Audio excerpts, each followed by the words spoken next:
Oh, guys, welcome. All right, I gotta get this music set up here. Is this new? This is not new. Okay, there we go.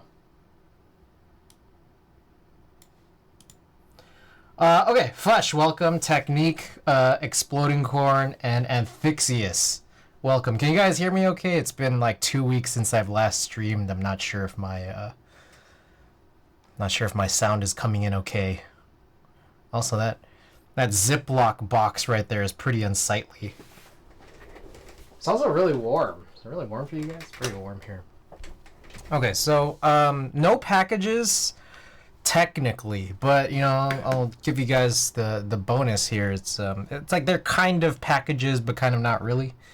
I had a store pickup while I was out, and then on top of that, I had a package sent to a friend who I asked to open it at the time. So it's like, it's not really a package, but you guys get them for free today. So let me go. Oh, I guess this one's right here.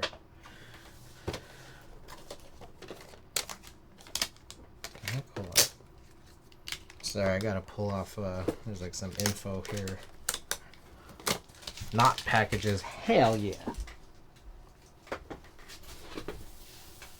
Alright, check it out. We got Pyra and Mithra. Also, we got a very white screen here.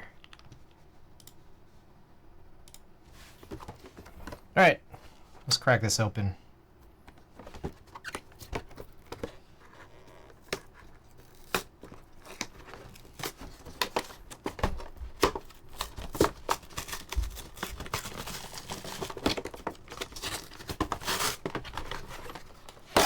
Perfect. Out-of-box collector just ruined the packaging. Oh, so good. Okay.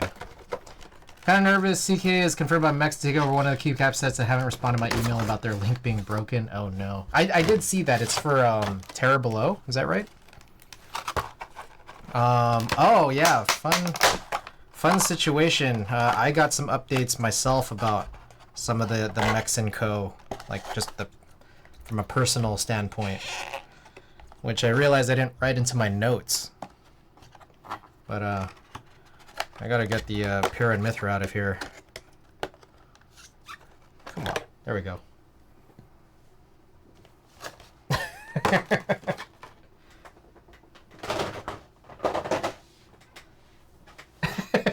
All hex, 2 years! 2 years of support, hey! Hey, all the people who are started subbing 2 years ago during my my build-a-thon. Hey, you guys are all gonna get air horns when you guys hit the 2-year mark, if you haven't got them already. Welcome back. Get your tomatoes ready, folks. They can't afford them. All right. Anyways, here's Pyra and Mithra. Pyra and Mithra. I have still not actually even played these characters. In fact, I don't even know if I have the DLC. I just haven't played Smash in so long. I haven't even opened it. So, all right. And also on top of that, I haven't played Zelda in a while, so this guy we'll put him off to the side. We'll cover up the cables with Pyra and Mithra today. All right. Let me write this in here. Okay, I gotta do vitamins, and then also we gotta talk about Mex and Co. Yeah, we got a big agenda here today, and it's that, like, I'm not 100% sure I'm gonna be streaming tomorrow. I think I am. I'm gonna work to stream tomorrow. Tomorrow will be my last stream until September. So yeah. Yes. Okay. Anyways, let me go grab the other thing real quick.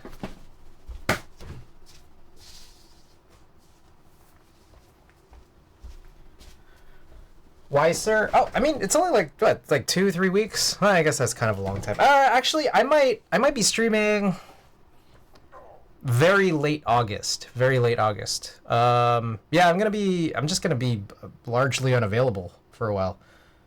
Am I imagining things, or do you sound a little under the weather? Oh, that might be true, and that can also be explained.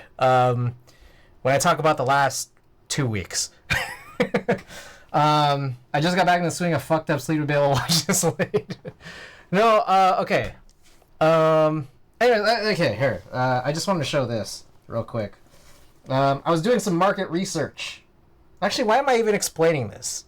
Anyways, I got this arc60 Midway tee. Oh, why does that look like that?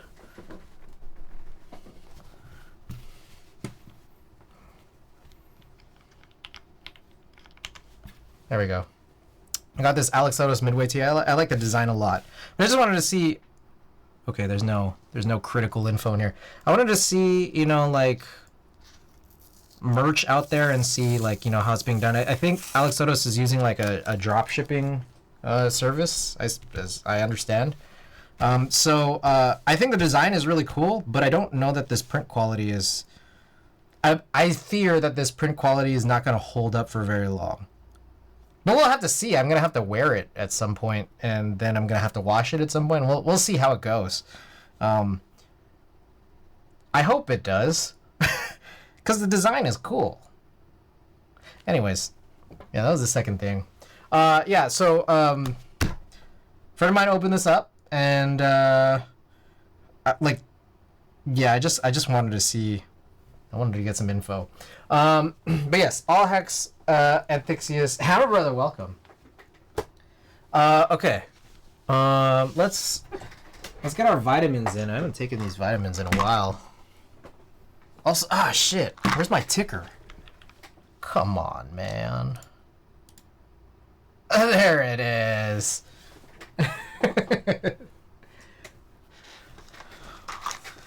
All right. Hope you guys are all doing well. I've had a fun last 2 weeks. Last time I streamed, oh yeah. This is a rebuild today. We're gonna do a quick rebuild on arc60. It's a hot swap, and then we're gonna do an actual other build after. And thanks to you, Chris. I'm getting my wisdom teeth out tomorrow or today. Wow. Good luck. Enjoy the ice cream. Make sure it's an ice cream flavor you like. When I got my wisdom teeth taken out, I got an ice cream flavor that was good, and it was like a whole, like, I don't know, like a gallon tub. I thought it was good, but it's really only good for like 1 cup. So then I was just like eating this ice cream, smashing this ice cream for like a few days, and it was like not that good after a while. So get a good flavor ice cream. It's critical.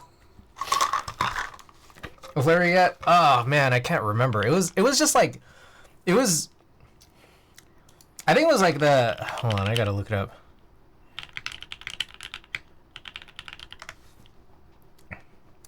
It was like a caramelly, like, Breyers double churned, like, I don't know. I don't remember the flavor, but it was one of those double churned, like, kind of like a big tub of it.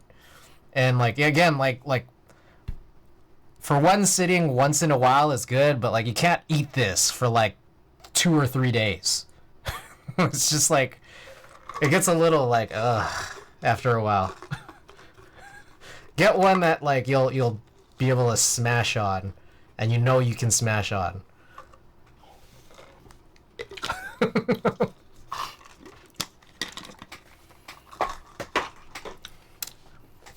Peanut butter chocolate would be my pick. Yeah, like, that's something that's reliable, like, all reliable.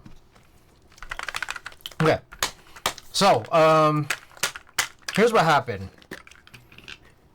2 weeks ago, I last streamed us working on that arc60 build, right?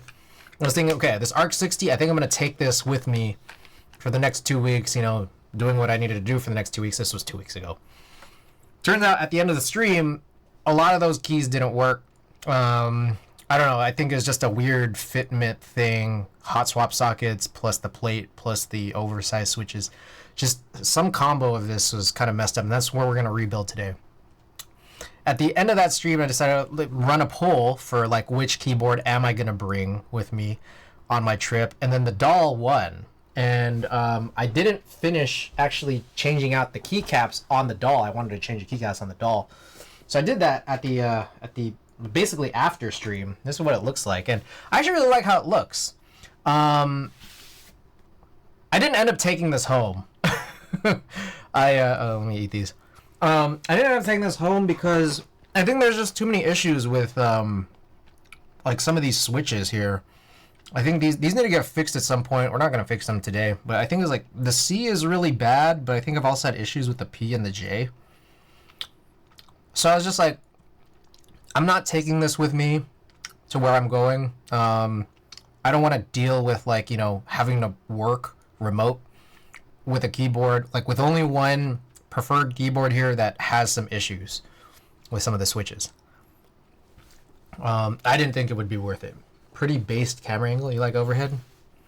Yeah, so I ended up taking the J02, even though it was heavy as shit. And I think the argument was I didn't want to take something super heavy, but I mean, it stayed in one spot anyways. Yeah, it was just on a desk. I wasn't moving it around a whole lot. Whatever. Okay. Anyways, after that last stream, my boy Andrew came up here to San Francisco. He bought a one-way ticket, and he was just like kind of like having fun in San Francisco. I took him around some places when I was freed up from work, and then he was here for only about 2 full days, maybe about 48 hours or so, maybe a little more than 48 hours. But I ended up driving him back down to meet family in Southern California and to drop him off. And then from there, I went back home with my mom in Vegas, and I just stuck around for a week. During that week, I just basically worked on switches and played Splatoon the whole time. So I ended up doing like 6 sets of switches in like 5 days. And so we have a lot to choose from in terms of trying to get the right one into the arc60 that we're going to be doing today. And then we'll move those strawberry wines into something else. This focus goes kind of crazy sometimes, so I'll just switch back here. I was trying to see Katy Perry last Wednesday, and yeah, that was just a huge L. I kept trying to wait for good prices, like the best combination of good prices and good seats, and I lost like 2 really good opportunities to like dive in. And I ended up just not being able to see Katy Perry. Yeah. Okay. Let's take a look here. And we'll begin work here, and I'll just keep talking. I'll keep talking your ear off.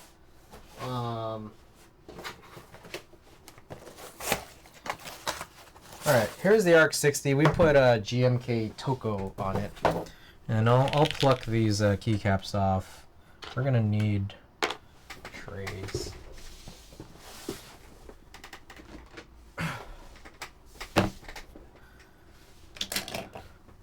So, yeah, I was in Vegas the whole time, and I guess, you know, it was nice spending time just out there, family. It was really nice. But one of the main motivations of me being out there was that, like, it's a shorter drive from Vegas back to the LA area than it is for me to have gone back up here and then back down, because I needed to be in Pasadena this past weekend because I was there for Head in the Clouds. And that was a really fun experience. It was the first time I've been Head in the Clouds. I mean, I've been to several other festivals, including, you know, several other Golden Voice festivals specifically. But I had a really good time at Head in the Clouds. I would say that's probably one of my top 3 festival experiences ever. If not just because on day 2, we ended up getting really, really incredible access. Incredible access. Some of the best access I've ever had at any music event ever. Yeah, that was cool. I ended up seeing a bunch of, like, not a bunch, but you know, it we saw a bunch of cool acts just all over the place. We got to be right next to some pretty, I would say, decently famous people. But on top of that, like, I did end up seeing a bunch of like people who are famous on like Instagram, you know, like influencers, I guess. I don't know if you want to call it content creators, Instagram, even Twitch. So that was pretty neat. I do want to show you guys something, but only after I finish plucking all of these. Only after plucking these. All right, here we go. So we just need to change out these switches, which, I mean, do I even need to? I don't need to open this, right? Like, I could just take the switches out and then like put new ones in without opening this up. Let me know what you guys think. This is the plated version of the arc60.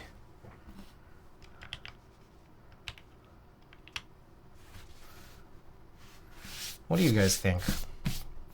I do have, so here are my options. It's linear. I wanted to do a linear build, so we have a few linear switches here.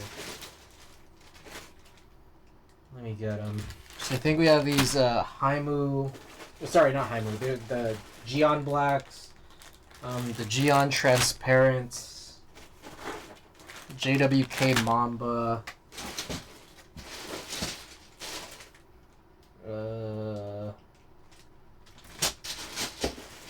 There's at least one more. Oh, and then new Nixies. I think these are what we have here. These melodies, these are, I mean, these are attack tiles, so I think this, or one of a couple other options, is what we're going to put in the Y6 later, but this is what I have. So maybe I'll run a poll.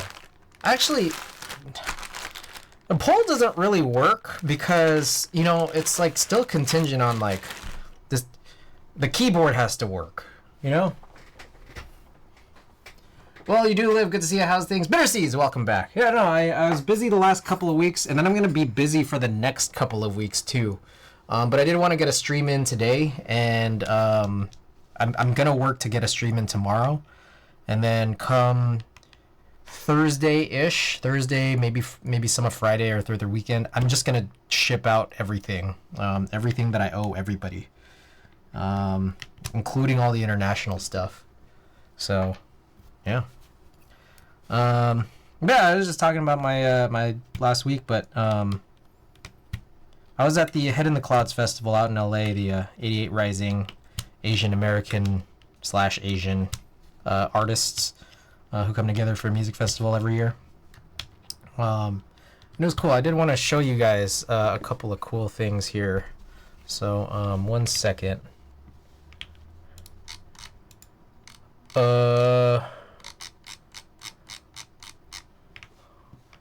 I need to give me a second while I try to pull up some photos and videos.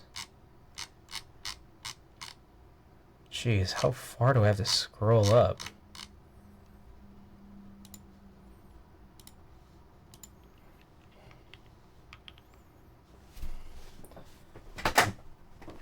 One second.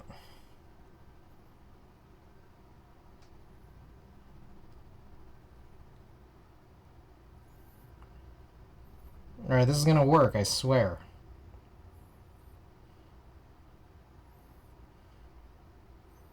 This will work.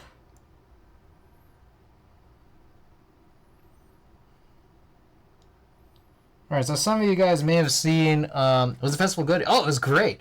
Oh, good, I dropped by to say hi to Emily early for me, that job in the AM in office. Oh, but yeah, the festival was great. Okay, so, I don't know how many of you guys had seen this, but,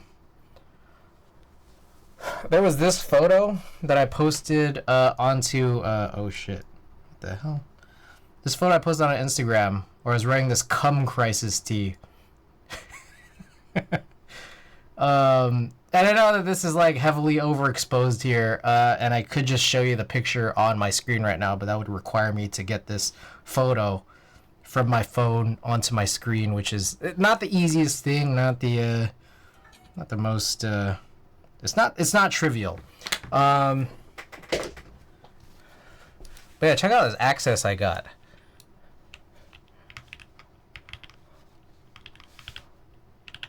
Oh shit.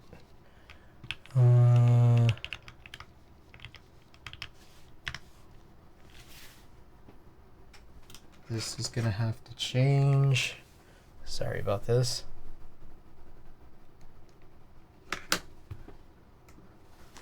Anyways, this was Yoasobi, who had a Sunday late afternoon stream. Look at that. There I am. In all my my 2-pixel glory.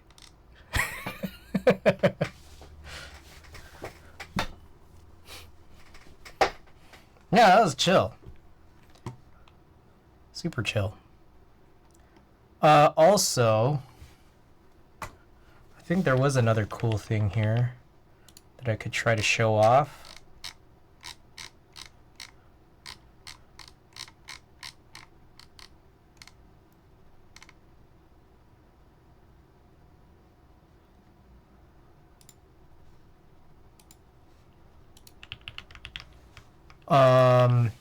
On the closing act of the festival, you know, all the big 88 Rising names came out, and many more. You know, there's even non-88 Rising names that came out. Scrapping Serial, what I missed? Oh, you missed a few things.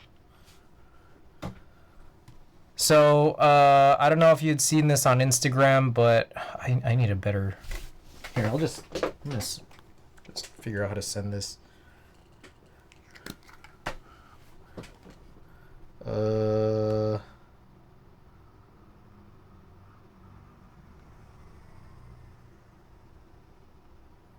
I'm gonna send this to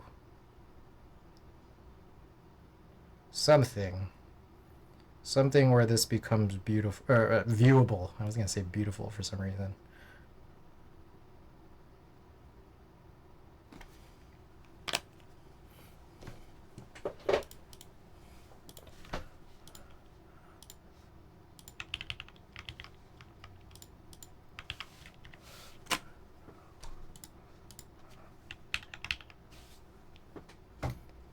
All right, so I had this. I got this T-shirt from my boy, Cum Crisis. And then I was ahead in the clouds, and I got incredible access. In fact, this picture was taken in the artist guest lounge, but I also ended up being sort of in the back here of the stage during Yoasobi's set. So that was cool. And then the other thing too was that we saw XG perform, and we got a pretty good spot just during XG set. It was a short set, you know, XG, new girl group out of Korea.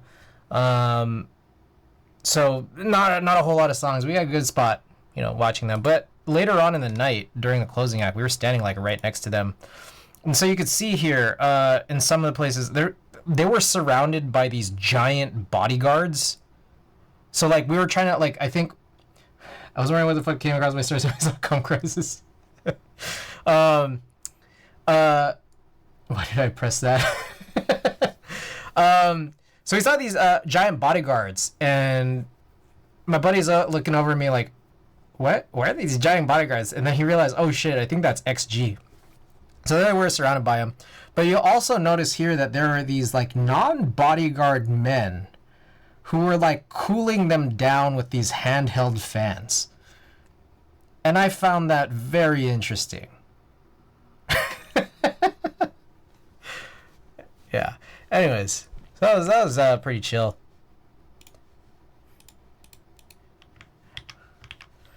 Anyways.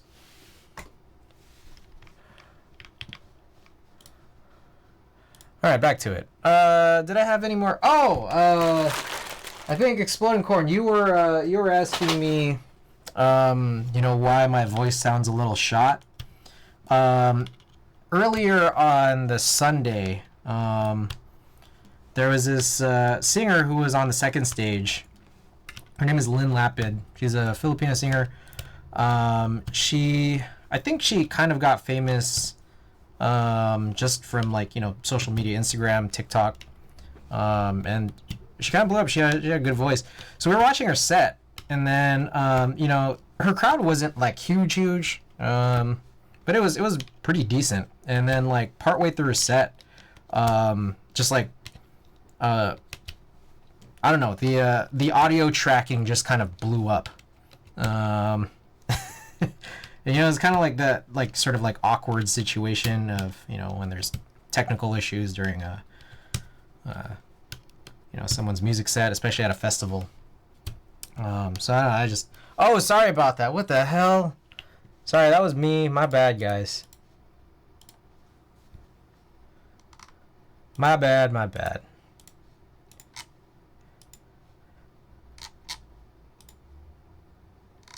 So anyways, to fill in, you know, a lot of the awkward silences, I just started screaming. Yeah. And I spent most of the rest of her set screaming. Hence my voice sounds like this now, even 2 days later. Wait, what happened? Oh, I mean, what it seemed like was a lot of their background tracking was like, it sounded like it was on, like, coming from a MacBook that died. And they spent a bunch of time trying to get that back up. But she ended up like doing a bunch of her set like acoustic, and it sounded pretty good. Good singer. Oh no, I meant you figured out around you figured around with PC. Oh, yeah, I don't know. Oh, the sound that came up, it was a Discord sound. I forgot to change to streamer mode. And then there was a Discord beep, and I wanted to assure you guys that it was from me and not from your guys' messages. Was there only like one solemn voice coming from the crowd or multiple others? I think I was pointlessly, unnecessarily the loudest, because there was really nothing going on. Yeah. Anyways, great singer, great act. Very cool. Okay, so there was a part of me that thinks I wasn't supposed to take all these switches off at once. But we'll just see if this works. Is it just me, or did Head in the Clouds look like less people went this year? I'm guessing. Yes, Genyu, that was exactly it.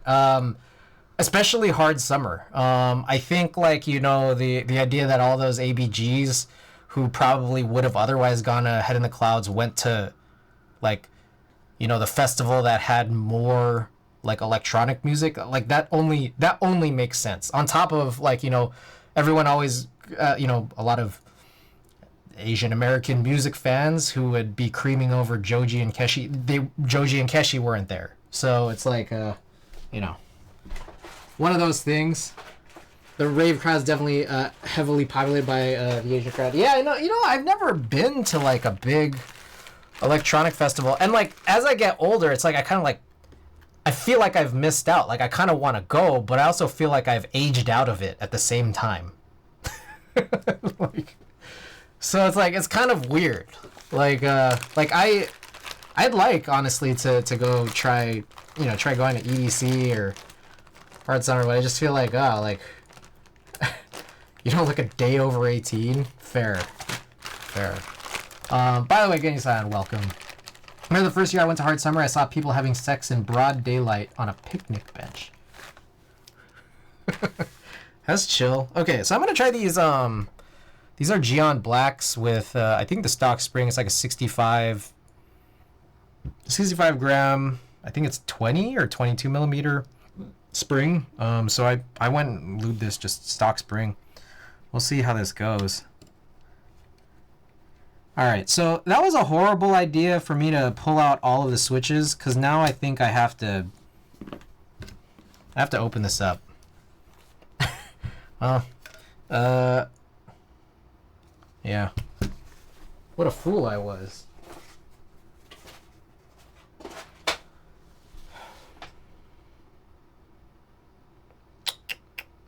Okay, I need my iFixit. Testy, welcome.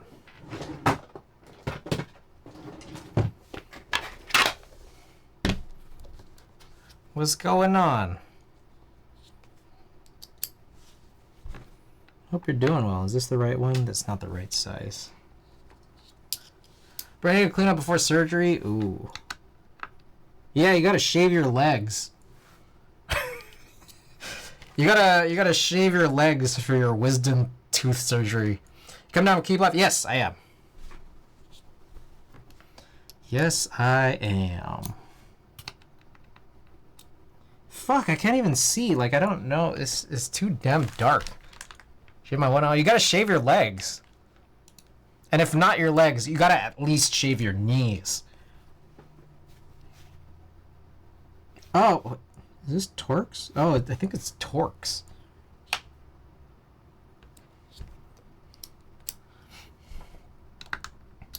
And a really tiny Torx. Outside Lands? I am going to Outside Lands, which is a totally separate conversation. Because I have no clue what you mean. So, when you get wisdom tooth surgery, you need to shave your knees. There we go. Right size. Oh, really nice.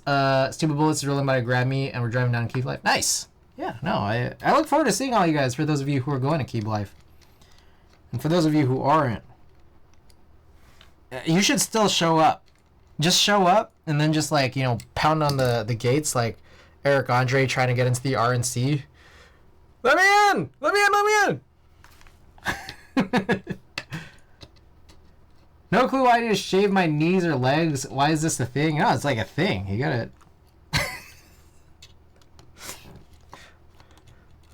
Yeah. It's a whole thing. Alright, I need another tray. I don't even think I took a first tray out. It's pretty funny since we live 20-ish miles away from each other. Well, yeah, no, I mean, it's gonna be... Look, it's been busy for me, and it's gonna continue. This is not gonna stop until after Labor Day. Alright, whatever. Apparently I experienced that. Yeah. Yep. It's true. You have to shave your happy trail. Yeah, I'm going to Outside Lands this weekend. And I'm pretty excited about that. Although I am unlikely to get the same kind of incredible access there as I did at Head in the Clouds. I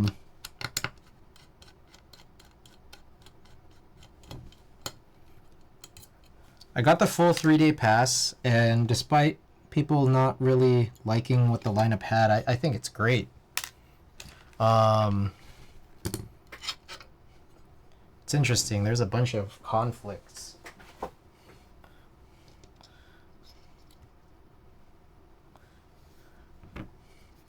Just watching Carl ruin the day. It'll be fine. I mean, it was so hot for all the time I was spending in LA, and also, did I just nick this? I think we're good. All the time I was spending in LA and Vegas, that I'm like, I really need to use the or take advantage of this very nice Bay Area weather. I love going to festival shows, but that aging out thing is real. Yeah. So I'm going to festivals 2 straight weekends, and then I think I'm like cool on festivals for probably a little bit, kind of. Oh, a few more things. So, I'm sure I've mentioned this before. Oh, fuck. Holy fuck. Okay, there is something I need to do. I have to stop everything right now and work on something. Give me 1 second.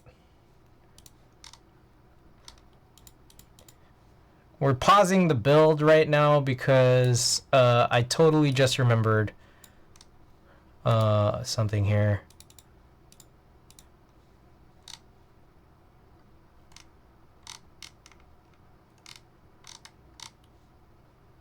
All right. Oh shit, what the fuck? I went to Hidden Clouds 2 years ago against my will. Not my thing.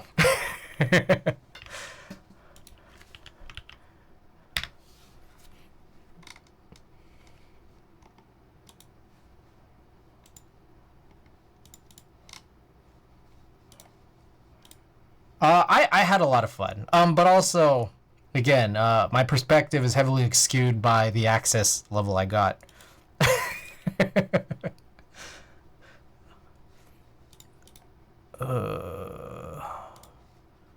I think I've done this before. 1 second. Sorry, guys. Quick transition to a brief co-working session. All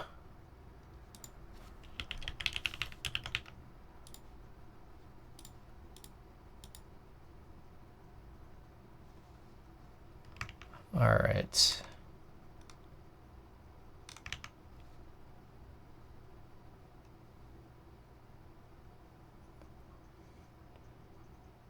I can see that definitely skewing things. Yeah, no, when it's so easy to get in and out of the festival and move around, it's nice. And the more shade you get also helps, which is also helped by the access. Not a big fan of 88 music. I see. Okay. Well, that'll also do it.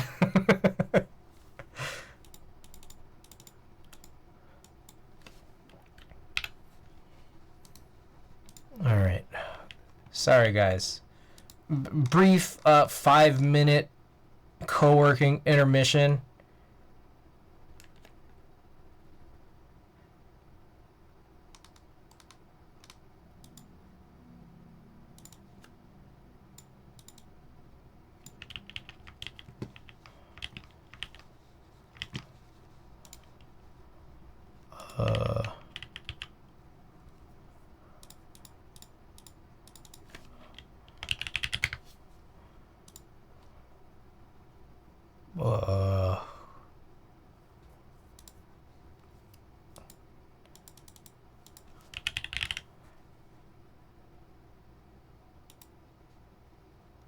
What the H? Hold on. What the H is going on here?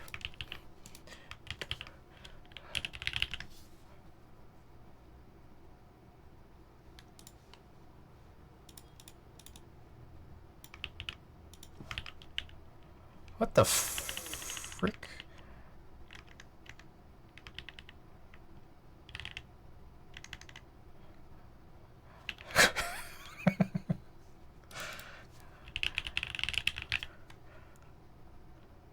I meant to. Oh, nice. Oh, that was 2 years ago, huh? I remember he did like a vlog out there. That was cool. Choose my photo. I have to choose a photo.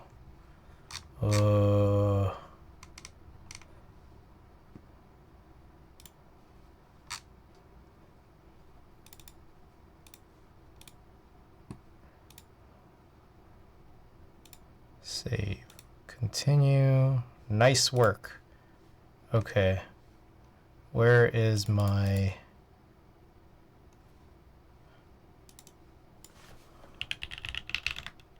Did this work? What the what is going on?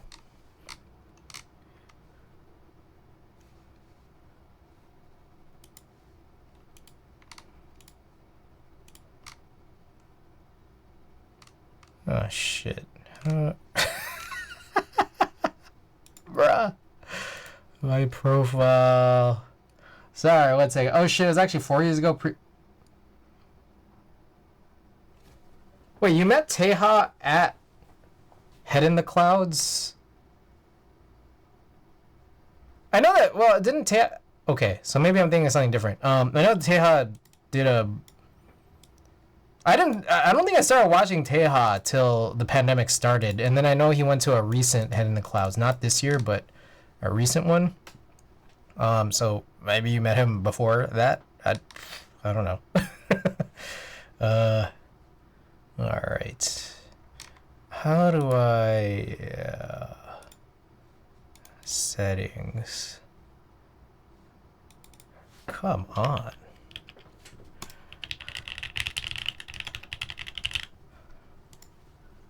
Oh wait, that makes sense. I got on keywords during the pandemic. Last year was J Park. This year had XG.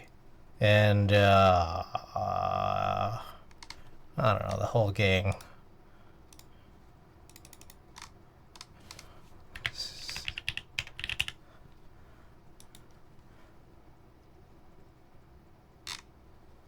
Okay.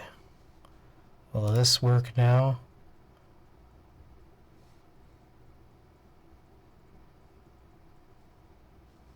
What the...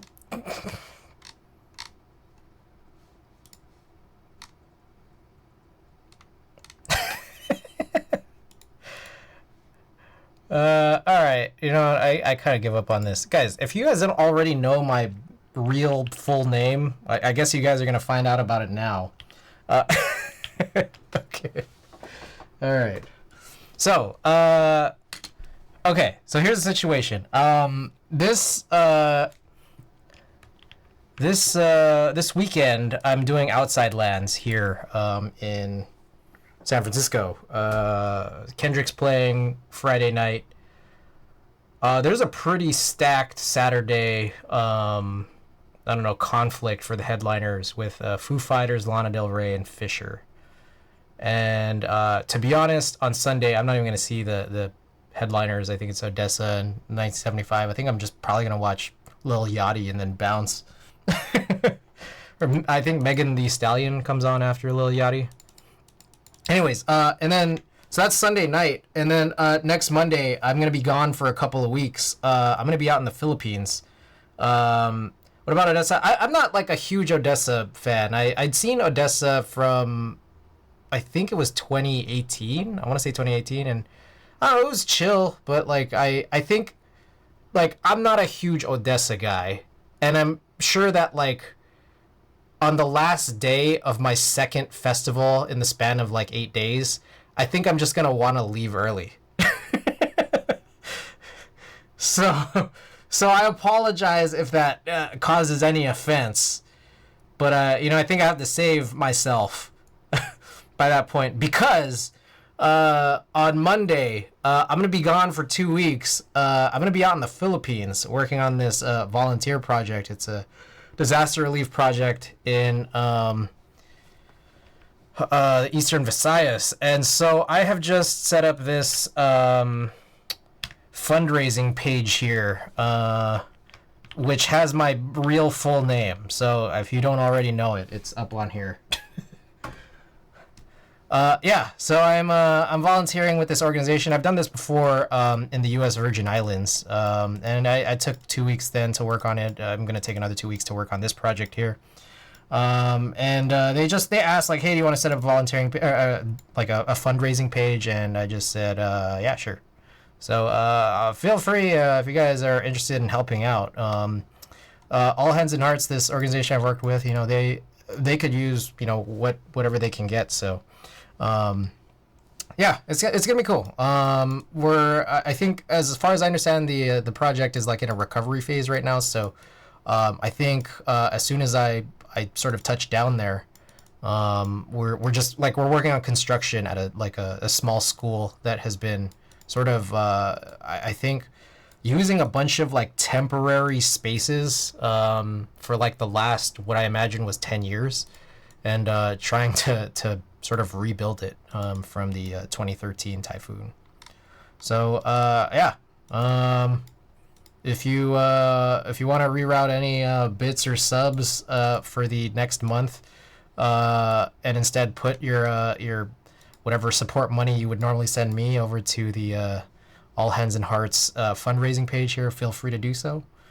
No pressure, but it's here, and yeah, I'm just doing what they asked. Okay, anyways, that's my whole thing. That's why I'm going to be gone again for another 2 weeks, and after that, I come back here, and then I drive back down for Keeb Life, and then I'll finally be back up, you know, to just try to come back to a regular schedule early September. Oh, and then another thing, I also bought a ticket to TwitchCon. TwitchCon Las Vegas in mid-late October. So I'm going to that too. All right. Anyways, back to it.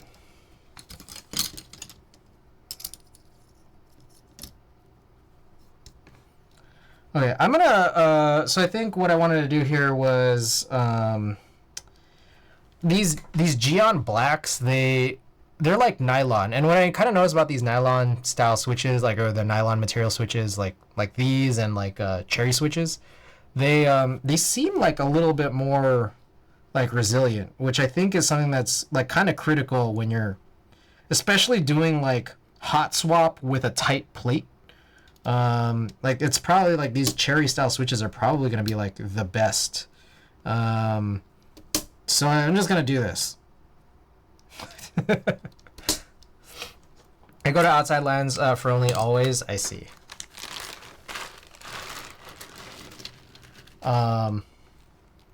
Yeah, Saturday, I don't know. Like all the acts sound really good.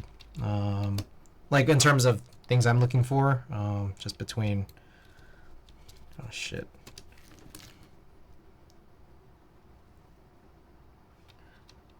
Foo Fighters, Lana Del Rey, and Fisher.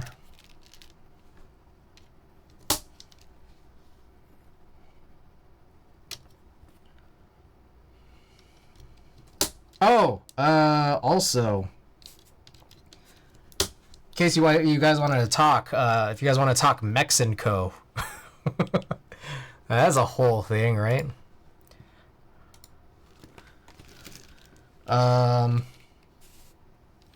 So I have some updates on my personal situation with Mexico.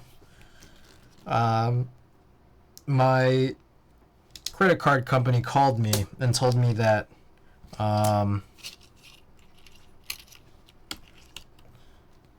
three of my 7 orders were placed too early.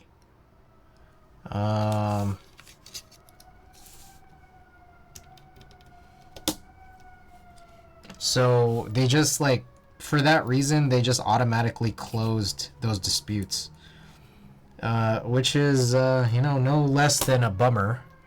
And I get it. Like my credit card company said that like this is kind of like an issue that's like out of their hands, because it comes down to like, I guess, Visa. I don't know. It's weird.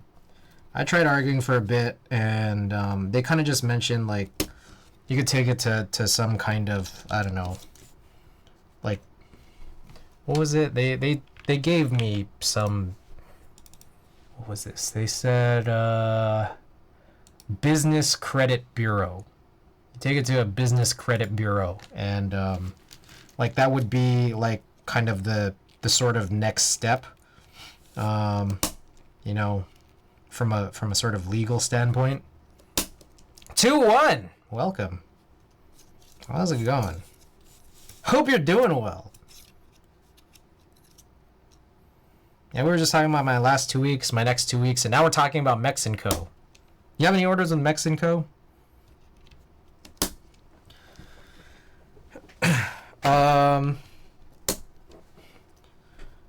So yeah, obviously we're kind of, anyone who's ordered from Mexico is kind of in a weird position. You know what was also weird was so they said 3 of my 7 orders, which comprised of more than 50% of the amount of money that I put into it, about 52% or something. I'm doing better. Got a new job close to home, an F1 8X V2 coming. Nice. Osterix, welcome back.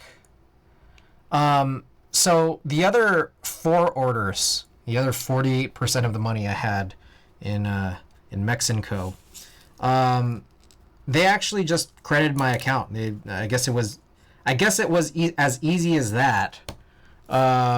It's just, as long as it wasn't too old, you can get credited back pretty easily for chargeback disputes.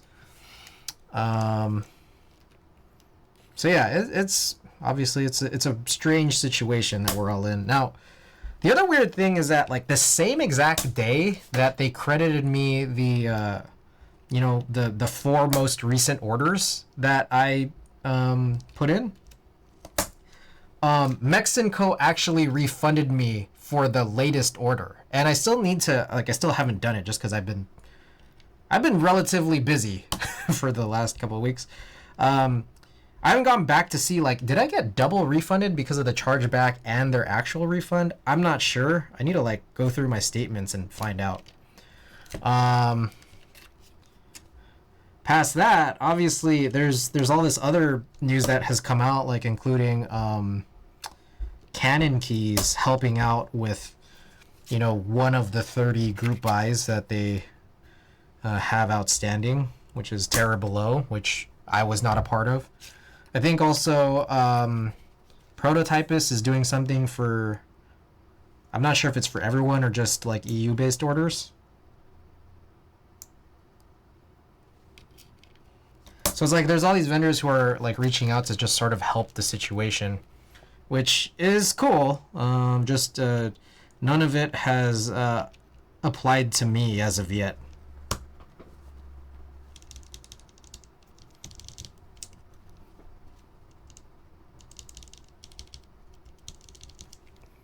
Wise Donkey, by the way, welcome.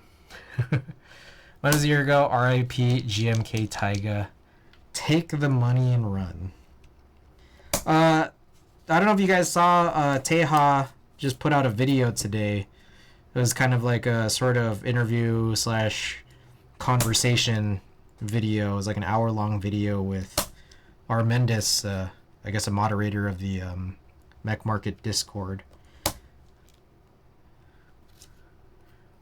Are you getting GMK Classic? What is GMK Classic? I just got my lucky stars that I got red alert before the Mexico crap started. Yeah, no, I mean, I got a couple of fulfilled Mexico orders. It's just, yeah, I mean, everything just kind of fell apart when this sort of big expose happened. And so, it's kind of crazy. Oh, the Unborn!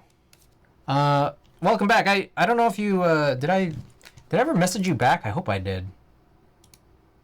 Yeah, so, I'm streaming tonight, and I'm working to stream tomorrow night. And just so everyone who's here knows, it's just, after that, I'll be gone for a couple weeks, but before I actually leave, I'm gonna work to ship out everybody's stuff, including everybody overseas, everybody international, so yeah.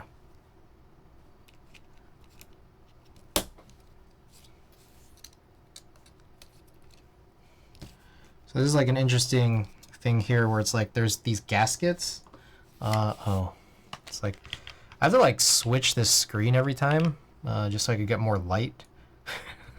But there are these gaskets here which kind of make placing in the plate forks a little awkward. But you can still do it, you know, from a sense that you kind of need it for like leverage. But like you're not using it like a kind of a traditional way. It's kind of like, I guess, when people would use chopsticks or whatever. Business trip? No, I'm taking a little vacation here. Taking some PTO for a volunteer project in the Philippines. So, yeah, it's I'm excited, but also a little nervous. But, you know, I'm excited. God dang, come on.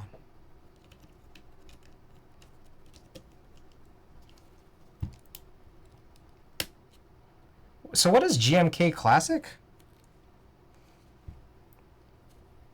What I would do for the OG numbers kit. Are you talking about the red alert red, like the white on red number row?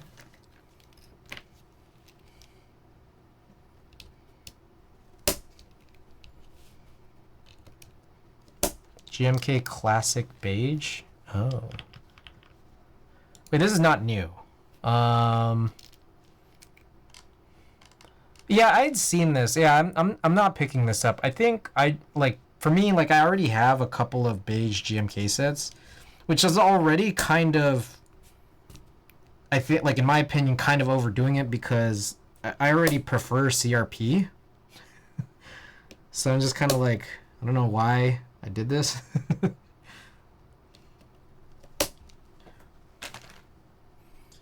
But yeah, I'm not gonna pick it up personally. That number row is so hard to find. I have it. Which GMK beige sets do you have? Let's see. What do I have?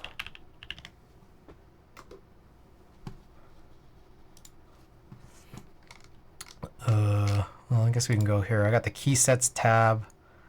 I guess, you know, I changed all of these to say CYL now. I have a CYL 9009 that's like a partial kit. I was just saying that Chris had it. I think I bugged him when he got it to sell it to me if he ever got rid of it. It's a cool thing here. Let's see what else I got. I have the beige with the black Cyrillic from Canon Keys, and I also have the beige Zuyin from Novel Keys. I think there might still be more too, and I think there might possibly even be more that's just not on this list because I didn't put any of my you know, still on the way ones here on this list. Yeah, so as far as I could see, I think I have 3 right now. And I'm not sure if I have more than that.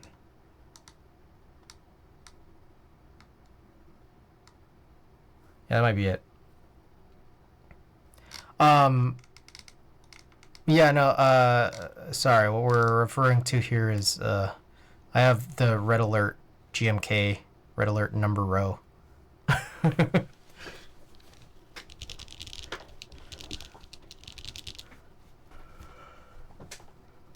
Okay. I have to replace this spacebar spring, so. There's no way of getting rid of it. I mean, like, I don't know. It's like to me. It's just I feel weird saying this. Like, it's funny because it's just like I just got it because I was like, oh, Red Alert, you know, like, like I remember Red Alert. You know, when there was like the DCS version like 10 years ago. I remember this. So I was just like, I just bought everything. And I'm like, okay, that's fine. I didn't realize that like it was so sought after. Yeah. So this is okay. Let me look this up. Geon Black.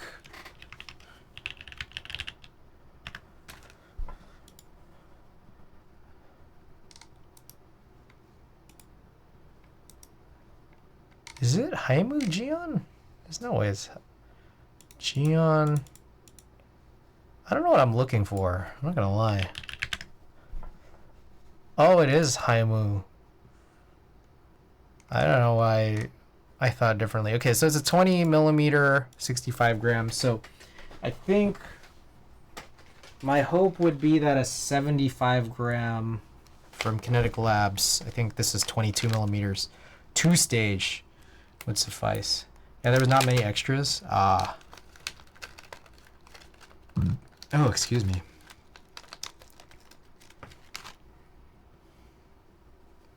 So one thing is, when I was doing all these switches down in Vegas, I forgot to bring these. I forgot to bring these guys. So it's like I didn't do these spacebar springs in advance. Wait, you know what though? Hold on. Before I even do this, I might as well just like try testing out whether or not all the rest of these actually work. It's not like it wasn't crazy tight, which is promising.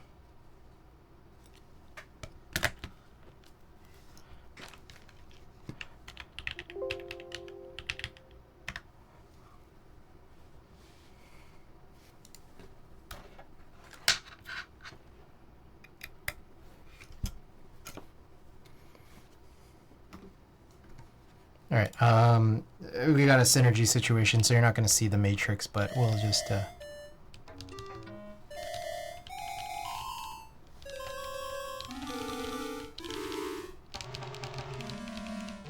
yeah, it works pretty nicely. Yeah, I think it really was coming down to like the thickness of the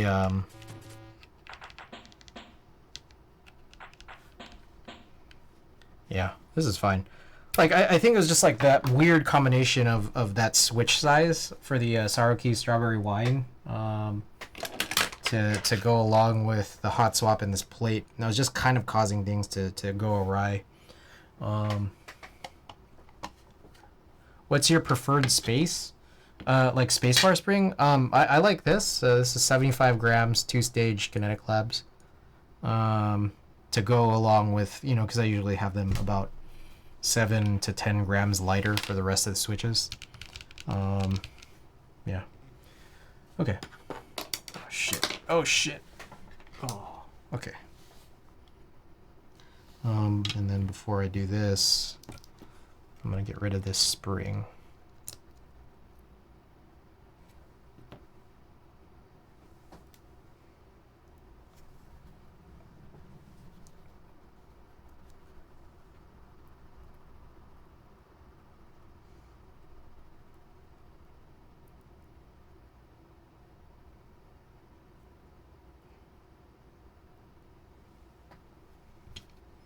All right. I'm gonna lube this up nice. Oh shit.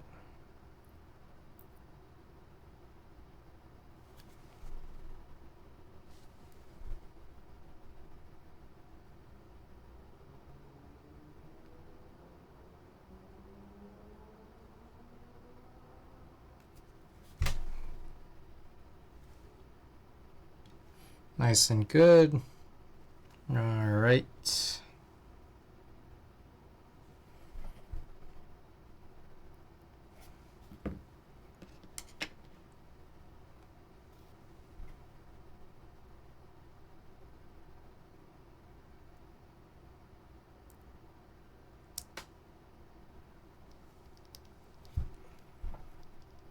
Kind of sick you have a website tab for your keyword inventory. It's mostly for me. Like it's helpful for me. All right, let's test to see that. I'll pull this out. Good way to archive, yeah. I'm not gonna lie, this is barely heavier, but honestly, probably fine because if it really isn't that good, it's gonna be easy to switch out because it's hot swap.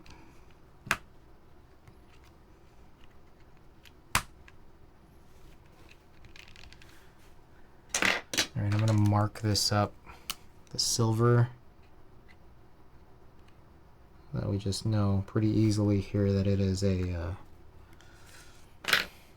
different spring in there. All right, let's just, I mean, I don't think that there's very much more to do inside of this, so I guess we just screw it back together, and that's, hopefully that should be that, and hopefully this should just be a better, like, if only I had done these instead of the strawberry wines.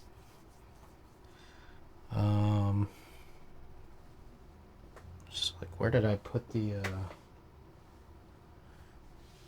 iFixit. So here's the kit. Oh, the driver's here.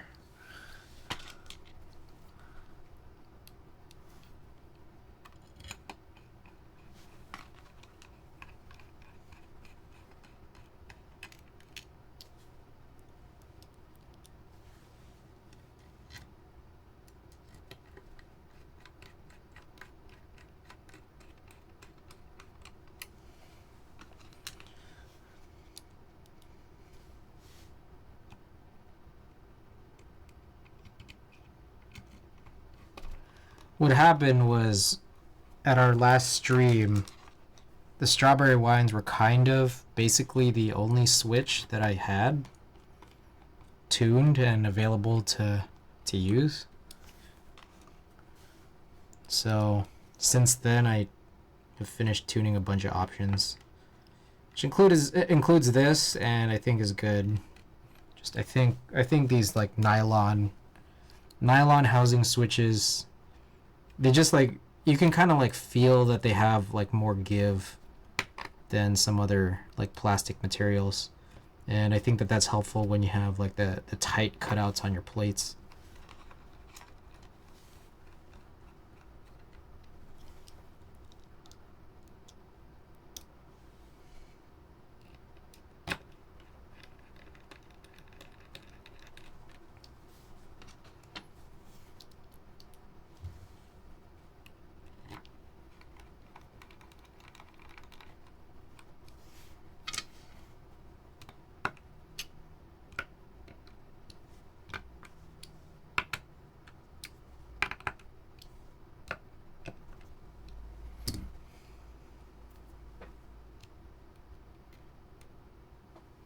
That was weird. There you go, one of my hairs caught in between the assembly there. I just pulled it out. Okay. Alright, so again, one would hope that this works all fine. Let's just check and see that the space bar is good. Yeah. Seems good to me. Alright. Then I'm going to remount all these keycaps, and then we can hopefully run a more accurate type test this time compared to last time. That was a sad one, I remember.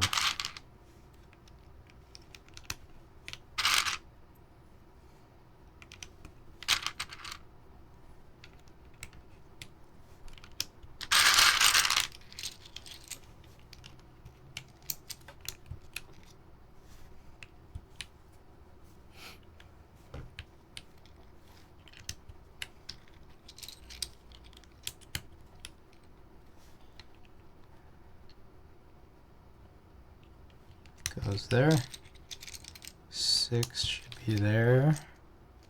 7, 8, 9, 0.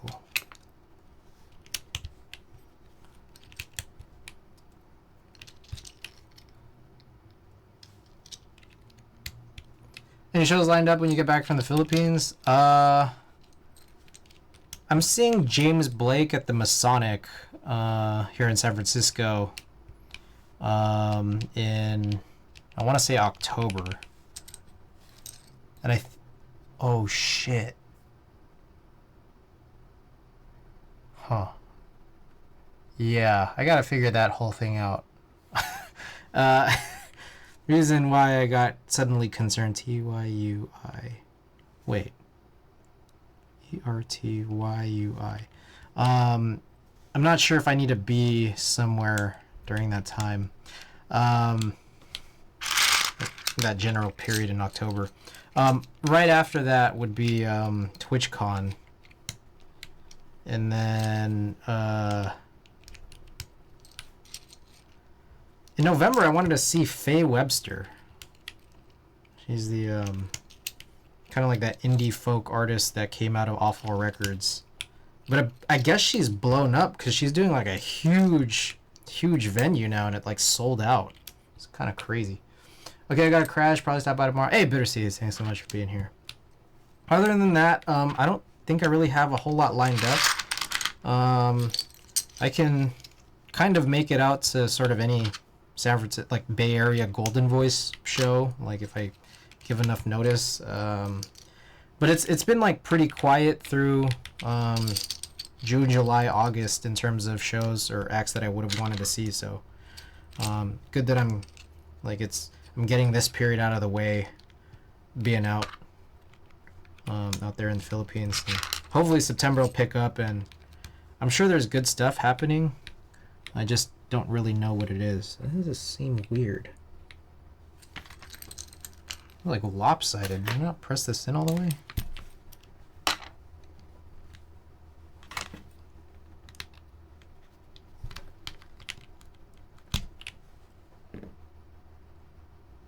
Oh, I don't think it's closed all the way. Is it the film? All the shows I have lined up are in 1 week in October. Ooh. Who are you seeing?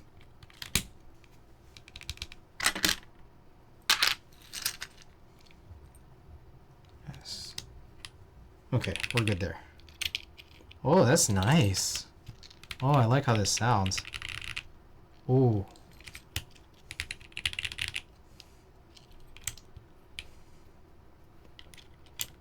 It's funny because this, I don't know. This sounds like kind of vaguely kind of foamy, and there's no foam in it. It's interesting.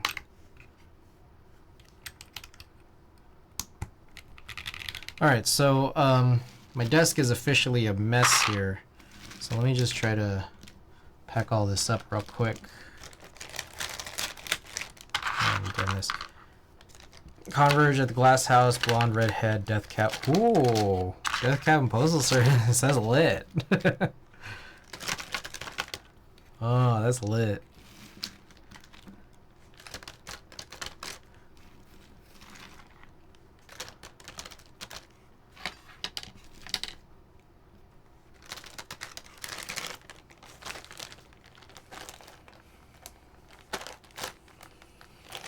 Okay, Sorrow keys.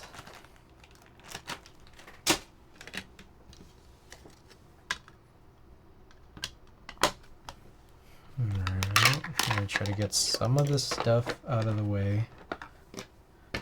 I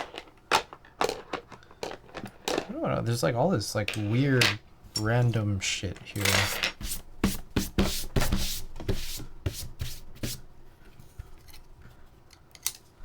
Little dragon at the end of oh, nice. That's cool.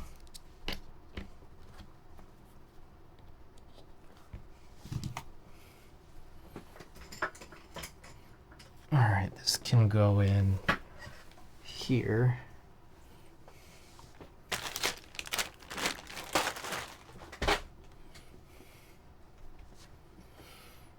Okay, I think we're hopefully now ready for a legitimate type test.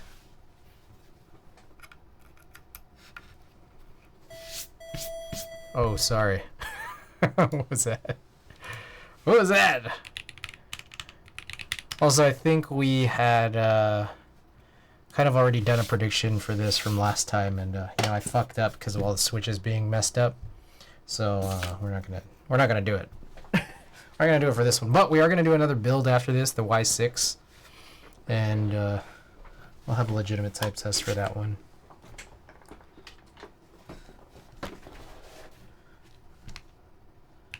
Oh, it's hot in here, man. It is hot.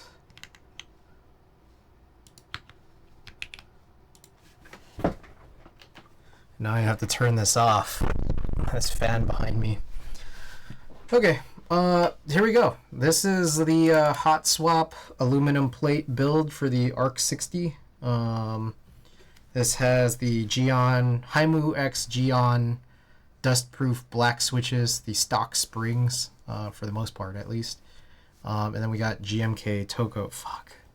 This W is also... Okay, how many of these are messed up? I think it's just the W. I gotta fix this W real fast. Come on, get under there. This is so hard.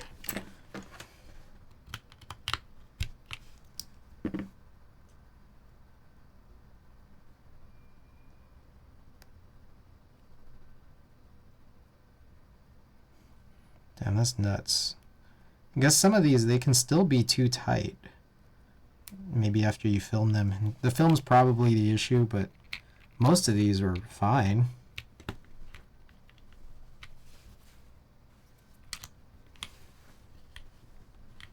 No, that's still no good. What the hell? Alright. I gotta fix this first. I'll figure out how to.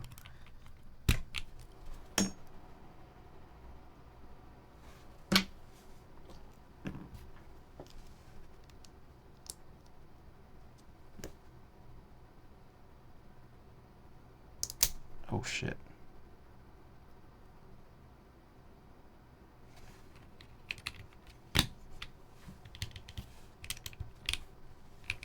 Okay, I think we're good.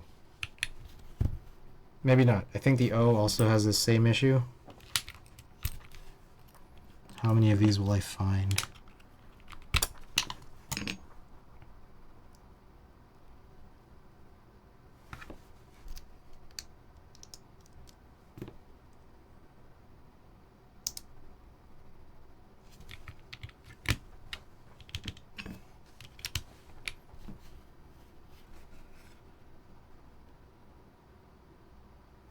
Okay, I think we're finally good. Okay. Alright. Let's try this again. ARC60. Aluminum plate, hot swap. Haimu X Geon dust-proof black with the 65 gram stock 20mm springs. And GMK Toko. Let's do this.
Nice.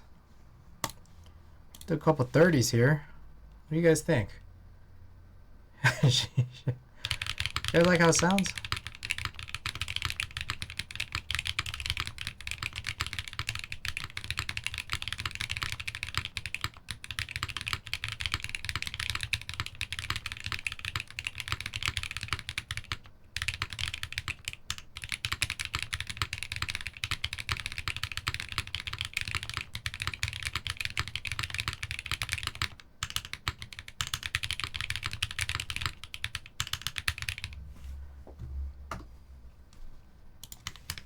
Another one. Come on. Whoa.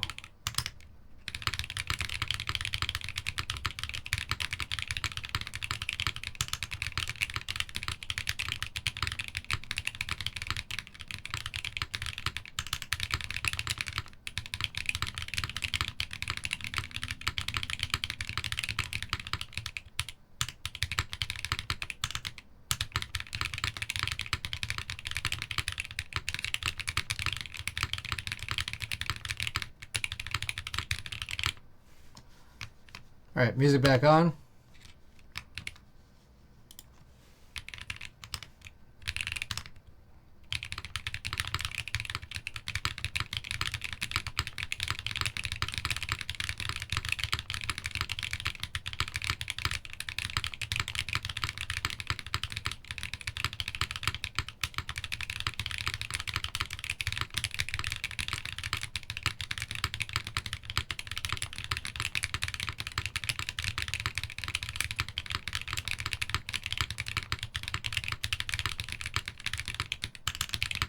Damn. Almost had a PB on this 30-second. Last one.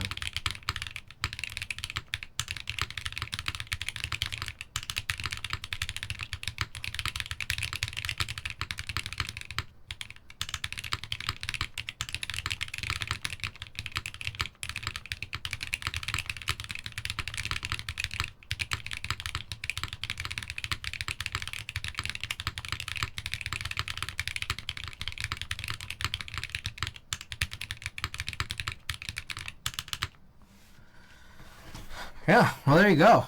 What do you guys think? I mean, for me, if I had just built this 2 weeks ago, this is what I would have taken back. It's pretty nice. I'm a fan. Big fan of this. All right. So, let's move this out of the way.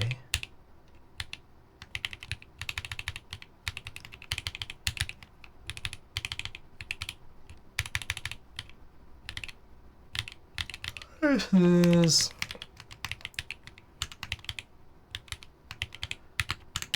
Haimu X Geon Dustproof Black switches stock 65 gram 20mm springs. Alright, then the next build, we're going to do the Y6 with the 2 plates. I think it's half palm, half plate.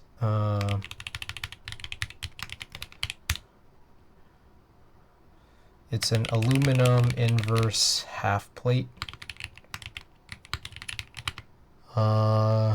Switches TBD, because you need to find out what's going to fit okay. And I mean, I guess keycaps TBD too. Alright, so the build command should be up to date. And stream title should now also be up to date. Okay. Hour 38 and we did one rebuild. Excellent. So one thing I need to check is PCB wise, do I have what I need? I believe, yeah, this is going to be a JST build. So let's locate some JST stuff. I think actually, this is the PCB I'm going to use, which already has two Duroc stabilizers here, but it has the two 313s here, which we're not going to use. For those of you guys who may recall, I was pushing for a 313 for a really long time until I realized I don't actually like it. I'm going to open this window. It's too damn hot. Too damn hot in this room. Okay. So, funny thing here then is I need to get like a Duroc for this to replace these guys. Which I guess I only need a wire. Huh. Yeah, that's an interesting thing here. I don't actually need the stabilizer parts, I just need to change the wire. So, yeah. Interesting turn of events here. I do think I still need to get a work mat here, because I know that I'll find a way to make a mess. Which of these is a valid work mat? Not that. There we go.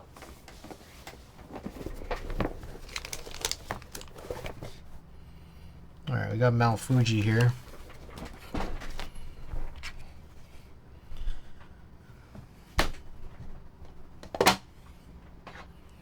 So we bring back our iFixit, and I'm going to unscrew one of these Duroc stabilizers.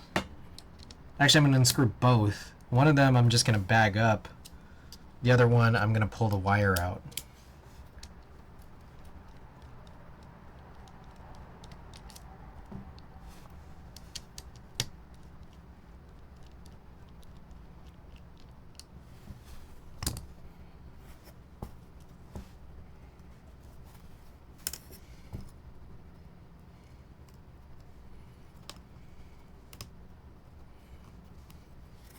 The key is recalling how to deal with Duroc stabilizers.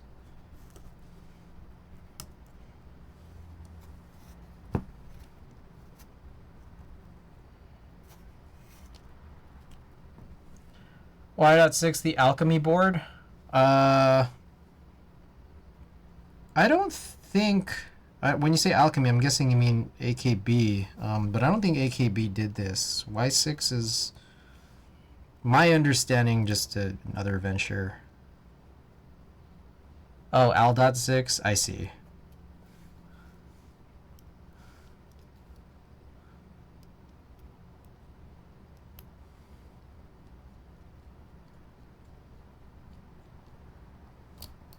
Come on. Oh gosh. I'm trying to just screw this in so it's like one piece.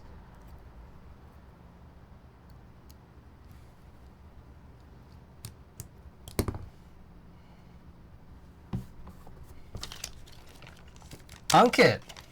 Hey. Welcome. Good to see you again. Oh! This totally I forgot to mention through the course of this stream so far, but I picked up one of those Ji-Yuns today. I got the wild card color. I opened up Instagram today, and first post I saw was Choose prototype. So I went online, looked it up, and saw that they had an HHKB option. So I think this is my first K-pop keyboard. That arc60 color is sick, hell yeah. It's the gold, I forgot what it was called. I was thinking about it. Yeah. It took everybody long enough to make an HHKB K-pop board, man. Can you believe this? Ugh. Ridiculous. Can you believe these guys not even making an HHKB K-pop board till now?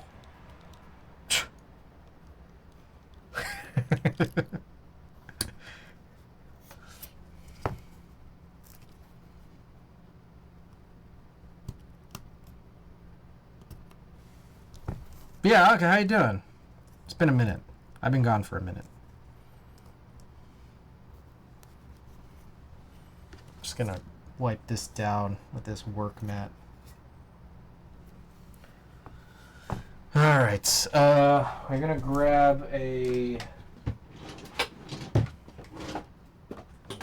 gonna grab something here. Come up with a new coping strategy? Huh? What's this coping strategy? Buy a Win keyboard and use MX locks on the control keys. That's an interesting way to do it. I mean, I've always been partial to just cut a custom plate where the plate has the blocker, so it's like it dips down. That's always been my MO. For those of you who haven't seen it here, I'll pull up a picture. What's the most recent board I've done with it? I've done a few of these.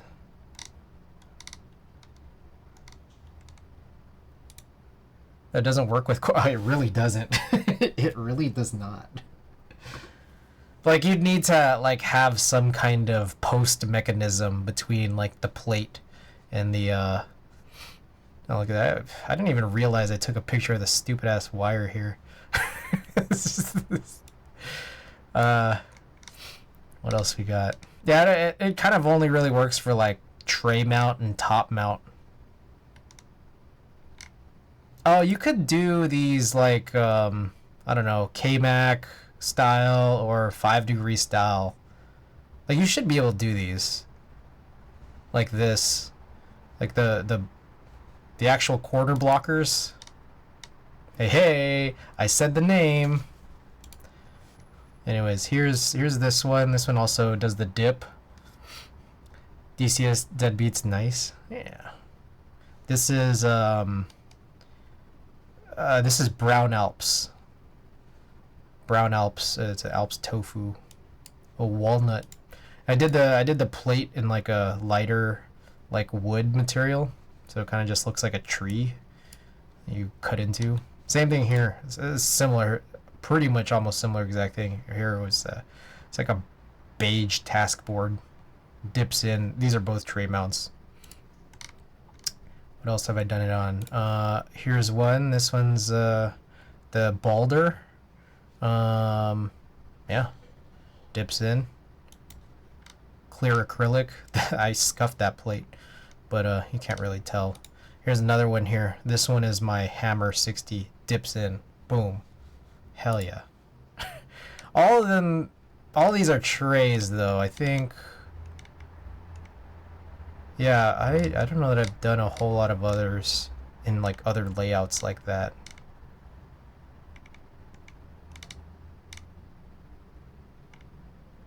Yeah, all of these are trays actually. Like, you could theoretically do it with a top mount. I just don't think it's ever come up for me because it's like usually a lot of these top mount board options, you know, boards that I've gotten, like they'll have blocked options. This is the 5 degrees KVD fans. I think I did the same thing with a K-Mac Happy here. 5 degrees. You still have all these boards or let go of some? I still have all of these. These are all the ones I still have.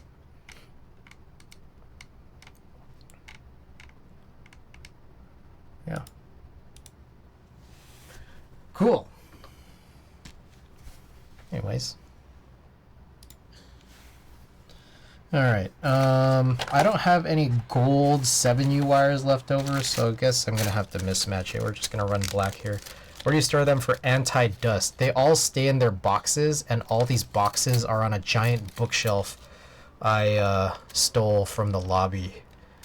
Like, I mean, I think it was like someone was throwing it out, as far as I knew, because it was still out there, like, really late at night, so I'm just like, no one is moving in at like 1 a.m. I'm just gonna take this. Is that a flex cut I see on the... yeah. It's 2 flex cuts, for that matter. Deserves to be in the HHKB Museum. I mean, it's like kind of funny, right? Because it's like, I love the layout so much, but like, HHKB is like... Sorry, there's sirens. HHKB is like... not any of this MX shit, you know?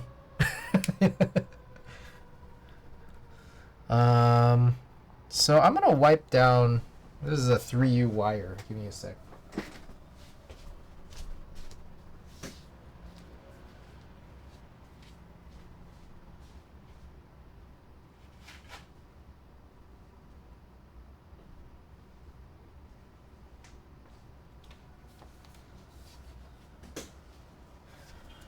313 today? No. So, okay. It's hard to explain why this has happened here.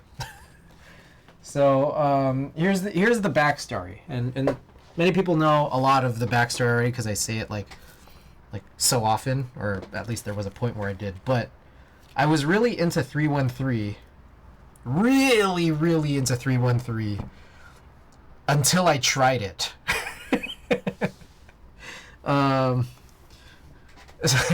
So I had these 313 plates cut in advance, and then I tried it for the first time. It was like multiple, like I think I got one plate for two different keyboards that were in 313, and first time around I tried it. I did not like it, but also at that same time that I didn't like it, it was just like a really, really poorly managed build. It was a Sango 60 with this, I guess this is an SNOP 60. And I accidentally used the JST version, but Sango 60 needs the corner USB connection, or connector. So I had the fucking daughter board just like living outside of the keyboard for a hot second until I decided to rebuild that as 7U. But I took that PCB out and I just, because it was like I didn't have an immediate use for it, I didn't break down the stabilizers. So here I am now taking out the two 313 stabilizers, for which I have one still intact and I just put it into a little bag, but I realized instead of doing an entirely new stabilizer, I could take one of the remaining ones and then just take out the 3U here and then just put in a 7U wire. So anyways, that's the whole story. Thank you for listening to my TED Talk. Sango underrated. I like how the spacebar sounds a lot. Man, you know, like every time I use the Sango 60, I'm like, this is pretty nice. But I think there's something about it where I'm just like, for some reason, I just feel like I'll never love it. And maybe it's because of how it looks. I don't know. I don't know. Maybe I'm being a moron. I don't know. But I've always found like the bezels to be kind of funny looking. I think that's the thing. Like there's like the bezels like seem a little wide, and then I think maybe that's even more accentuated by, I don't know if you would call this a chamfer, just like it's like the edge. It's just kind of funny. And then I don't know, like no, that's not the backside. The backside is interesting, but it's also like it stops at interesting. It's like I don't love it, but it is interesting. I don't know.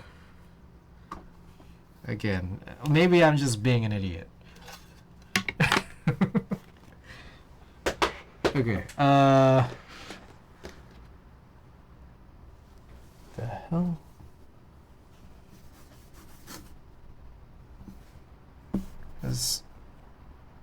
Okay, there's no lube on the outside of this, but it feels weird. Like it's sticky or something. Okay, whatever. Everything's fine. Okay, so I just need to work on this one stabilizer here, or one wire.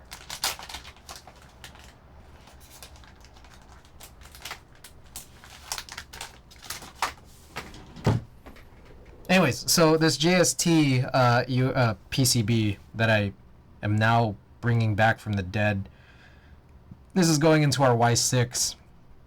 But I also knew that at the time when I was doing the Y6... Wait. I'm realizing something. This would actually work. Fuck. Okay, hold on. Hold on a second. I might be running into the exact same problem that I ran into when I was first trying this like a year ago. So hold on while I make sure I'm not entirely a huge idiot.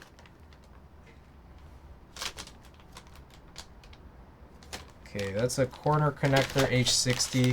You a BDZ wire guy? I am BDZ wire guy. I am indeed. Okay, this is an NOP60. That's not going to work. This is a W1... Or sorry, WT... Fuck, I don't know. One of those PCBs, but that's... Also, I don't want to use that, really. This is another H60 USB. Alright.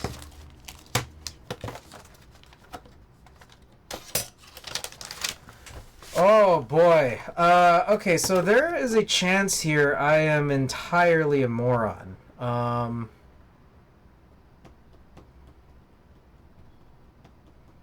We're not working on a Y6 today. This is the exact same fucking thing I did. Okay, when did I try this? Hold on, we gotta find this shit. It was whenever I built this Saga 60, I think.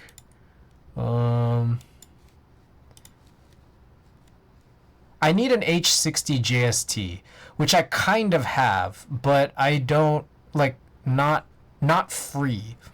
I'd have to harvest it from another board, and then I'd probably have to desolder a bunch of switches, and I don't want to do that right now because I don't trust that the nozzle I have, the last nozzle I have left, on my FM204, can make it through a whole board without me getting really frustrated. So the reason I need an H60 is because the edge cuts are really critical for how they were trying to set up the screwless like foundation for the Y6. And this was exactly a problem I had when I built that dumbass Sango 60. Because the Sango 60 I only built that day because I knew I wasn't getting the Y6 to work. So, sorry, that was a really long thing, but we're gonna have to build something else. Everybody with TXAP, I have tried it recently. I find TXAP to be very weird. I don't know if I call it bad yet, but it is weird. It is different. You're apparently not supposed to put lube like past the bend. And so it's just kind of like, okay, now you really have to think like, okay, you don't go willy-nilly with it, which is, you know, so conditioned in me to do. But you're not supposed to.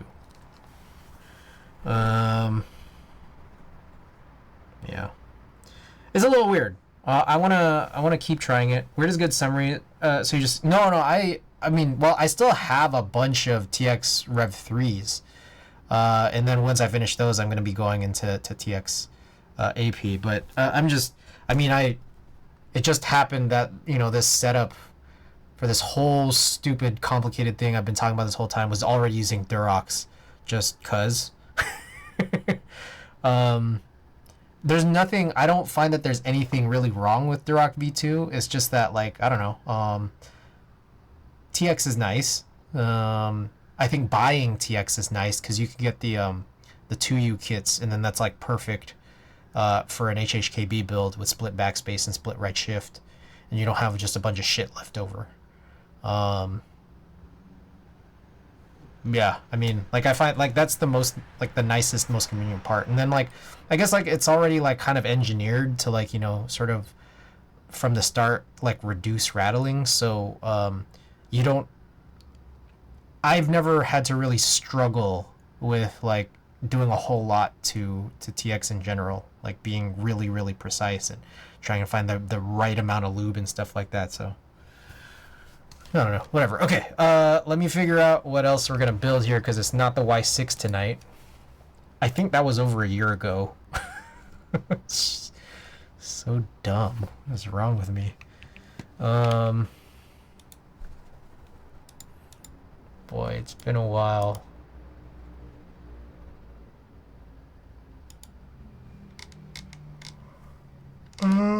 All of these boards that are in front of me, I think. Are these linear?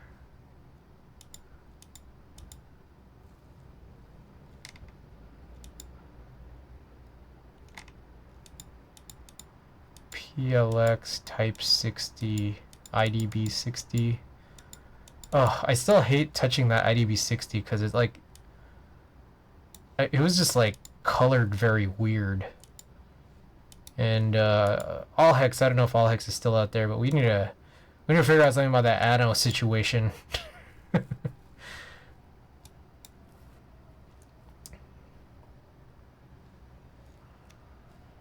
right. Switch type.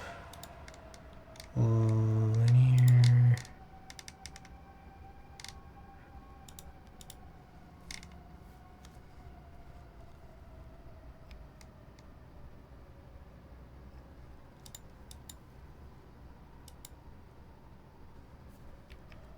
Okay, so I have a good way to sort what keyboard I should be working on. Give me 1 second while I determine. I guess the most... Yeah, the most... the longest I've gone without building a certain build, besides the Y6, would be the thermal. But I kind of get the feeling this is going to end up being the same thing. Maybe. I don't know. Or maybe not.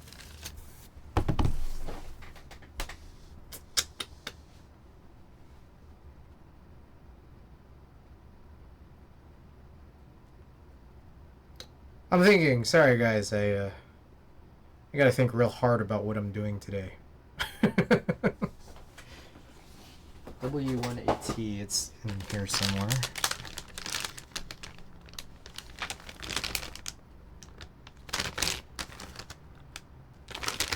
And you know what's kind of goofy as fuck is that it's like, it's not even, I don't even have a different plate material for the thermal. Like, it would just be a switch. It just differentiated by the switch.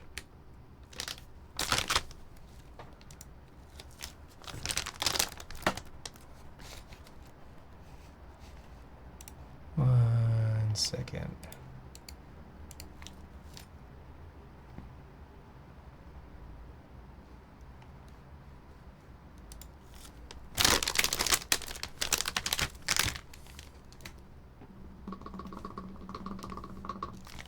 Oh, you got extra. Okay. I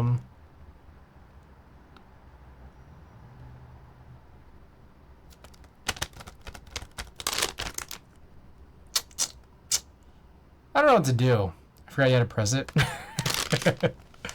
Yeah, it's not auto.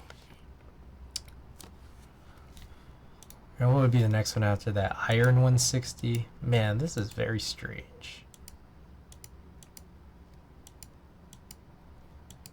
Hey, here's a fun idea. Ankit, are you still there? I just had a fun idea. I'm only doing it if Ankit's here.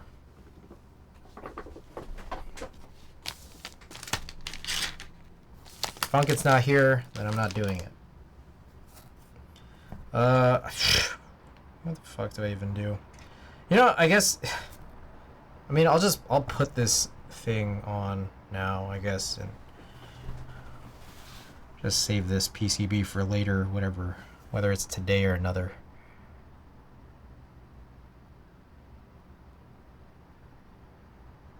This was a 313 setup before on this PCB, and I've been meaning to just not have this anymore. I don't think Ankit's here. My plan was to do a daal build, but then just throw in a floating plate.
Fuck, wrong way. Okay.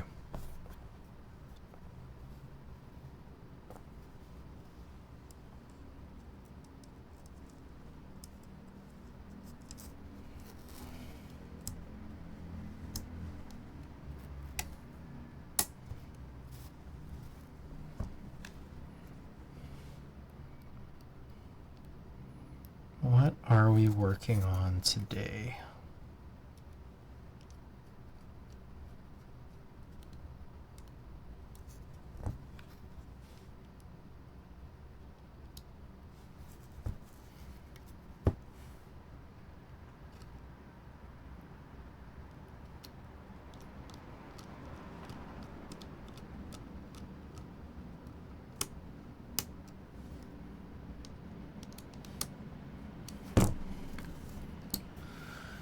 Alright, I guess I'll just put this away for now while I continue to mull over what we're doing. There's a chance I could just do the thermal with this.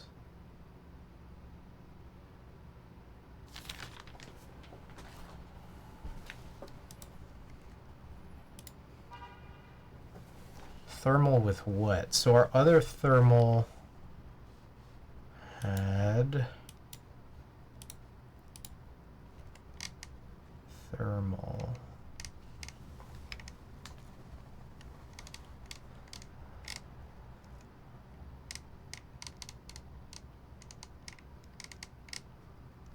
Thermal.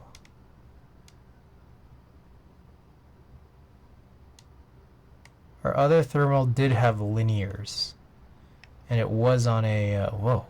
What the hell? Is that a Discord sound? I don't even have... Was that the song? So I don't even have a Discord that would make sounds right now. What issues are around here? Lack of PCBs? Yeah, no. Okay, so here's the explanation. The Y6 specifically needs a Heine H60 PCB because of the edge cuts on the PCB. So that would be these guys here. This is not a... It needs a JST. It needs a JST PCB, and it needs to have all of the Heine cuts along the edges. This is an SNOP 60 V1, I guess. I think like to get an H60, you need like the V1.2 of the SNOP 60. Not even the 1.1 works. Something like that. So yeah, this is not going to work for the Y6. And so I'm bailing out of the Y6 build. And I'm just trying to figure out what keyboards I could work on, because I can. I just need to figure out what it is.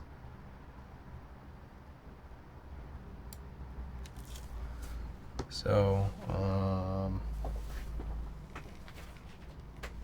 guess we're getting rid of this for now.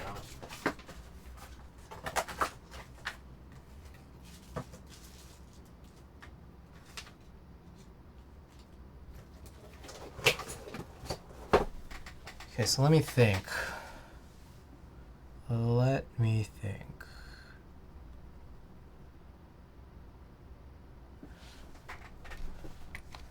Yeah, I feel like I'm just gonna go and grab the thermal.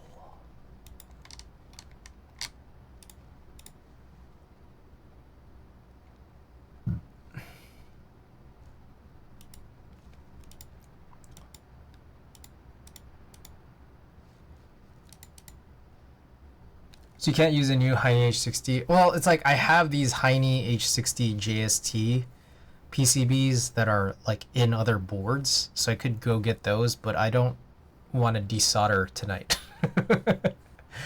I don't trust the nozzle that I have to make it through a whole board. I've been meaning to buy new nozzles for it for like 2 months, but I'm not going to until I get back in September. Yeah, so it's like I either need to buy new PCBs or buy new nozzles, and I mean that's not gonna happen before the end of this stream.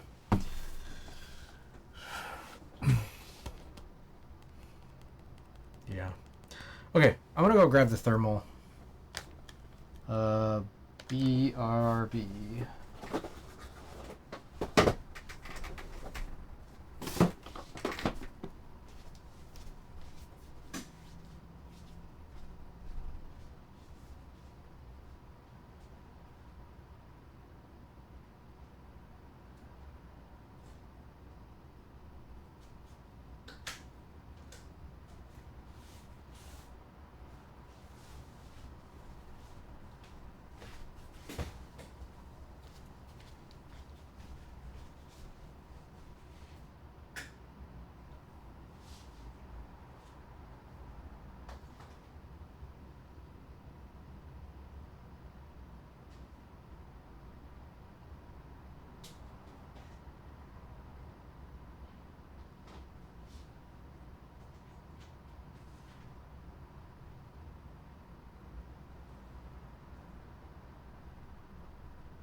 Okay. Wait, hold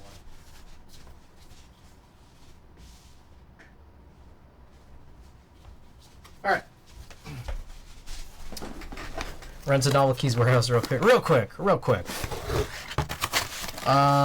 So I have my thermal here, but I'm gonna be honest. There's a weird situation, which is that I have no clue. What the fuck, man? This stream is getting so scuffed. I need the plate. I don't know where I have the plate for this.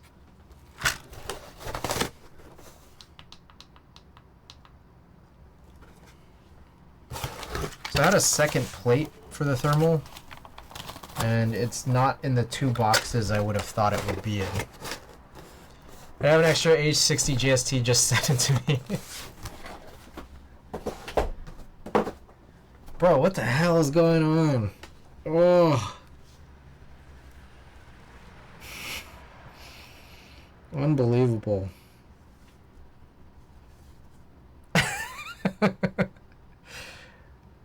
Yeah, what a train wreck.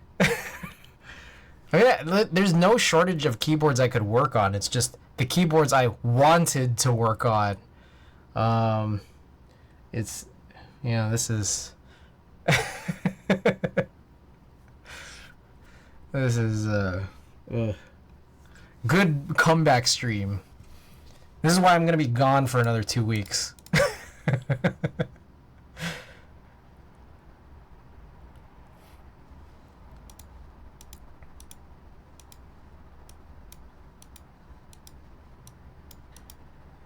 Alright.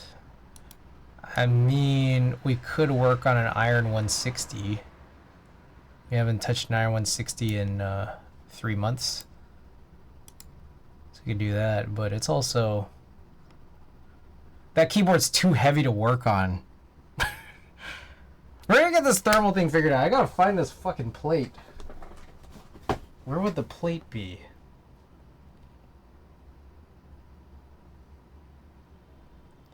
I forget if iron boards are the ones that sound kind of boring. I think a lot of people have the criticism that iron boards are not that interesting.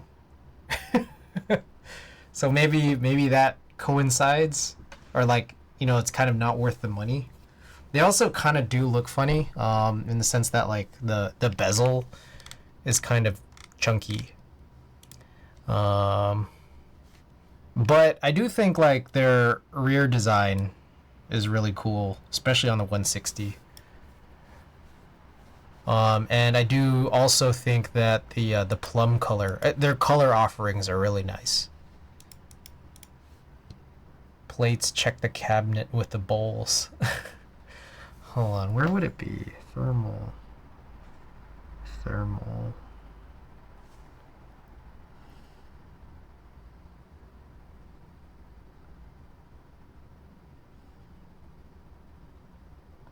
I'll be right back. I'm gonna look through.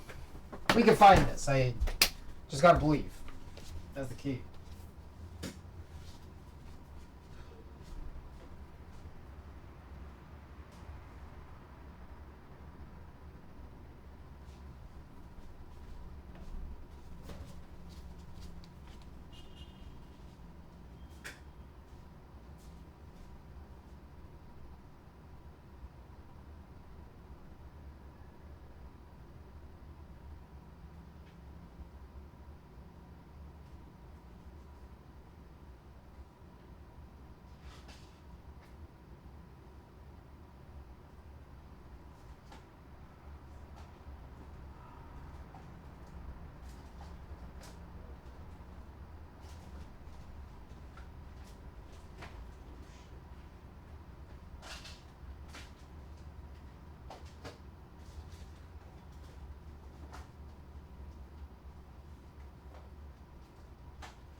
Okay, I didn't find it. So I didn't find it, but you know what, I think we're gonna pivot. Okay, I know someone that just picked the My 160 Plum for so cheap and make it sound legit despite the ruined mehness. Okay, yeah, we're gonna pivot. I think the better idea here is that I don't want a fourth keyboard out here, so I think we're just gonna work on this this stupid like this daal idea I have, which is to Do a daal with a plate. You guys cool with that? Hope you guys are cool with that.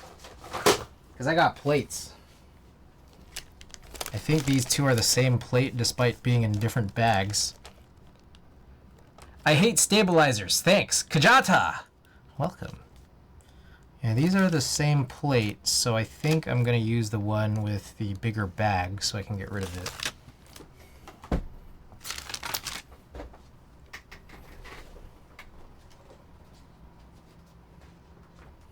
Alright, will there be any potential issue with this? We'll find out. Oh! Let's open this up. Let's open this up and see. Alright. We're switching. Daal.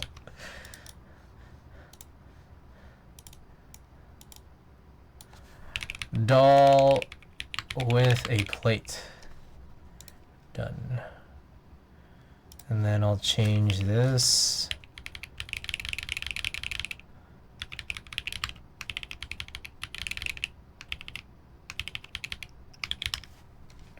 Night 10, welcome.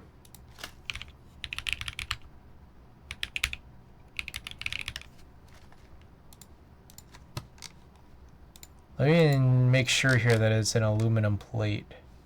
Yes. All right. Let's run it.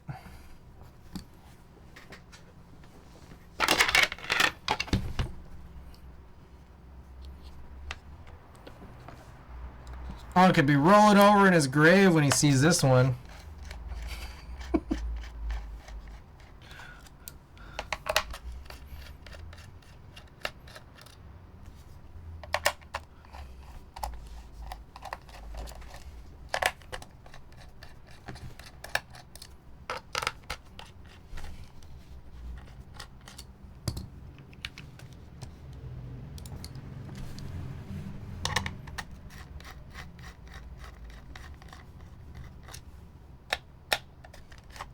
What's been your most used Switch this year? That's a good question. I mean, I use different switches for every build. The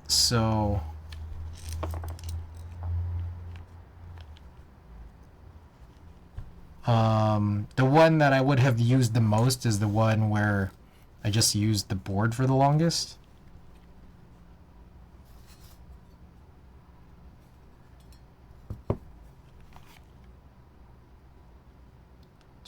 Okay, 7 screws. The longest board I've used this year. It's whatever. Like I took that long Zelda break, so whatever board that was. I was taking that long break.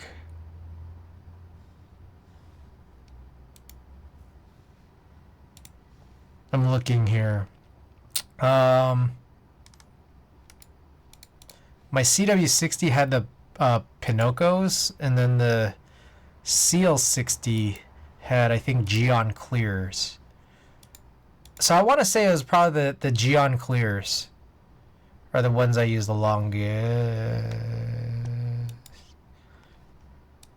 Or it could have been the Cappy 60, the U4Ts. Yeah, one of those. I think it's easiest to just say it was one of those. U4Ts or Geon Clears, probably. Whoa, you guys hear that? That was crazy. I track my weekly rotation every week.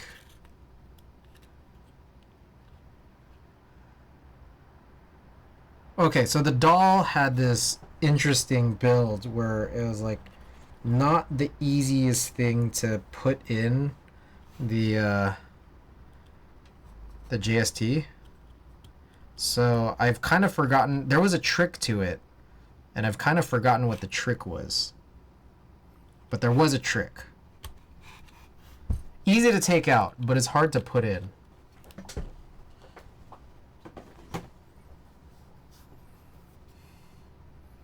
All right. I never answered my own question, which was,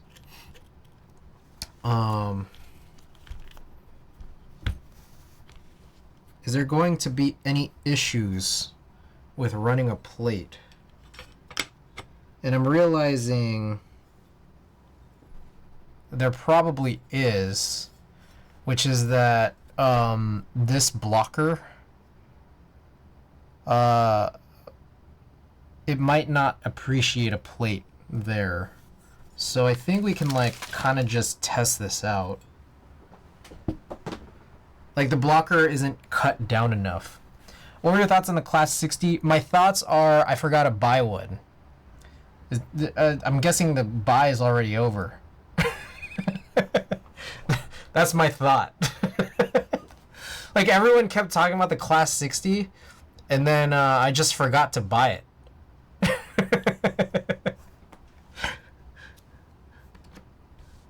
It's like, yeah, this is lit.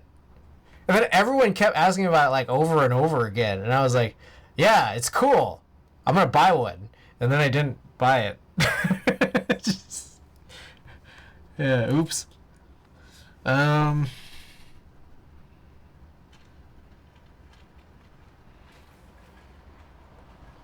many boards do you own? All 60%? They're not all 60%, but any new board that I buy is going to be a 60%. So here's the page. So you can add it up if you just like click on enough check boxes. So it depends on if you count ones that aren't in my possession, like the ones that are still being built, like manufactured on the way.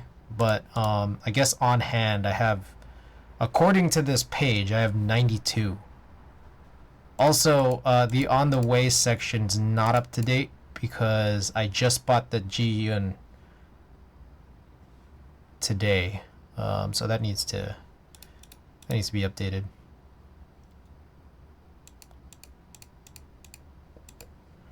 But truthfully, there's a few boards in my collection that I don't really intend to keep. Are they all in a rotation? The rotation is dictated by rebuilds, or if I have a second build to do. So it kind of sucks because it's like there's some at the bottom that I'm just, I haven't touched in a while because, Blade 60, Hammer 60. The Hammer 60 is nice, but it's just like I haven't touched these in a while. But yeah, there's boards where like as time goes on, it's like I feel like I need to move on from them, especially like the ones that I have like kind of like doubles of. Like I have 2 midways. It's like I don't need 2 midways, Currently all the ones that are listed on this unbuilt page, like I don't have any great attachment. I mean, this is like the most simple like cheap tray board that you could get, but like the build that I had here was interesting, but it's just a $15 case.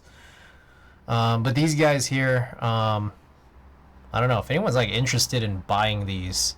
Just let me know. They would just be the bare board, and if it came with a PCB, the PCB. Same with the midway. If you guys are interested in a midway, the blue. It's an interesting blue. It's like not even real. It's like called navy, but it's not really like, it's a light navy, which is, does that even exist? I like it a lot, but I have 2 of them. Like I have this LE purple. Do you ever main OG HHKBs? Not at this point anymore, just because I've done like the case swaps into heavy grails, live oaks, S60s, or like other show boards. So like I do Topre HHKBs, but they're not like in the OG stock plastic case.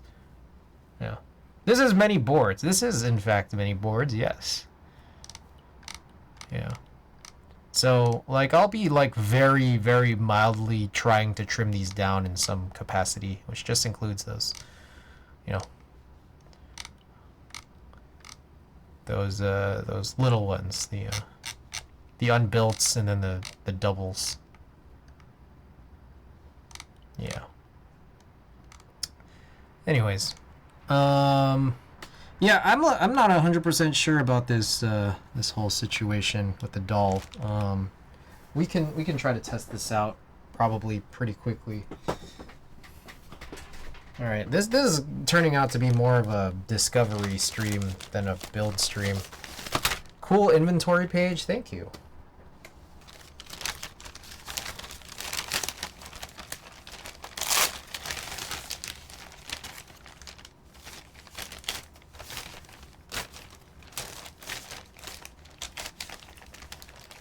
Oh,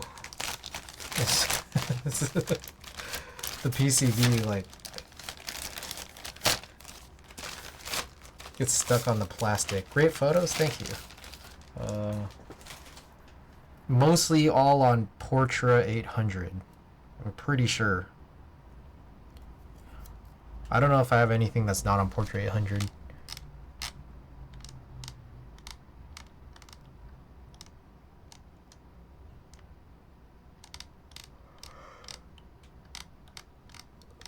Ooh.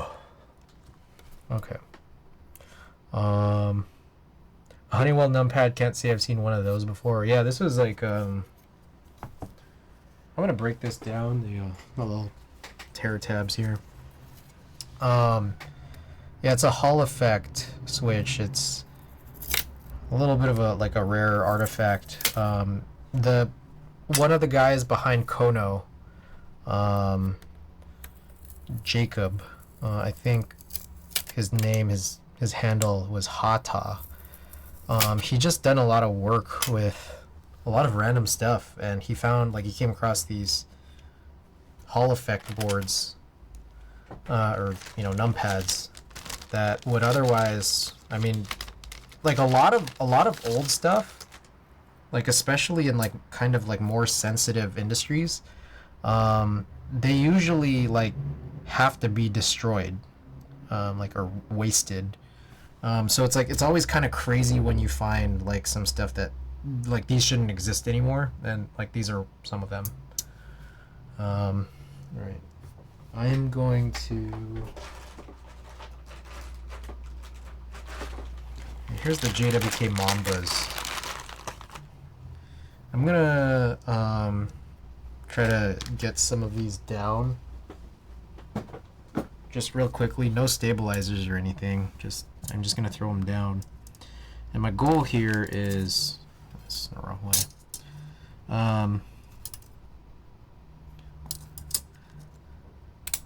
My goal here is to kind of try to find out, is this even gonna work? Like with a plate.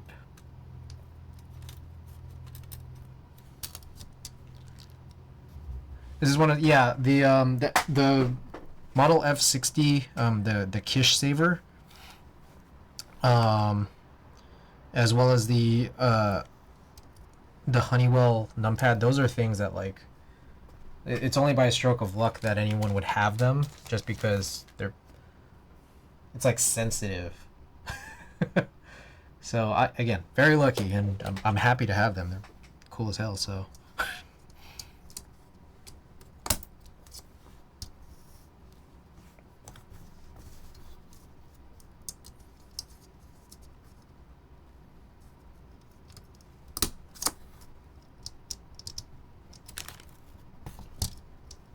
Okay, this might be all I need. I mean, I could punch in a couple more. It wouldn't hurt.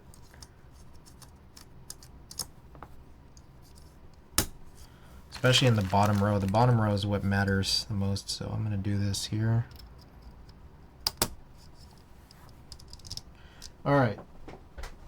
So what I'm aiming to look for is, I take this, I don't know if there were any more of those O-rings. No. So now I need to grab these O-rings, which I remember being really tight.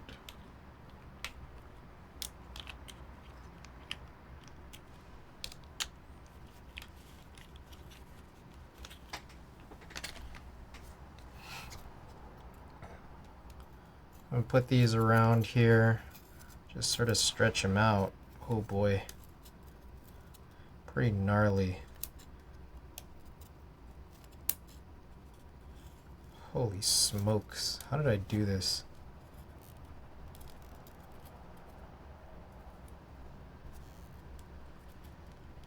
feel like when you say I've dumped next Black Alps boards were like $20. Miracle they didn't get shredded. Yeah, exactly. You get situations like that for sure. Okay, so I think the idea is I'm not going to use my fingers for this because you're going to rip me apart. Oh, that one was actually easy. Also, these are not even the switches that I want to use because I realize that's a linear build. I want to do something tactile with this, I think. Oh, fuck, there's like 2 different sizes. Shit. That's why that one was so tight. Oh, what a fool I was. Oh, shit. Oh, shit. Those mamas haven't seen in a while? Yeah.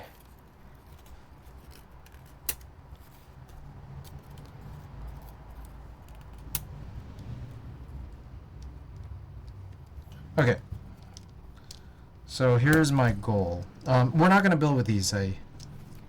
Just using these as sample switches here. I'm plopping this down. Let me get some more light in here. I'm going to fix this focus. And so what I want to try here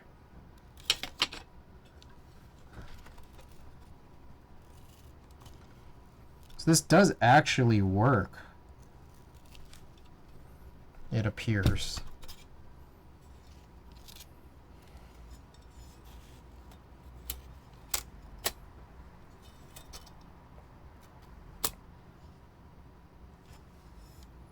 So the worry I had here was that the amount by which a plate would raise off of the daal, which is supposed to be a plateless build, would interfere with how deep the actual blocker is, as per the design here, from the blockers to the sort of rest of the case. And for those of you guys might be unfamiliar, this only came in win keyless and HHKB, so there was always going to be a blocker here. It's not like you could really do this with a win key. Now, the option that I would have had if this would interfere, like say for example, like if this blocker came all the way down, which why would it? I don't know. But if it did, it's like, well, I guess you could just shave this down. And if there were any interference now, I mean, that would still potentially be an option, like a super scuffed one. But I think it's fine. I don't, it doesn't seem like there's an issue, but I don't know.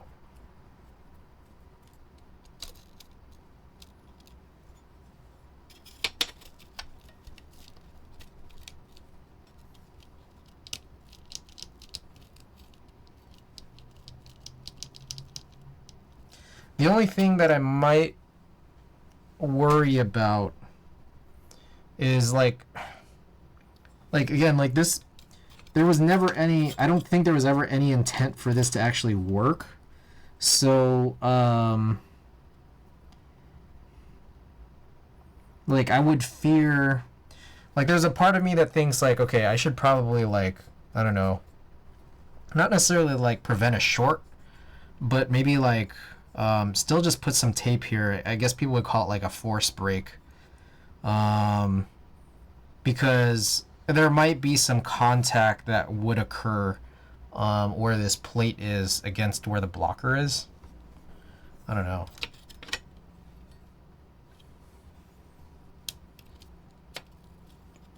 I think in general, it's like you are going to have to align this. In which case, it's like, I mean, the whole premise behind this, like, as I'm thinking about this, is very ridiculous. Like, if I were a smarter man, like, I would probably just get a new plate cut, just so that there's no, like, there's even further reduced risk of like metal coming in contact with metal. I apologize, there's a loud car over there. Board Nako, welcome. Welcome.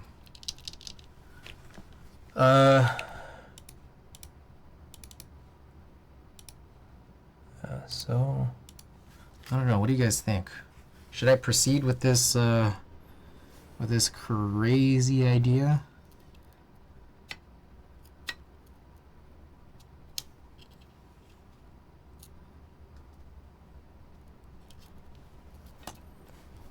Thinking of running it.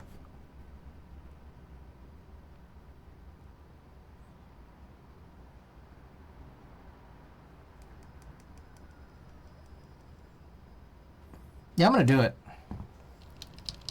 Fuck it. Let's try melody switches though, because I already have them out here, and I won't have to. Because I won't have to do a spacebar spring.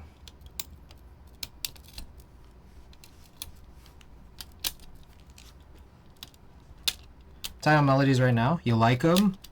I tuned them. I know that they're like, they came in apparently like hand lubed, but I redid them. Like it was more just like spreading the lube out more evenly, because when I opened them up, some of them got crazy. Took a little work. A little work. But you like them. That's what it sounds like. Yeah, it was like a white lube, right? Yeah. It was like kind of like in some places just pretty uneven. So you give another go at it and hopefully it'll turn out all good. Okay, I'm gonna get this out of the way again.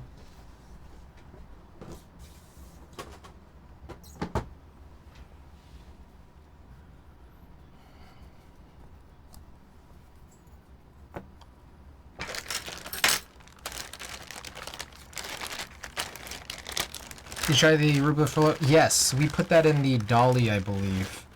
And that was pretty lit. I was a fan. Big fan. Whoa, who was that? Who did that?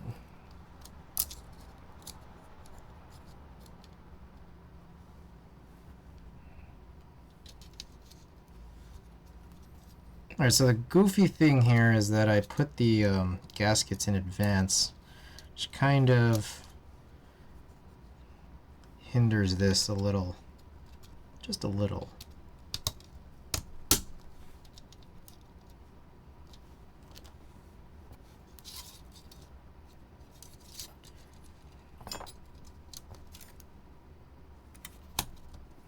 I think I need to go use this single side first.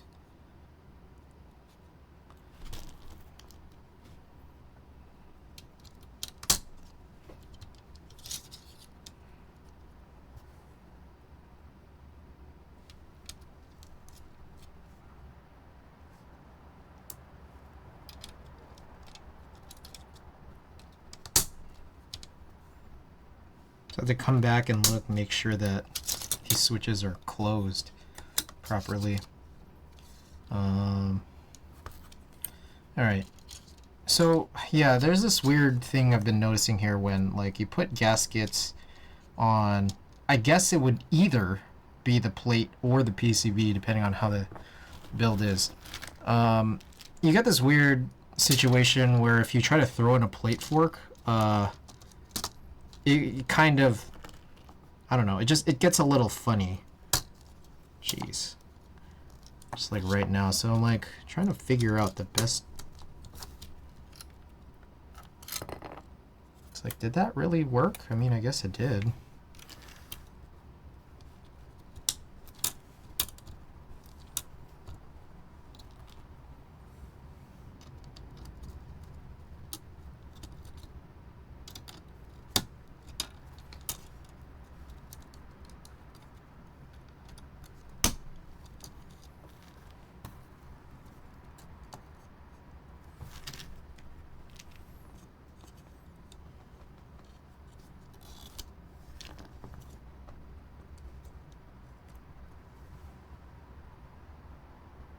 Yo, what the fuck? Oh, it's that. I was like, where the hell is the pinholes?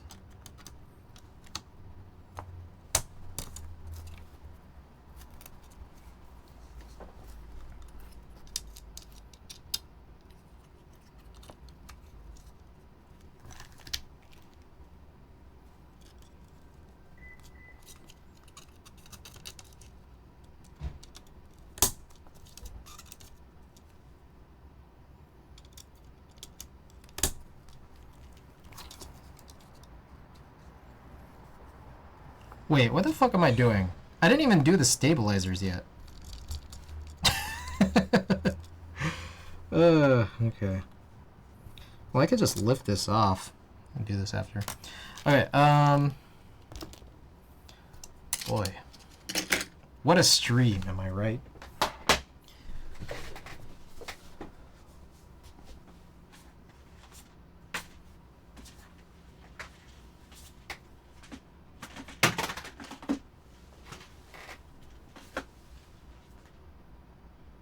Why do I feel like I'm low on stabilizers again?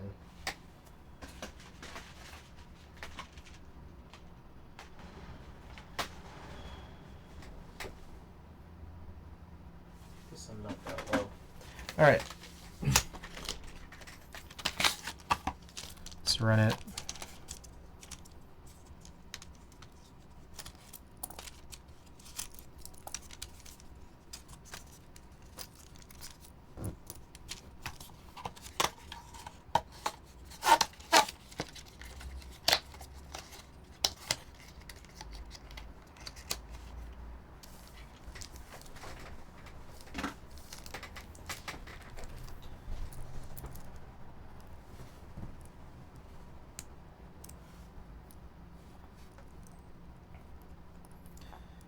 Boy, has this desk become a mess very quickly.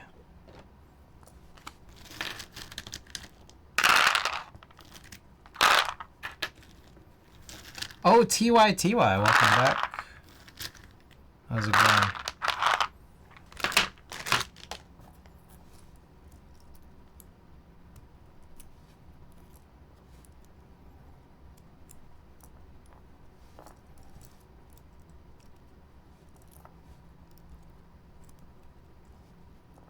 Back to real alert though, Chris. I've seriously been looking for that number for months now. I feel like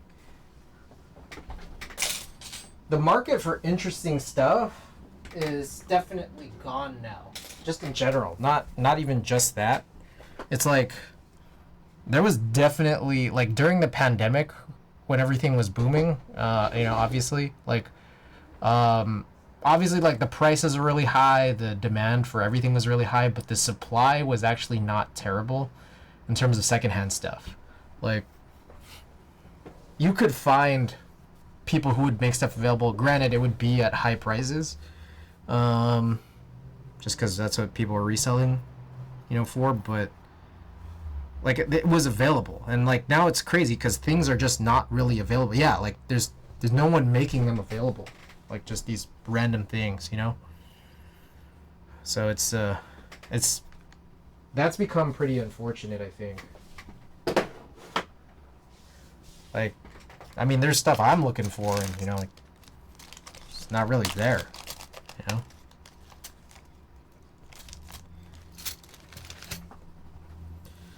I've been looking for a Ladybird HHKB.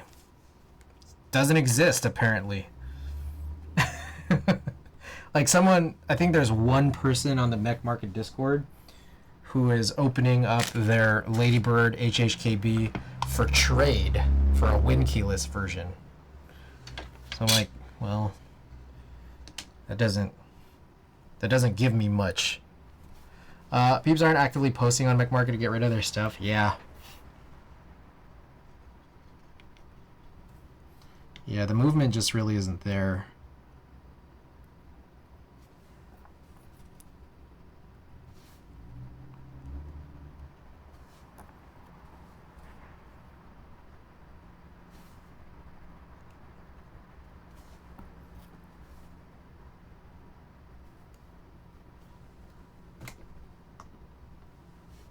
How good are keyboards? Welcome back.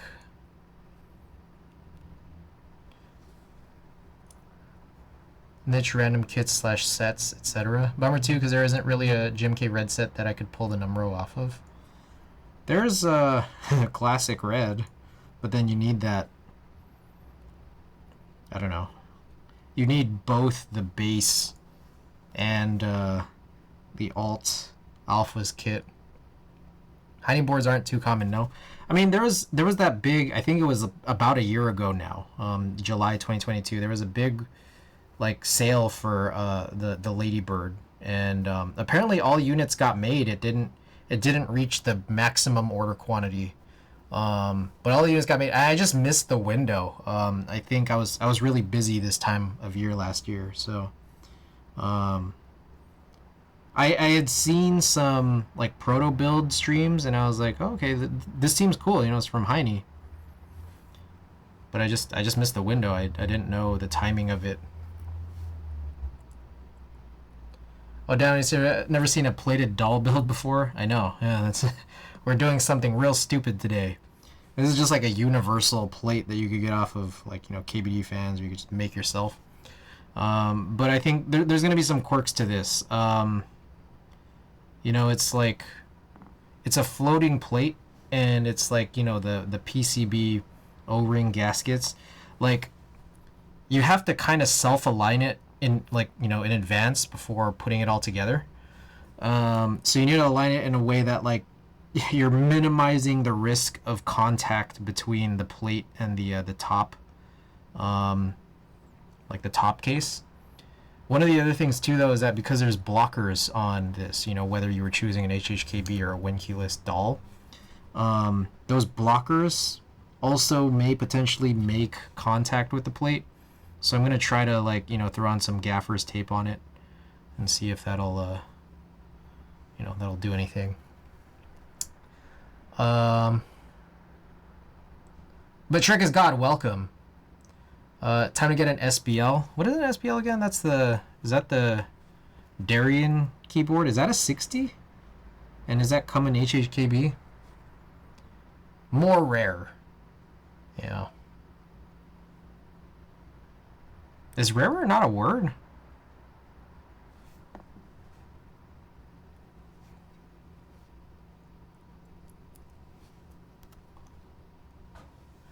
I did get in on the Ji-Yoon today. First K-pop HHKB that I've seen, but was the SBL an offering?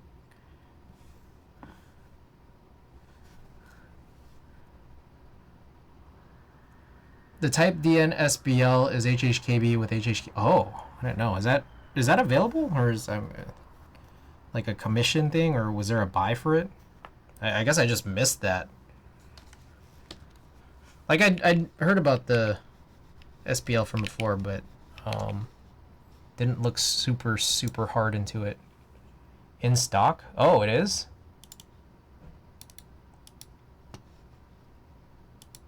Oh, it is available. Oh, interesting.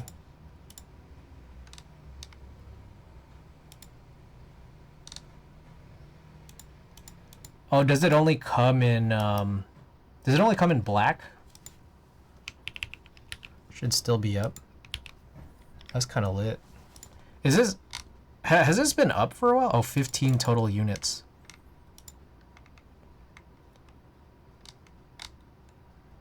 Dang. I should cop.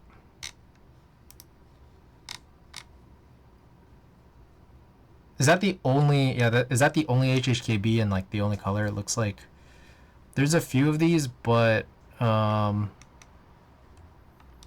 there's a few different boards here, but none of them look like HHKB except for this SBL Type DN. SBL extras. See, there's a lot of cool colors here. Damn. Those are pretty cool. Yeah, I might cop this 60% O-ring. I wonder how they dealt with, you know, some of this stuff. Like, I think I got to imagine you'd probably still need dummy switches, but this is the first I've heard of it. How new is this?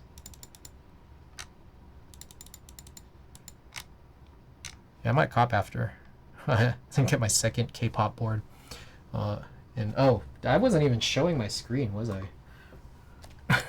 Hold on. Where is it?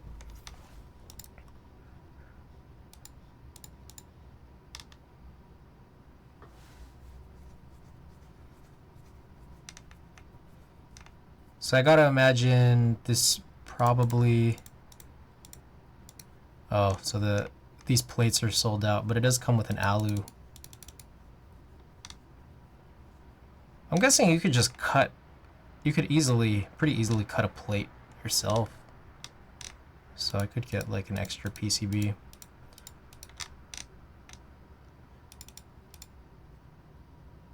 Darren posted like a couple weeks ago on his Discord. I see. Was it just always being made, or was it like price cut? It is, and I mean, I think that, like, I think that's the that's the big knock of, like, you know, Darien boards, right? It's like, I mean, like, what's worse between this and you know, Smith and Rune, right? It's like.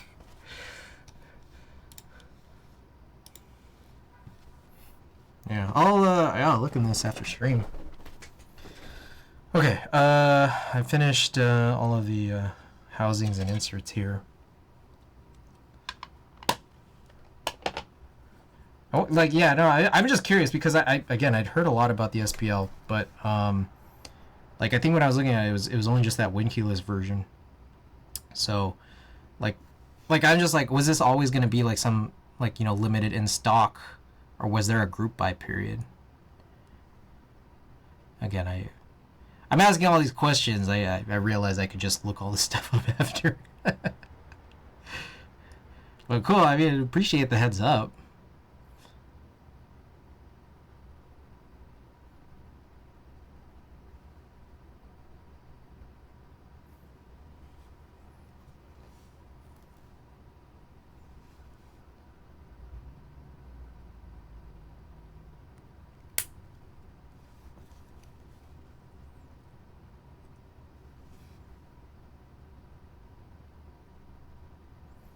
These, I think, when I do put these stabilizers in, I didn't even think or realize, like, that was gonna be a big factor in what was wobbling like crazy. Random goes, do you have GMK ski data? I have ski data plus, not ski data 2 with the 2 eyes. Ski data plus was run like I want to say 2015 or something. So that's the version of it that I have. Orange on black, yeah. Yeah. The ski data with the 2 eyes, that's like 2, like the round 2. That one I don't have. How different is it? I think the 1.5 unit backspace is different. Like, I think the plus version, the first one, was like the pentagon, like, house shape instead of the word backspace or the arrow or whatever is on the round 2 or many of the more recent GMK sets of the last 5 years or so. Another hard to find set. There was a point where Ski Data Plus, again, the first one, that was pretty available even into, like, you know, like 5 years later. Because again, I think it was run mid 2010s, and then I remember looking online and still seeing that there were sets available as recently as like 2021. But then, you know, that dried up. But the Ski Data 2, the technically more modern one, I think that was sold through whenever that was, you know, whenever that happened.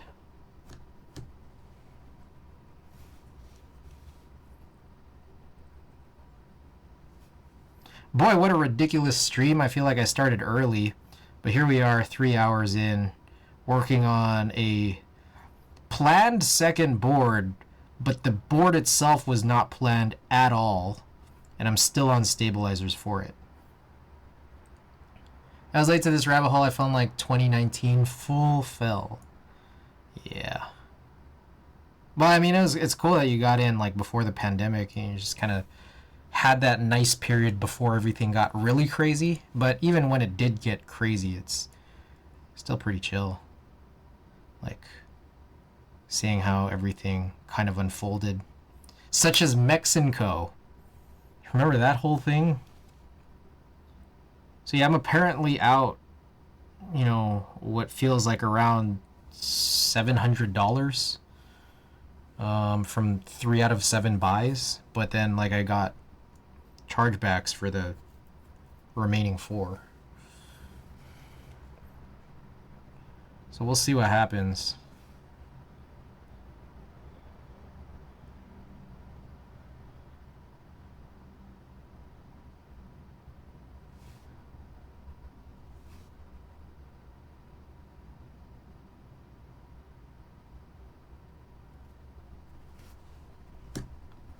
Fuck! What are we fucking about?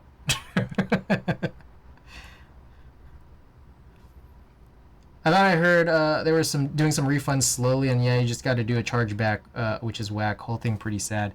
I did get a refund for the most recent order, and I still need to check my account to see like did I get double refunded? Because I got a chargeback the same day I got the first refund. And the thing was, like, I asked them to refund all 7 of my orders, but it's weird. So I gotta tally this shit up. All the losses with Mexico, yeah. Yeah, no. If you guys watched the Teja had a video of it today, talking about it with one of the Mech Market Discord mods. It was, I mean, whole thing is definitely crazy. You know what I found interesting was Hallie. Hallie, he's a streamer slash. I mean, he's a designer first and foremost, but I think he streams every now and then. Hallie's got some cool ass stuff. I think he's doing the horsey, I think. And I don't know if you guys saw the recent post where it's like he has the daal, or sorry, the horsey proto that's meant for Ankit. Anyways, like he pointed out on a Geek Hack post that like, yeah, no, you could see the signs, but no one was really saying anything. Like in advance. Like I didn't see the signs. I mean, there's obviously the caveat emptor, you gotta watch out what your risk really is. The 60-minute group yeah. Like there's always a caveat emptor for anything, but including the hobbies that you're in, like keyboards. But what the signs were might have been obvious to some, but they weren't to others, such as myself. And so I think it was kind of interesting because,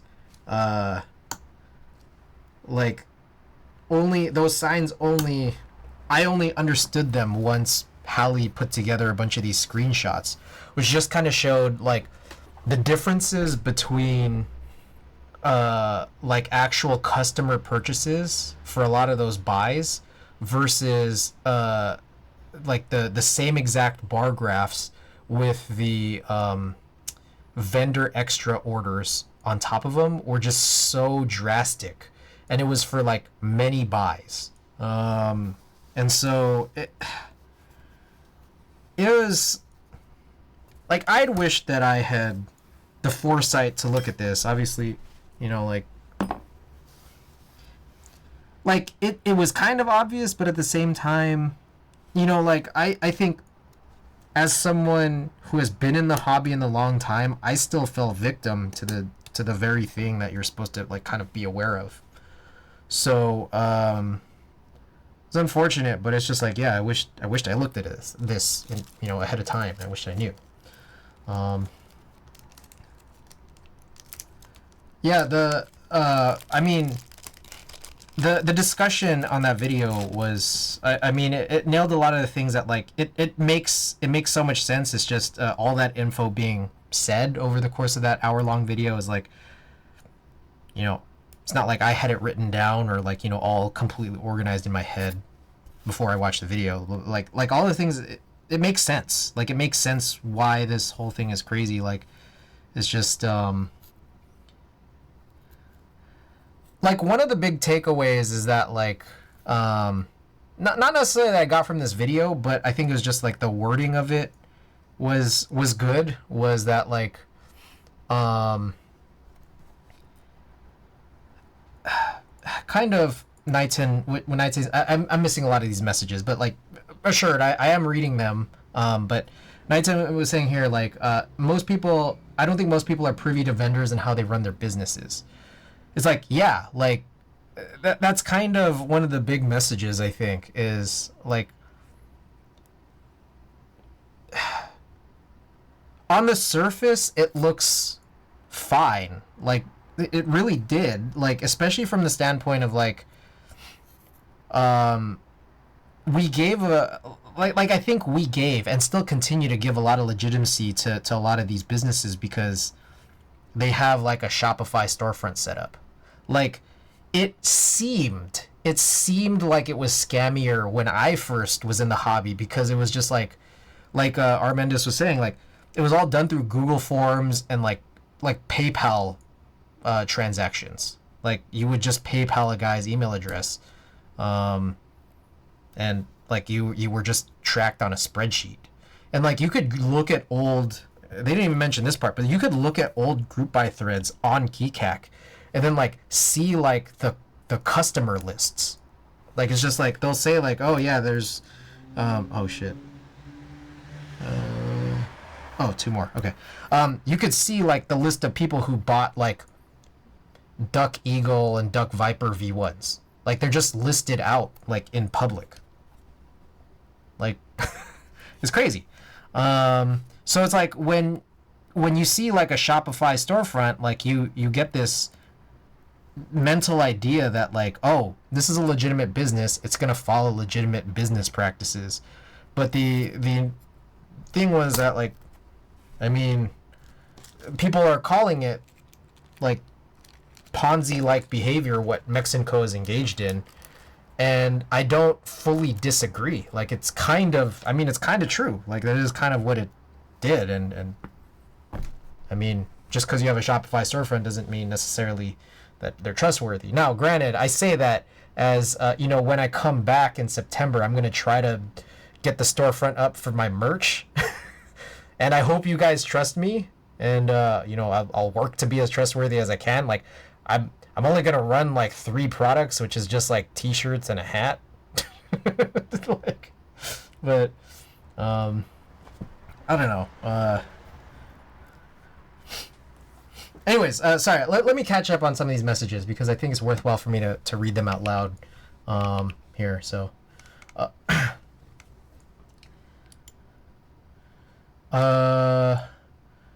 it's like a crypto rug pull of the keyboard world. Yeah, no, I mean, and it's also like the aftermath. Like they even compared it to like the run on the banks, for SVB, and the couple of other banks that this has happened to, where it's just like, well, everyone is now panicking. Everyone's trying to run the chargebacks, and then to Shopify, to Visa, to whoever is seeing this. It's just like that's causing an even further disaster for stores like Mexico, who had to pull the plug, basically in full. And I'm sure that this probably caused a pretty gnarly panic for possibly other vendors, too. So it's kind of crazy. And that's I don't know if you guys noticed, but I'm in a bunch of keyboard discords. And I've been getting a lot of messages lately saying like, here's our updates on the status of all these things, when it's like, and like they'll have like even like those statements like, we are fine. My streams, I need to watch T.I. did a video. Yes, that 60-minute video. 3K extras or something for Terra Below is crazy. If you're paying attention, I feel like it was and would be obvious, but if you just go on and buy something and then forget about it, like a lot of people do, then they won't see it. Coming from someone who has never been on that vendor's site until the other day. It certainly didn't feel obvious what money a vendor is using to fill whatever role. Massive docs. Yeah, for those like signups, right? Remove that level of transparency, then it gives a wiggle room for bad practices in this case. Yeah. We can't really expect average consumers to identify these signs. Yeah, I've been in the hobby for a while, but the thing is that like I took a little break, and then I came back during the pandemic, and then I just, like for me, like it was kind of a mix of things. Like I had like some visibility into what things were like before, but like when I saw how the hobby had evolved through 2020 and 2021, I'm just like, oh, this seems like pretty legitimate, right? Like, so I was coming into it kind of with both like viewpoints where it's like I'd known about some of the stuff that was happening before. Like I had been in some scam buys, way back 2013, 2015. But I just assumed like I came back kind of also on the other hand being like an average consumer, seeing like, oh, this must be legit now. 2020 hindsight. Bro, the Noxery Discord at the moment. What happened to the Noxery Discord? I know that like Noxery has had a bunch of delays. Like I'm on board for 3 boards for them. So I don't know what people are saying, but I do know that like he had been updating every month saying no updates, delays every month. And then I saw a recent one saying that like, hey, yeah, I'm sorry, blah, blah, blah. And it seemed like a more apologetic update. But I don't know what was happening for Noxery. I haven't actually looked through the Discord. So update me if you care to, Genyu. Rama status. Yeah, the Rama thing has been crazy, but I mean they did fulfill thermal. And I mean that's the last big thing I got from them. So I don't know how crazy things are now with Rama. Other crazy thing, angry people started like finding Mexico staff at their houses or other jobs harassing them. Harassment wasn't warranted. That was just weird. I don't condone it obviously, but like I mean, there's always like you put yourself like I'm putting myself at risk right now of harassment in the same way that like anyone does when you start to try to become more public. So it's just like there's a part of me that's just like, well, like again, I don't condone it, but there's always crazies, right? Like so it's like yeah, like it's what it is, like yeah. Anyways, let's carry on here. So these stabilizers here should help give us some better leverage than we had from before. And we do have these switches here. They're just slipping in pretty nicely. It does seem like it will still like slip out, presumably because like the difference between the Melody's plastic pins versus the cutouts on the PCB for those same pins.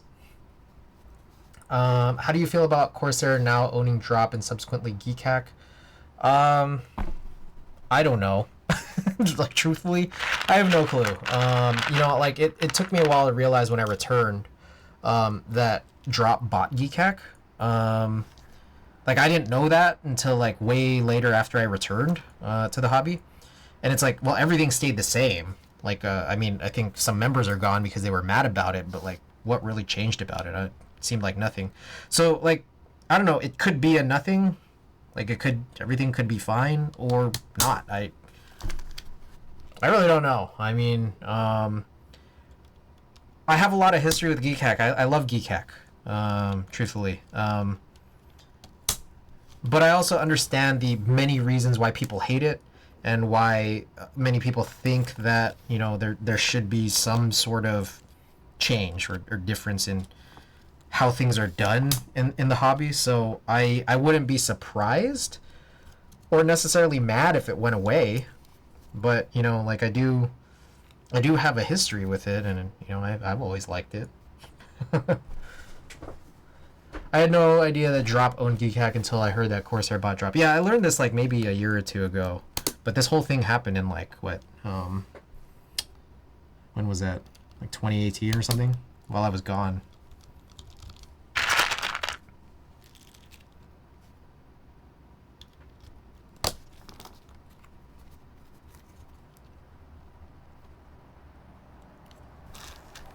Kind of sad these days. A lot of bulletin-based forums just don't exist anymore. I think there's something to that, right? Like I think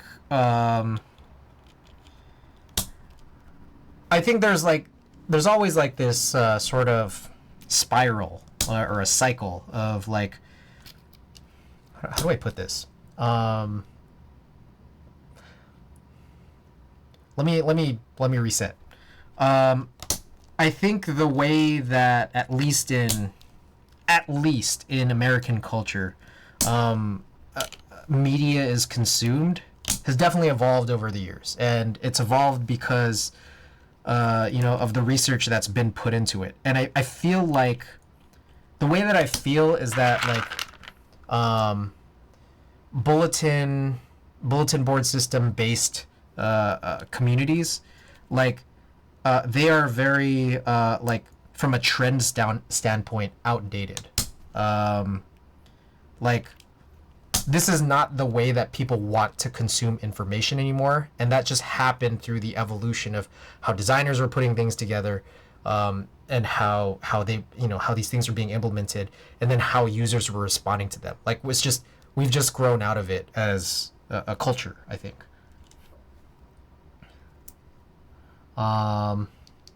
Did you hear the buy and land controversy?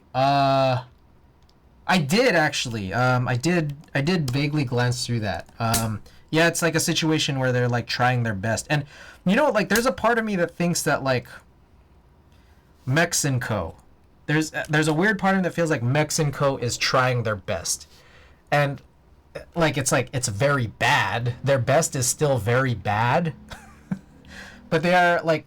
It sounds like for the fact that like.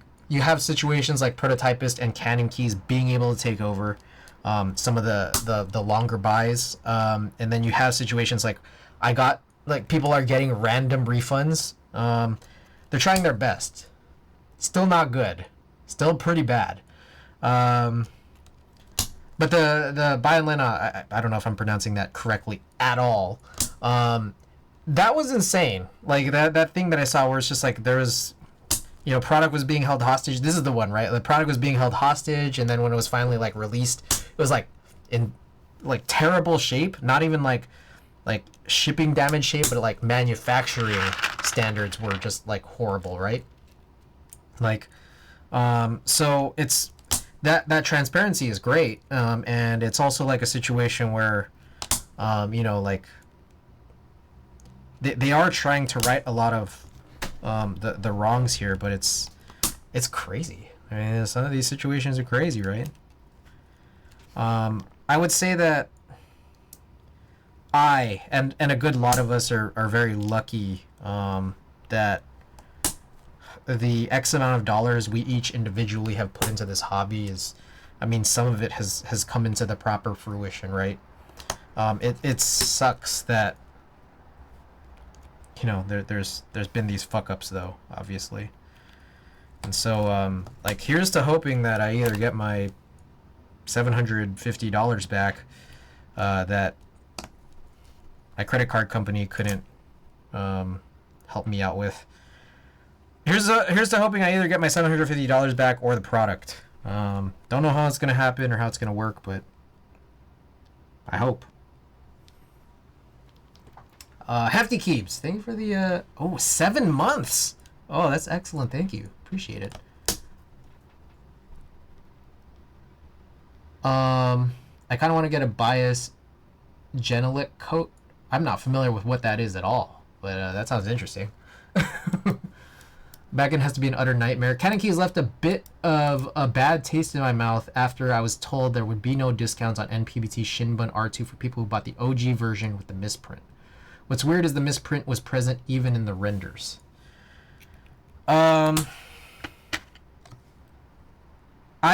know what you're talking about. Not with Shinbun, but like the feeling. Because like here's an example. This is my copy stand with the whole negative supply thing. I always like rave about it whenever I do my keyboard or my photo scan streams, right? All that stuff is like the V1, like kind of pretty much like at the start of their run. They give very little to no advantages for anyone who kind of initially backed any of their projects with any of the new better stuff that they put out. And it's just like, it's kind of like early adopter, like the curse of early adoption. And it sucks. Like, and so yeah, like Exploding Core, I get it, but it's like their thing was probably like, okay, you guys saw the misprint, during the initial renders. So it is technically what you paid for, and then they don't do that for you, and it sucks. Like I get it. Oh fuck. Hold up. Okay. Oh. All right, we're good. I was like, did I put my spacebar switch somewhere else? But Hefty Keys, that Chronos Artisan tray. Yeah. No, there was an extras drop, I think, over the weekend, right? It's hard for me to follow. I was busy at a festival, so. Were you able to snag one at all, by any chance?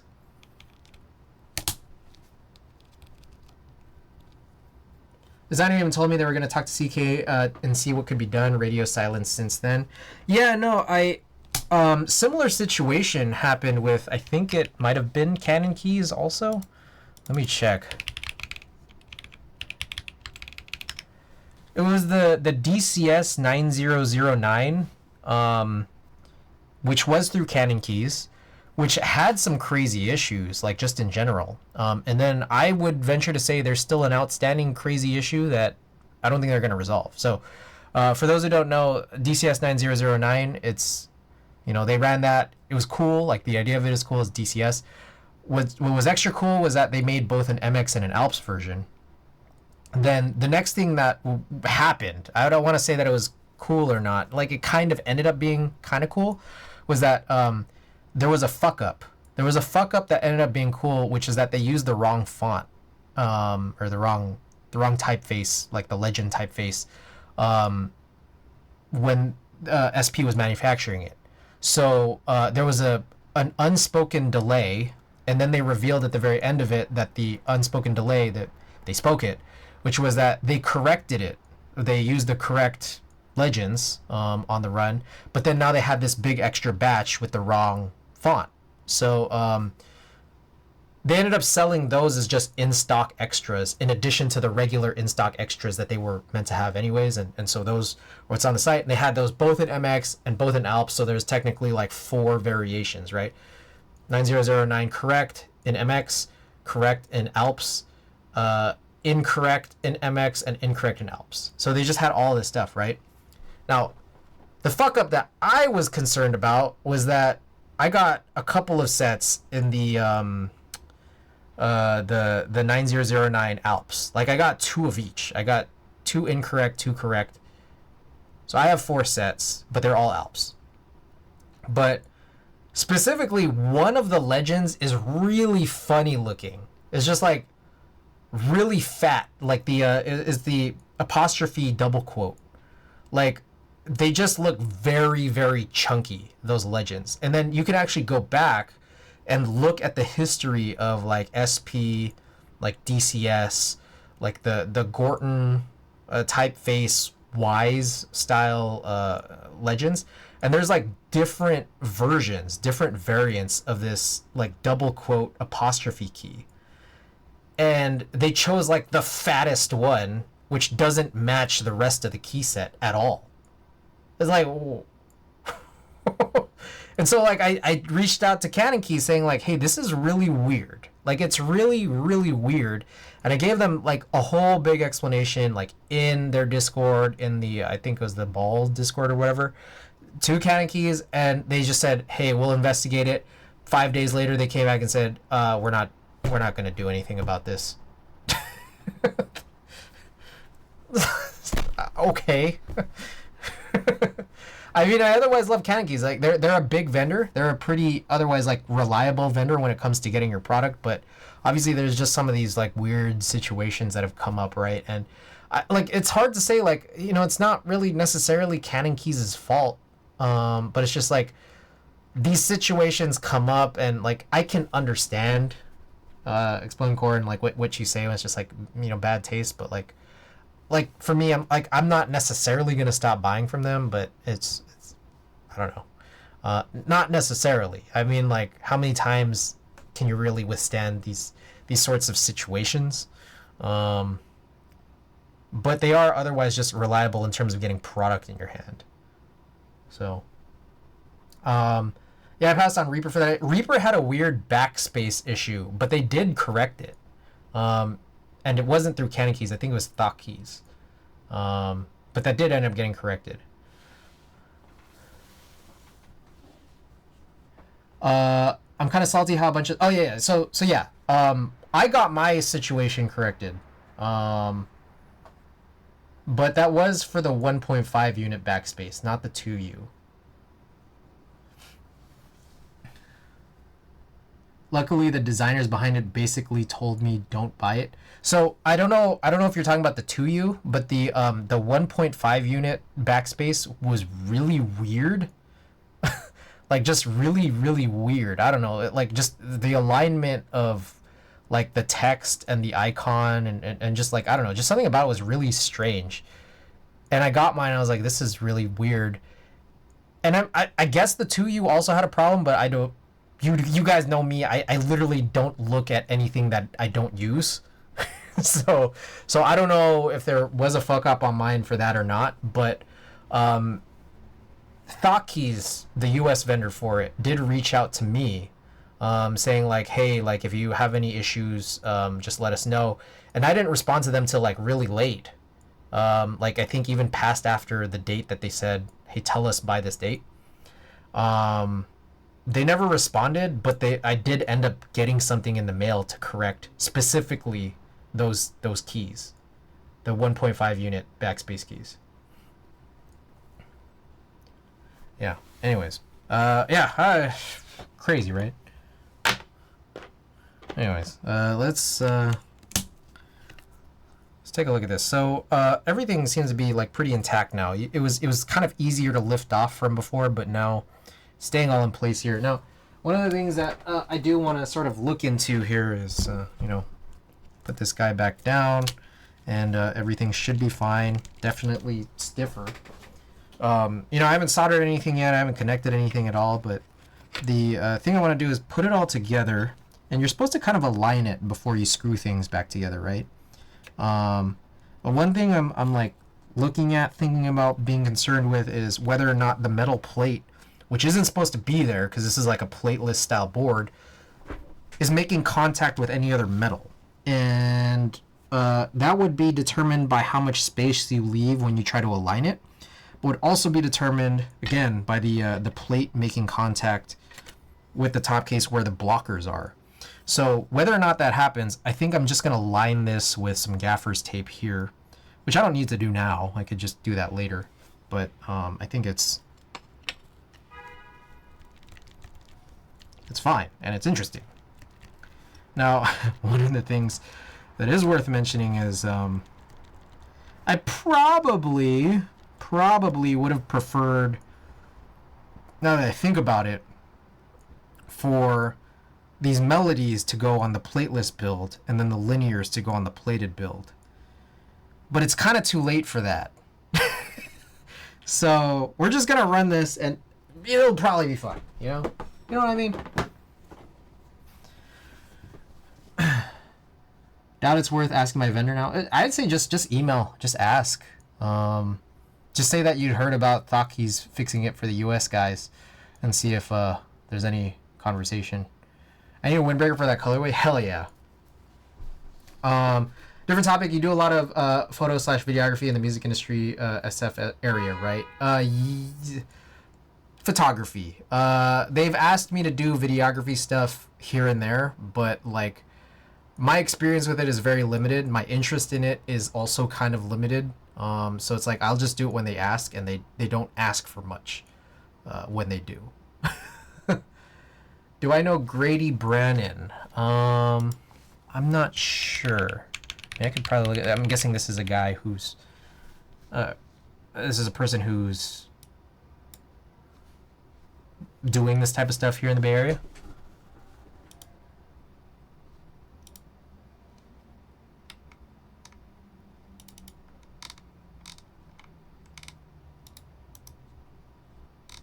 I'm looking at this person's work. I mean, it's cool, but I'm not sure if I'm familiar with this person, so.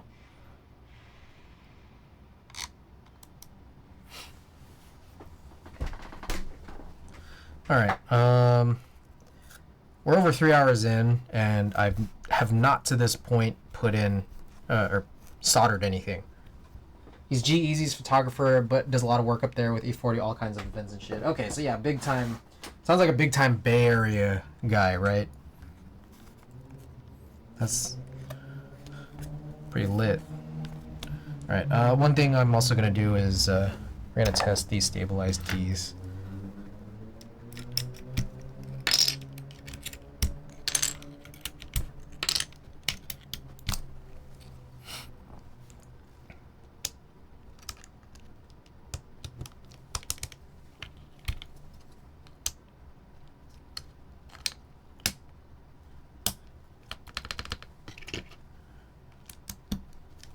Alright.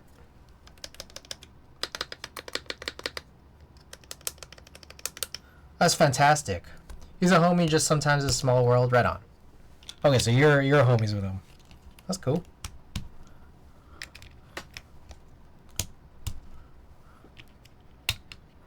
Yeah, tour photography is kind of gnarly. Like I don't think I can do it. Like it's just like I have to be here in the Bay Area. Asterix. I've realized a couple of people hit this command, so I'm gonna update this with the switches. I realize. Well, if I can, with the it's not plugged in.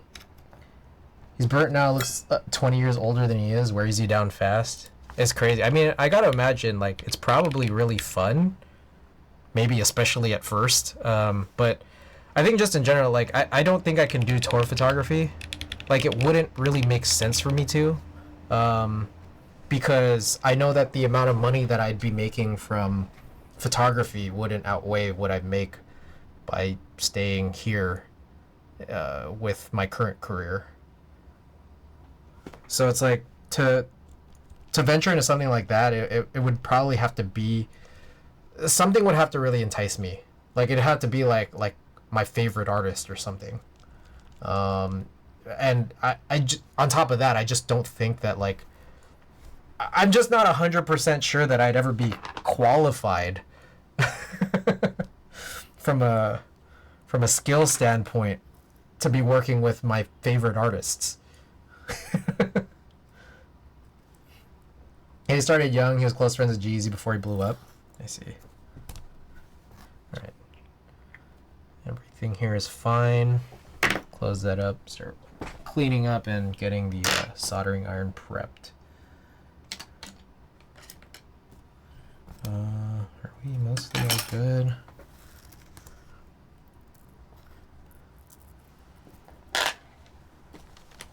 I'm gonna clean up all, like I still have all of these PCBs on my desk from earlier. I don't even know why.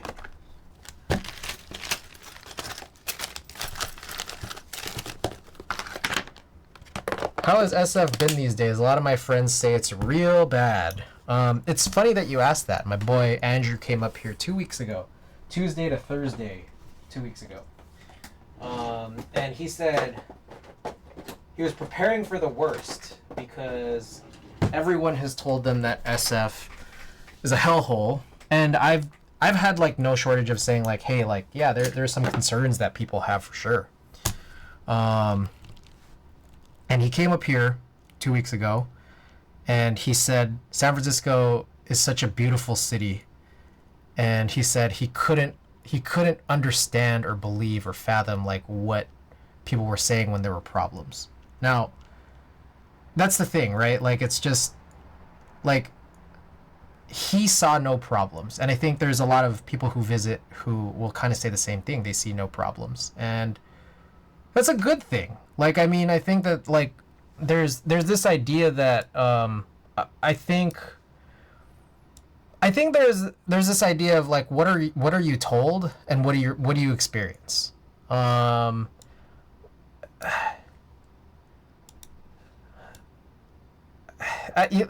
not much more I can say that than that, right? Like it's that like you're bound to suffer or at least just see some real problems if you spend a lot of time in places where they're going to be high risk, and if you spend your time looking for them, right? Like if you're like let me also be clear. When I say looking for them, I'm not even saying just being there. I'm saying like just like it's really easy to just find a lot of bad news, like not like bad news is an incorrect news or like fake news or whatever, but I'm saying like if you're looking out for things that are sensationalized in that way, like you're gonna find it, and it's gonna be pretty easy to. Like there's that whole thing, like there's something about how like there's like a shit map. You find where all the shit is in San Francisco, and the map looks fucking crazy. But like my boy Andrew, who was here 2 weeks ago for 2 days, spending all his time walking around while I was at work, like I was at home doing work. He said that he only saw shit on the ground once, in like his what was probably like I don't know, 15 to 20 hours of just walking around the city. So like it depends on where you are and what you're looking for and what people tell you. Because he was just like he's like I didn't understand. Like he truly didn't understand why so many people like talk about San Francisco like a boogeyman, but it's like it's the reality. Like it's just like there is a reality when you are here, which is that it can be beautiful in some places, and there are still some problems today that maybe didn't exist before. And there's some things that have been fixed, compared to how they were before. So interesting. Market Street is not indicative of the whole city. Maybe locals versus visitors. I've had much shadier experiences in Hollywood in broad daylight. LA is massive. Yikes now. I gotcha. For example, SD, I won't go downtown because it's nothing like it used to be just a few years ago. I walked out of my apartment in Hollywood, and a homeless stared at me in the eyeballs and took a massive angry shit in the street 2 feet away from me. Randy Ocean, by the way, welcome. I gotta say welcome. Welcome back. I mean, I'm welcoming myself back here. I'm going to be streaming here tonight, and then I'm going to work to stream tomorrow night as well, but I'll be gone again for a little while, till September, or maybe late August. Yeah. I don't really know what to say. I go out, like I don't go out as much as maybe I should for a guy who lives in San Francisco. I spend a lot of my time inside because I work remote, and I stream, and I play video games, and I sleep a lot. So my experience of San Francisco from that standpoint is like, yeah, it's fine because I'm inside all the time. But I also know that like when I go out to go get groceries, or if I spend some time going outside doing the things that I would want to do, like San Francisco is relatively nice, but I could also encounter some bad things. Like I can, but I also typically won't. Like, it's just how it is.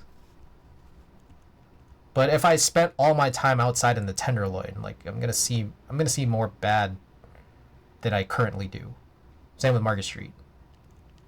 Yeah. Oh. My boy Andrew, he spent a lot of time in Golden Gate Park. He loved it, and he loved the walk. He loved to walk to Golden Gate Park too. Presumably because I don't know. I guess he maybe got lucky, or he just didn't go through the more high risk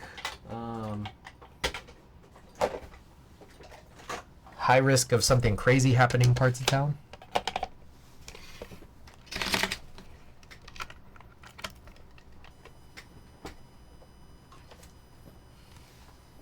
I got you. Yeah. It's chill. There's more. Is the other thing I wanted to say is that like, yeah, you see some real problems if you start like. It's more like how do I put this? You gotta just experience. You gotta have the experience because I don't know. My buddy did, and he liked it, but and people can really like it, but like.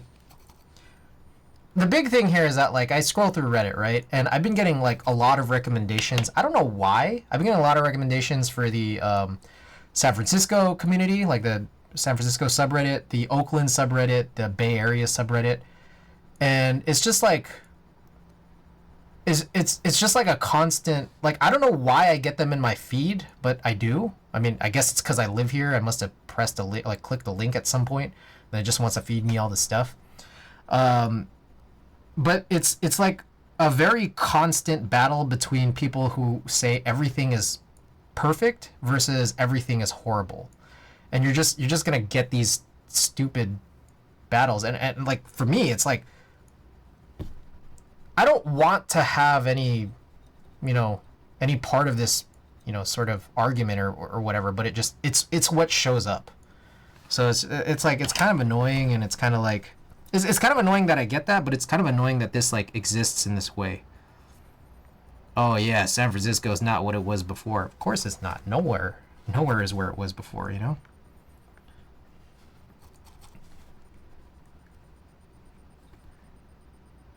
Like every large city, SF has its upsides and downsides, and your experience may well come down to luck and where you live within the city. Yes, Gamble Shroud, by the way, welcome back.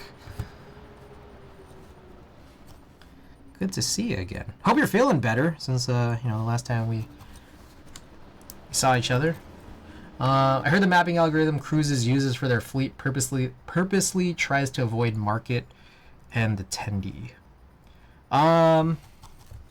Well, I think, like, I'm not sure if you guys are, like, everyone here is totally familiar, but, like, Market Street especially, you know, like, up from, you know, like, I guess we're, like,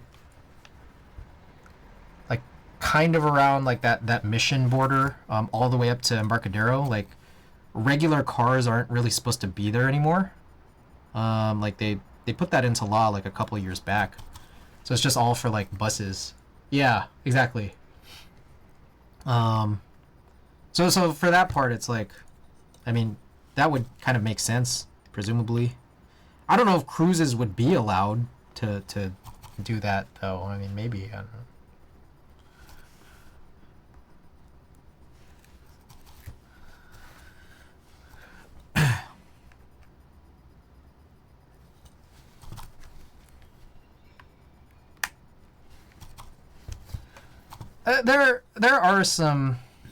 There are some kind of definitely real problems that I see with San Francisco, which is just kind of like, okay, like, here's the honest thing for me.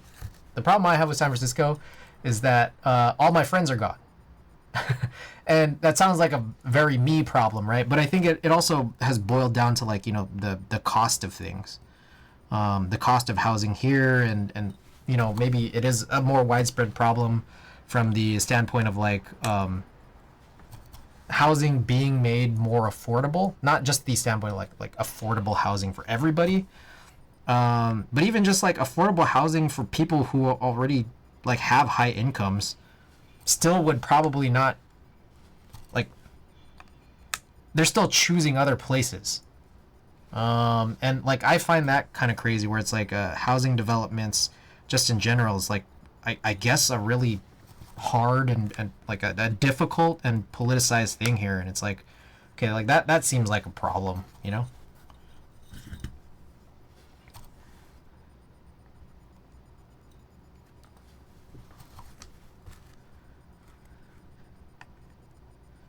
It's like I'd heard about Treasure Island having like its own politics, even as well, when it comes to like housing in that way. Like, that's a whole crazy ass thing. I recently learned from an island friend. The island. Oh shit. Okay. Also, I never did my eagle eyes. I've already started, but feel free to drop some eagle eyes in chat if you want. I guess I should look now. I think we should largely be fine.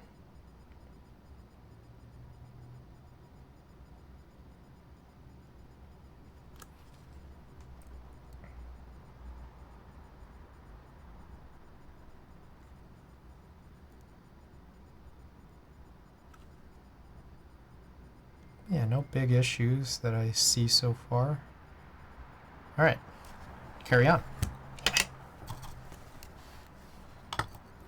Where was I?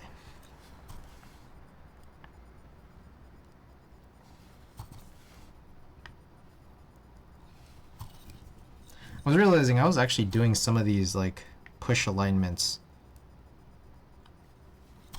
as I was going, and I used to like save it all for last, and part of me wonders why and if I should still do that. I think it's a little faster, but I've also kind of come to think that it's a little less comfortable. But I might just end up doing it because it's faster.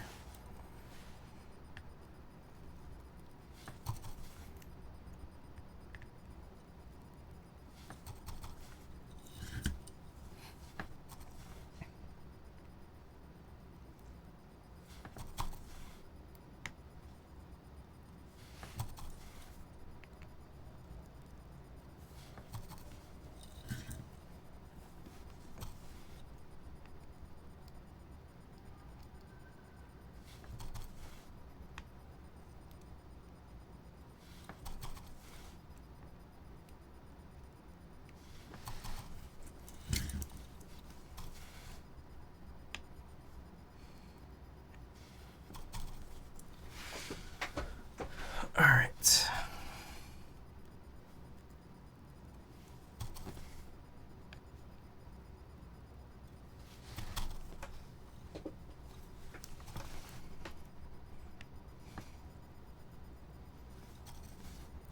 So yeah, there's a few things here. If anyone here is just tuned in or has tuned in late here, we had a couple of issues arise earlier on stream, which included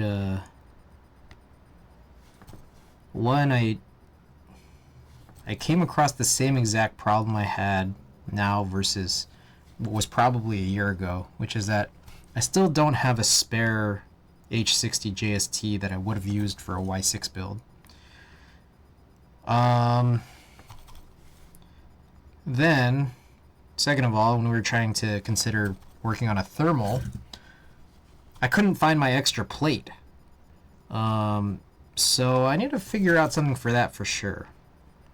Now, when it comes to that H60 JST thing, what I've realized is I don't think I need to buy a new H60 JST. I think what might work is we have that CW60 that has, you know, the whole JST PCB problem. That's supposed to be like Molexified, you know, the Easy Mate Molex.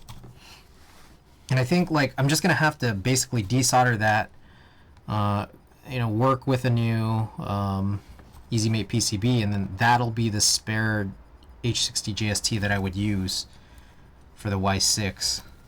I think that's how this would all work. That said, I've noticed an issue, which is that the CW60 replacement PCB, as well as what I think is called the Bastion 60 PCB from Canon Keys, I think, neither of those, so those are both Easy Mate PCBs, and neither of them have ALPS compatibility. So I think we're just like kind of out of luck in that way. And I'm like kind of wondering, is Heine, does anyone here know or have any info as to whether or not Heine is supposed to be working on an Easy Mate version of his PCB anytime soon? Because one would assume, or at least hope, that something like that would come with a ALPS compatibility. I'm still trying to do this damn IROX Cruel World, you know, CW60. I think pretty much only my dolly right now, I think, is open for this. So it's like kind of like I have like 4 sets of IROX switches, and I've only used one of them, and I'm trying just to find more opportunities, or at least economical opportunities, to like get these IROX switches into shit. And I'm realizing this is not that easy. It's kind of ridiculous. Like, this is not supposed to be that hard, but for some reason it's not easy. And it's kind of annoying.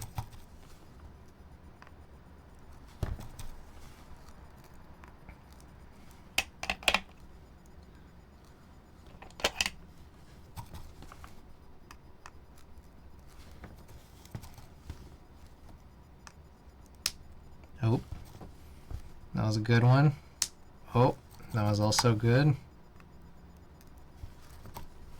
We had a couple good ones when we started, and then I realized I don't know why I was doing them one by one.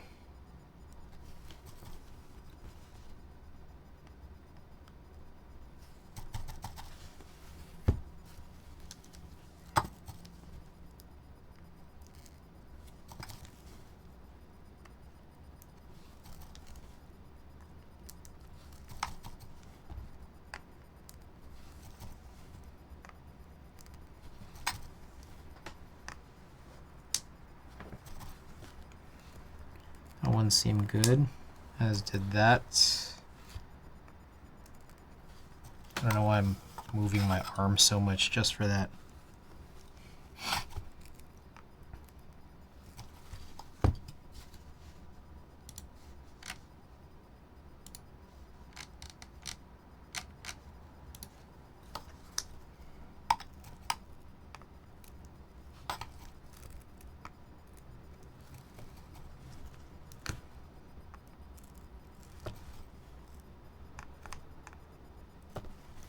Also, I haven't used this overhead for a while. I'm gonna do this, get more light into the stream.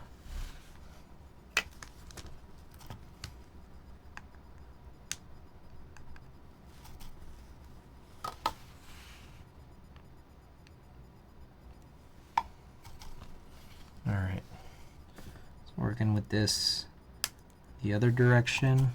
Get these clicked in. That one was real good.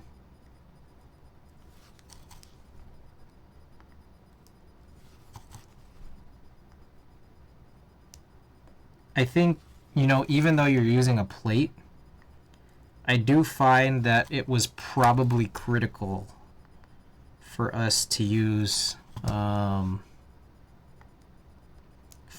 switches. Typically, like 3 pins, like it matters less. You know, if you're going with a plate, especially like a pretty firm material. But I think that the alignment here with the PCB assembly for the daal is pretty important. So I think getting this right, it was right.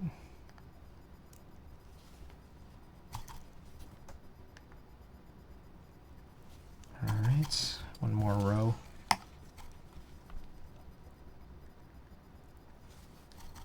What time is it? Oh shit, it's 1. Bruh. Oh, that was good. Also, I never tested this PCB. Oops. Hopefully it's fine.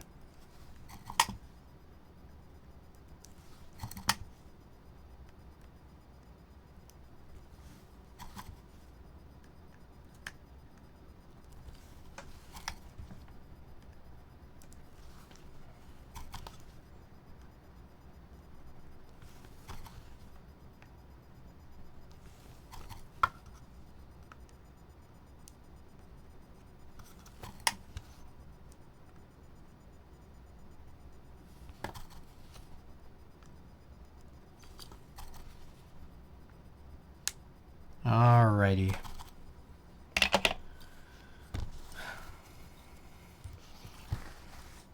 Let's continue here.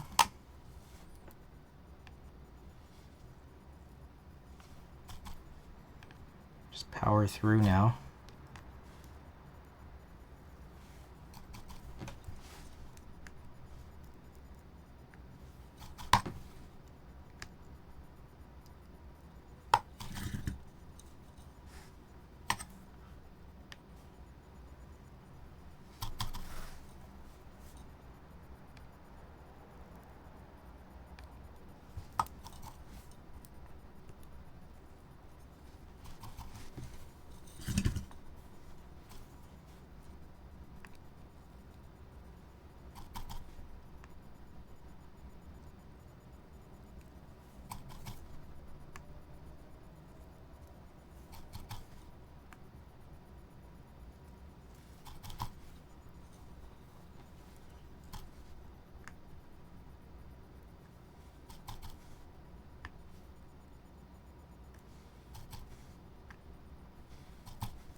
Damn, this like...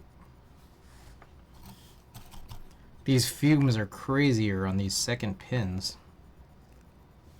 I think I really need to fix that fume extractor. You know what, like, I realize is that if I've stopped using that fume extractor entirely, I might as well, like, I don't know. I might as well just try doing that glue method. Like, if I just glue it together, see if that works.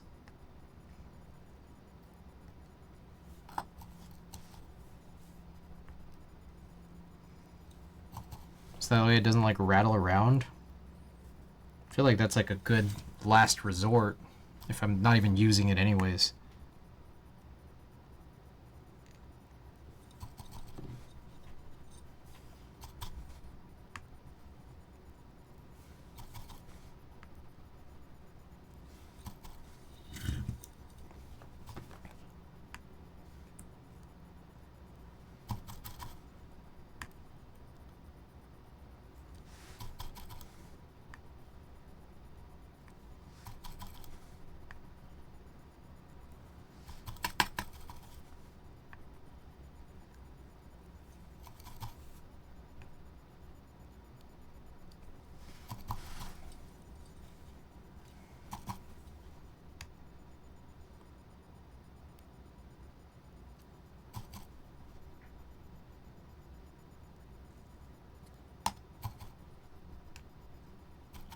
I'm gonna try to go a little lower on this temp.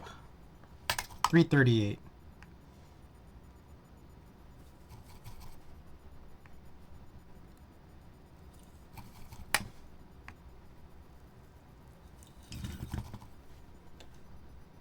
Oh, I just did what is technically my first solder build a few nights ago, and I had a fume extractor blowing into an air purifier to eliminate as much of the smell as possible. Still ended up with some irritated lungs. Ooh. I just used to sniff solder fumes all day, back when I was first in the hobby.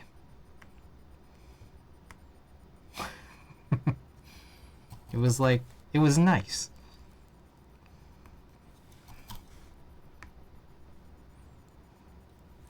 It made me feel productive.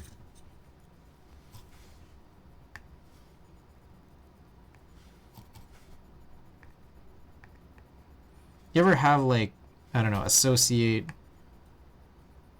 like, you have an association with, like, a, you know, just like a sensation? Like, I think about, like, whenever I smell this solder smell, which, you know, I'm not supposed to do, but it's like, it's going into my nose right now and I have a fume extractor. It reminds me of when I was first in the hobby.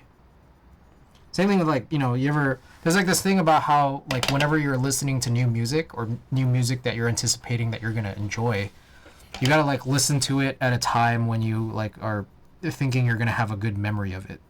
So, like, there's definitely, like, some, for example, like, you know, music albums that I've listened to at a time when I remembered listening to it. Like, I remember listening to Tyler the Creator's Igor out on my balcony when it was drizzling.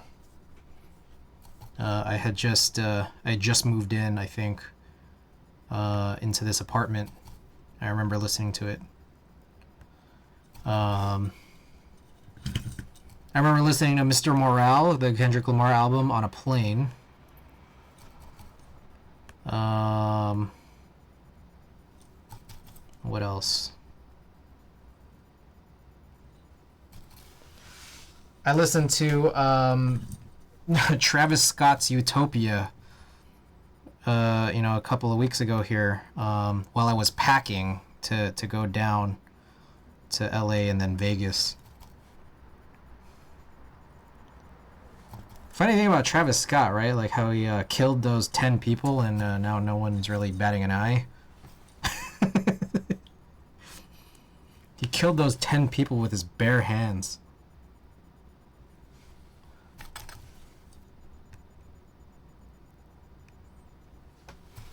And somehow we're actually just getting regular album reviews without any regard for the 10 people who died. Live and breathe keyboards, literally. Live, breathe, and die keyboards. think that's it.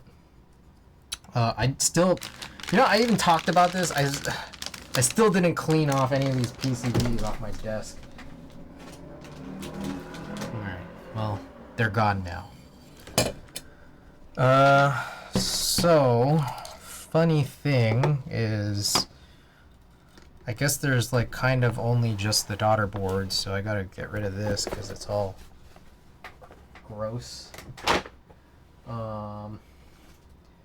And then we figure out how to do this thing, which, you know, I recall having a huge amount of trouble doing this last time around. And then there's a trick, but I don't really remember what the trick was.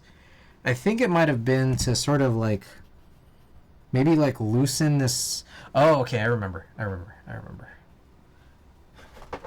We loosen up the daughter board first. Just gotta get the right bit size.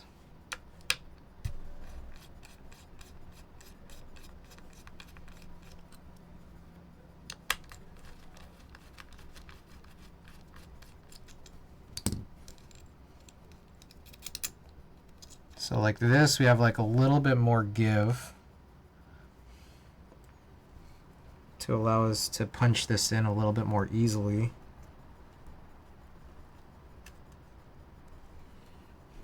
Yet I'm still struggling. Well, these do be feeling nice, really considering picking some up myself. Yeah, it's chill. Okay, and what I think then I'm supposed to do is unplug this. Okay, so now I have like a lot of give.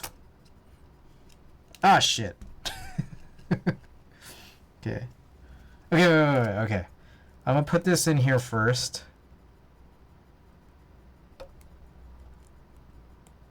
Okay, this won't be so bad. And then feed this through.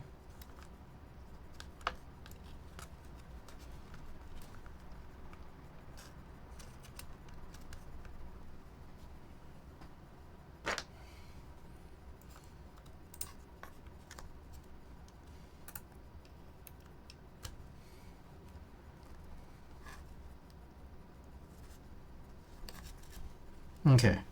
So now I have this sticking out, I can punch this in. And then I can screw this in. Yeah, this made it like pretty complicated to build this, but I think like you kind of just gotta slow down and think about how to get it to be faster. Alright, so now the hope is after I screw this in, we're gonna test it. And hopefully everything is fine. The PCB is fine and all the switches are fine, but let's find out. So we're gonna switch this here, and then I believe it's vial. Vial.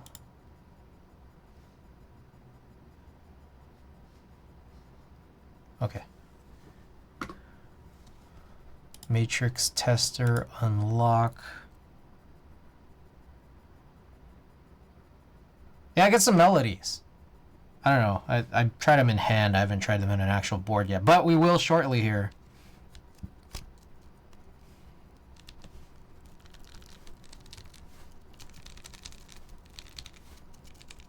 Oh shit. Gosh, every time. Always do that. I think they need to update Vial to fix that. Alright, that's good. Let's go back and look at the layout now. Lit. It's just that. And that's also super lit too. Oh, fantastic. Oh, really only needed to fix one thing. Actually, kind of. There we go. Two things. All right. I mean, I guess that's it. Okay, so now you know what I'm gonna do? I'm gonna go wash my hands. Also, I don't know if you guys had noticed, but that's a Bape light, which I realize, you know, it's kind of, you know, the bokeh focus makes it really not able to see, but it is a Bape light. I'm gonna wash my hands.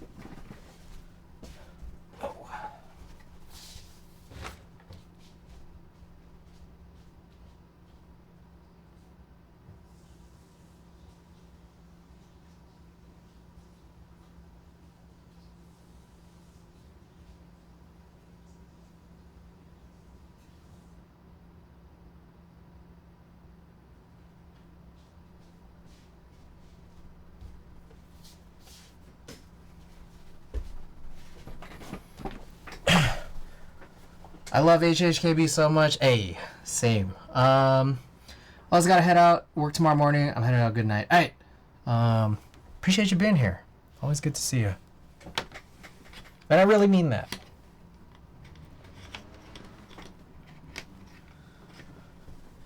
Okay, so now for the my final trick of the night. We're gonna put the gaffer's tape on this.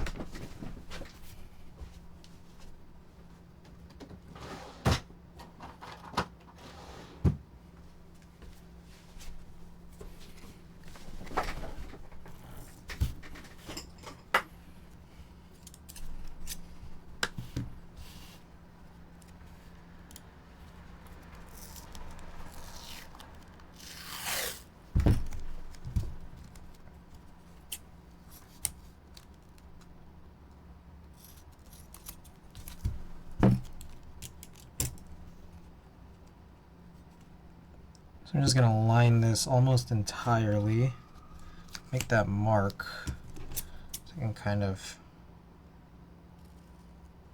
get like a good accurate sizing for it.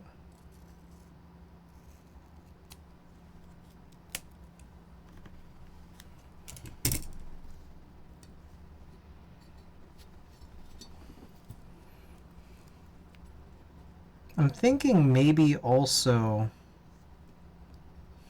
I don't know if I should put a second piece of tape on the plate itself. What do you guys think?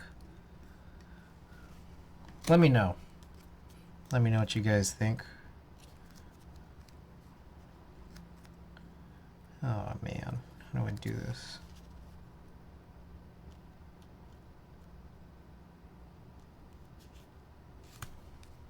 Zosco, welcome.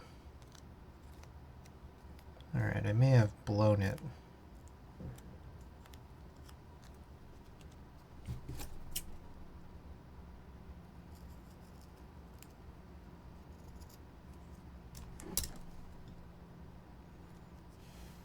Ugh, that's annoying. Okay, I'm gonna save that.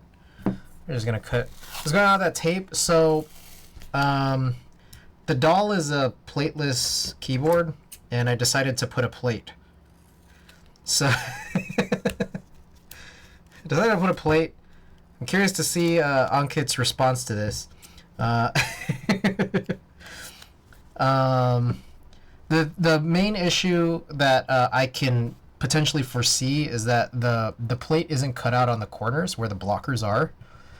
So I just want to make sure that like there's not going to be any weirdness like in the sound or feel if the metal for the control key cutouts on the plate ever make contact with the inside of where the blocker is, because I personally feel like on a lot of HHKB boards where it's like a top case, I think this cutout is usually just like a little deeper. But then this one's pretty thick because, I don't know, it's just no one was anticipating putting a plate into a plateless keyboard. It all makes sense now. Did this not make as much sense when I was trying to explain it earlier? I feel like I tried to explain it like 2 or 3 times and I'm just like, yeah, I'm probably still fucking up this explanation. I'm trying.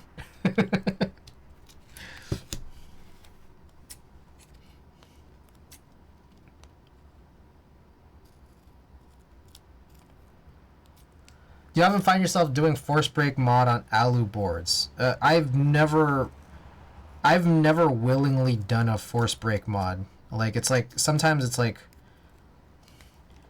a keyboard will come with like some shit that like is kind of like a force break. I forget, we did a board like that recently-ish. I don't know, I could be making that up. It might not have been that recent.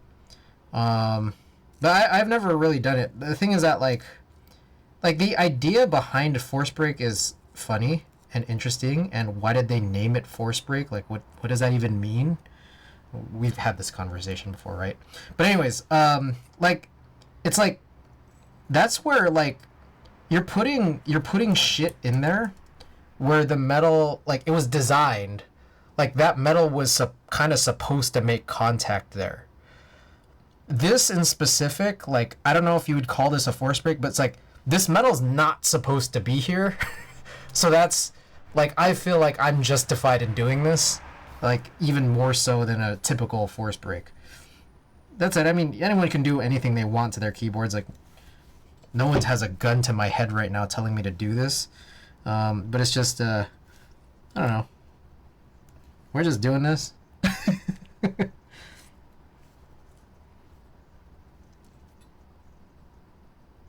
We're having a good time, right? I'm trying to get this aligned. I think it's this piece of tape is still a little too big, but whatever. It actually probably benefited if it was a little oversized. Did I miss you saying what kind of tape? This is a gaffer's tape. So yeah, one of the other things I was wondering is, do I need to put it on the other side too? My guess is probably not, but let's just put this together.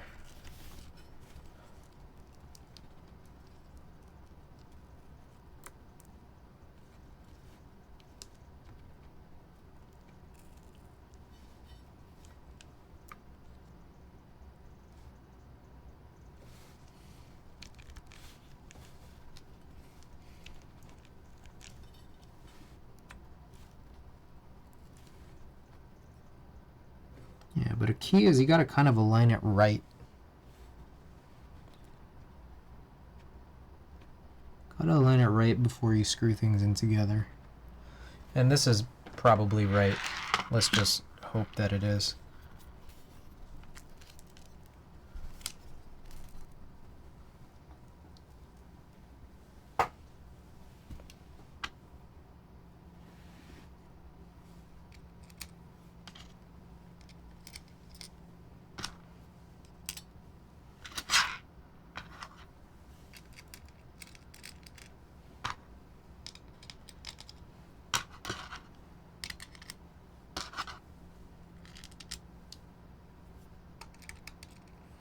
Not the right bit size. Come on.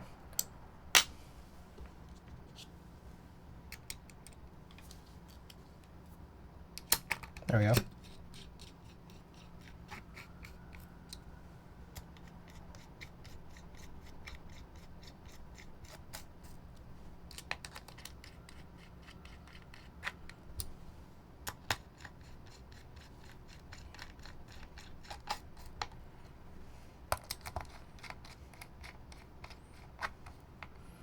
Here's a, I don't know, not very important question. Maybe, I don't know if it is.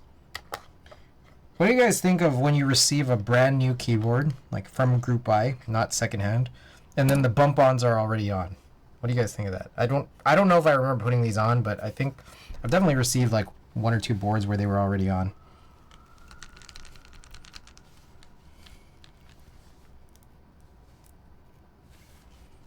All right. We got some key sets to throw onto this, so let me see what I have available sitting right next to me. And I'm gonna run a poll, and during that poll period, I will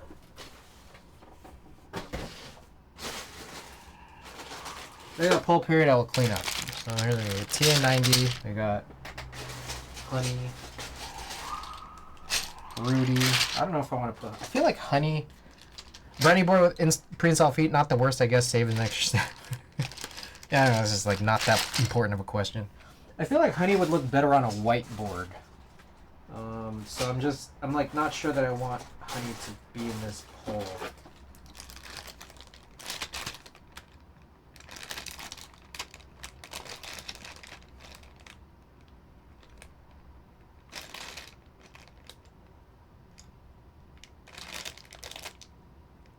Oh, interesting. Okay, maybe not that either.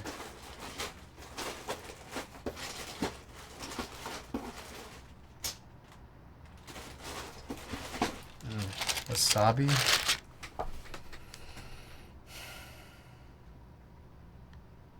I don't think wasabi's gonna work on this. Also, I'm not gonna throw in Honey either.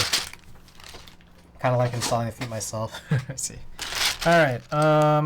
Now let's just do these because they're out, and I think these are among the better matches. All right, poll.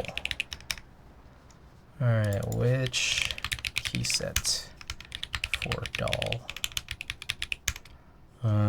would be MKTA90, okay, classic retro Zurian, and GMK Rudy R2 Dark Horse. I think that's all I have out here right now. All right, 3-minute poll. Guys, get your votes in here. 3-minute poll, 3 different key sets to choose from. I'm gonna clean up.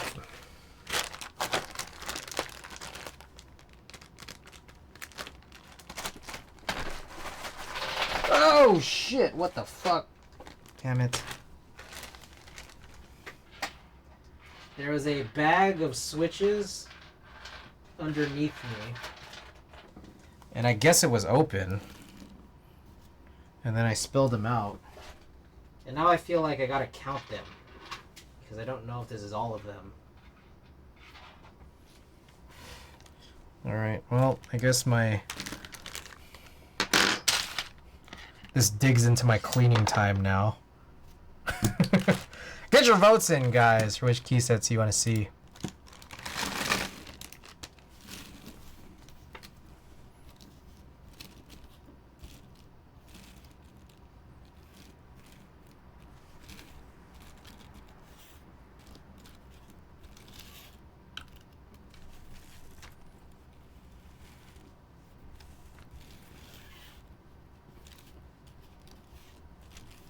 Oh shit.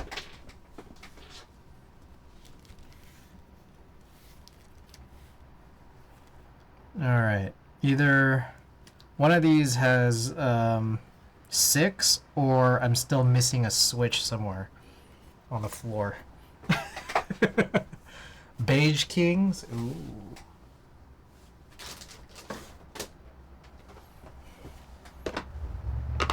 Fuck! Oh shit.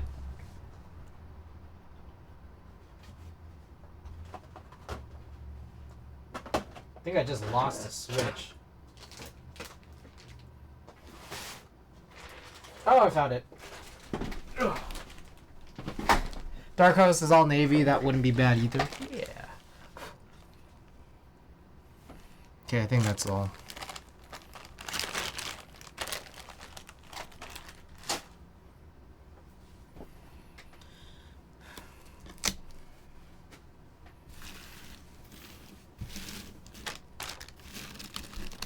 Get your votes in, guys.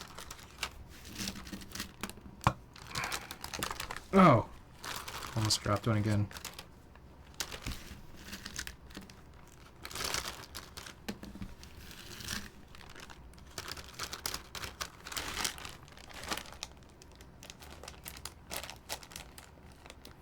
Alright. Very little cleaning was completed here.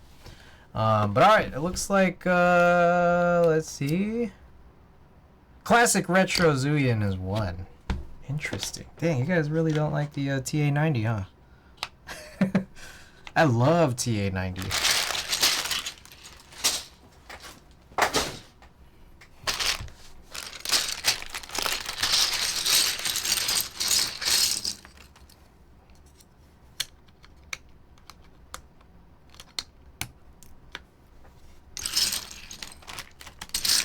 This may be one of, if not, I don't know. This might be the first GMK beige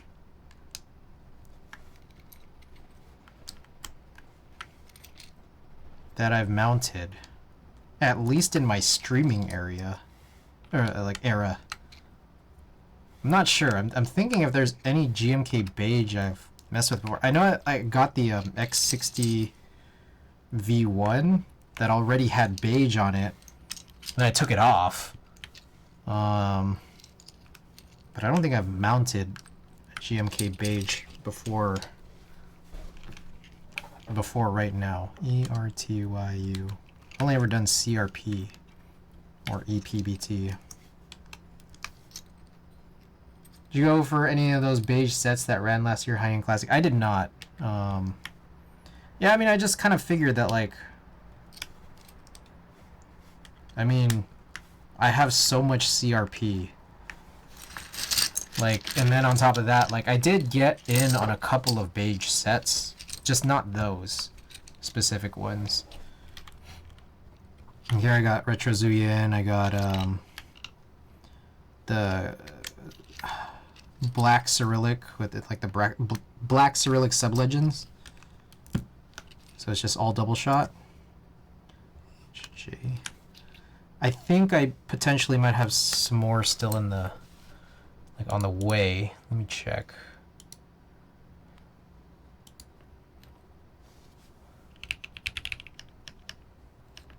No, that might not be true.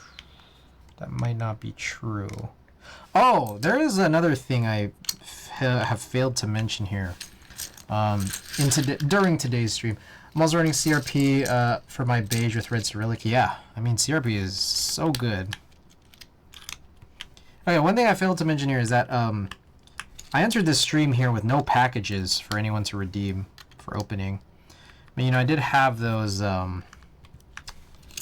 like the Amiibo, and then I also showed off the arc60 tee.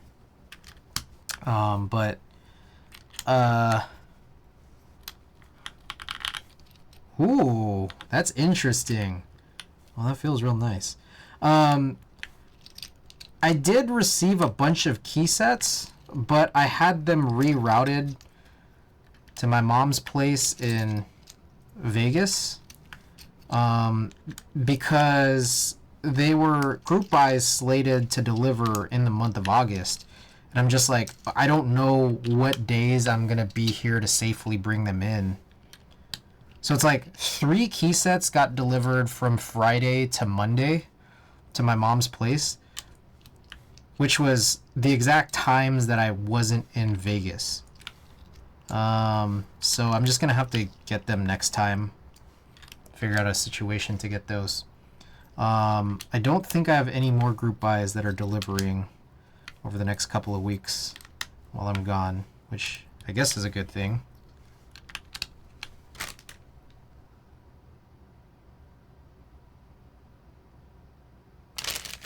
What? Where are my arrow keys?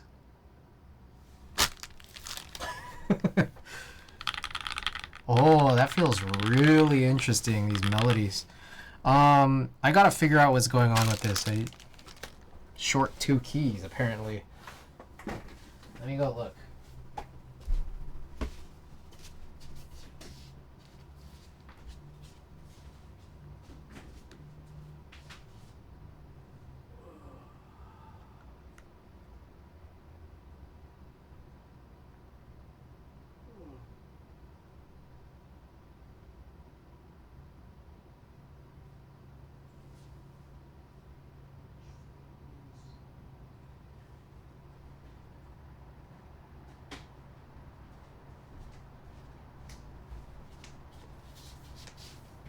Alright. Found this.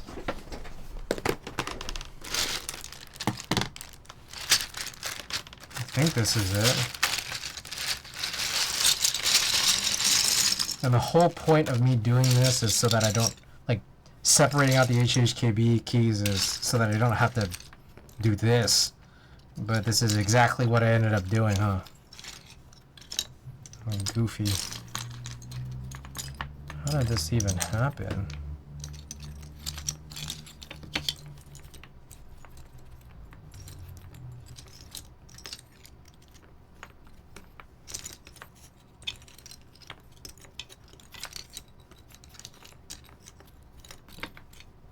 And there's a, okay, here's left.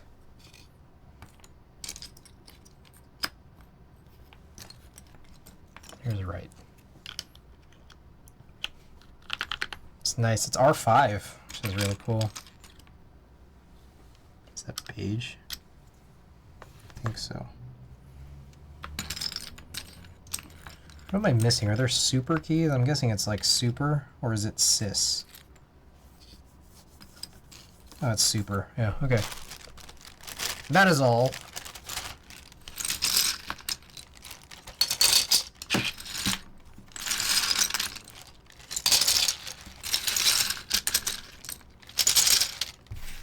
kind of hungry. You guys hungry too? I'm a little hungry, yet it is almost 2 a.m. Shouldn't be eating. I shouldn't even be awake right now, you know?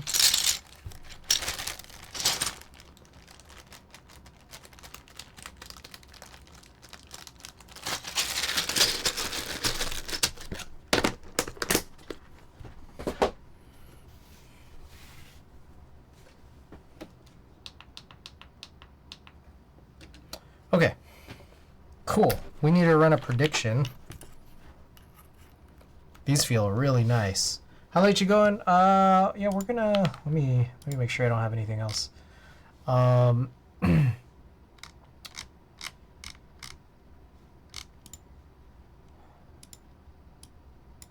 Let's see. Yeah, I mean we'll run a type test here, and then we'll run a sticker giveaway. All right, 128. Let's do this. Prediction period is up. Get your wagers in if you care to get in on the gamba here. It's cleaning time.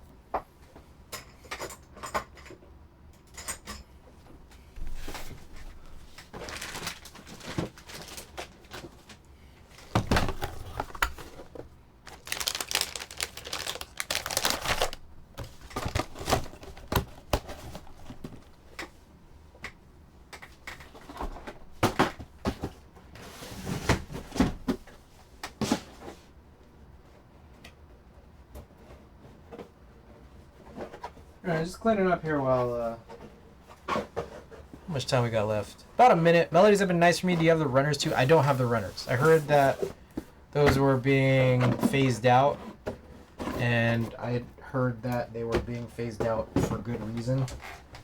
I don't have them, so I don't know much about them at all. Were they also tactile?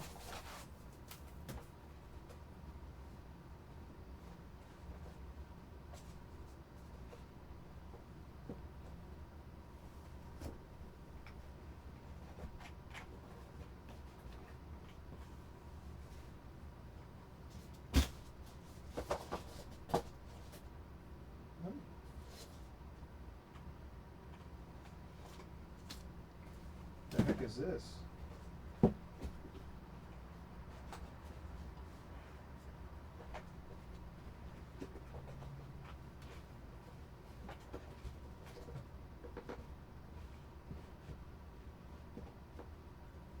The hell? I don't know how to pack this.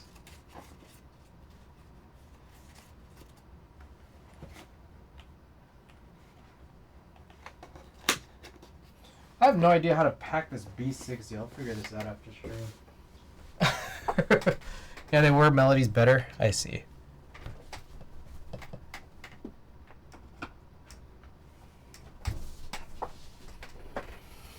Okay. You know, I should be recording a type test, but I am a little lazy. And I kind of want to do this, you know, I kind of want to end stream soon. So, we've been streaming a long time, especially because of all the problems here. So let's just get this the ball rolling here. I'll turn this fan on, close this door, close that window. I have no idea if anyone wagered. I don't think anyone wagered. Did you?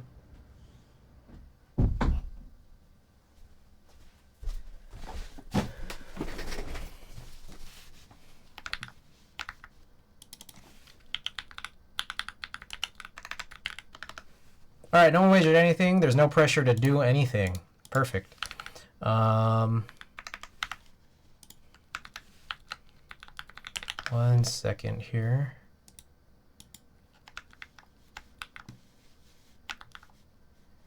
Okie doke. Let's get started. I'm not even going to bother cleaning up anymore. I don't care. Alright. Damn, this sounds very good. Holy shit. Melodies on a plated doll? Holy smokes. Here we go. Oh, let's talk about it. Yeah. Doll, plateless O-ring, gummy O-ring mount keyboard, gasket mount keyboard. But we put in an aluminum plate. We have the Melodies stock spring, but like they were re-lubed, retuned. And we have GMK classic retro Zuyin. There we go. Whoa.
Dude, this is crazy.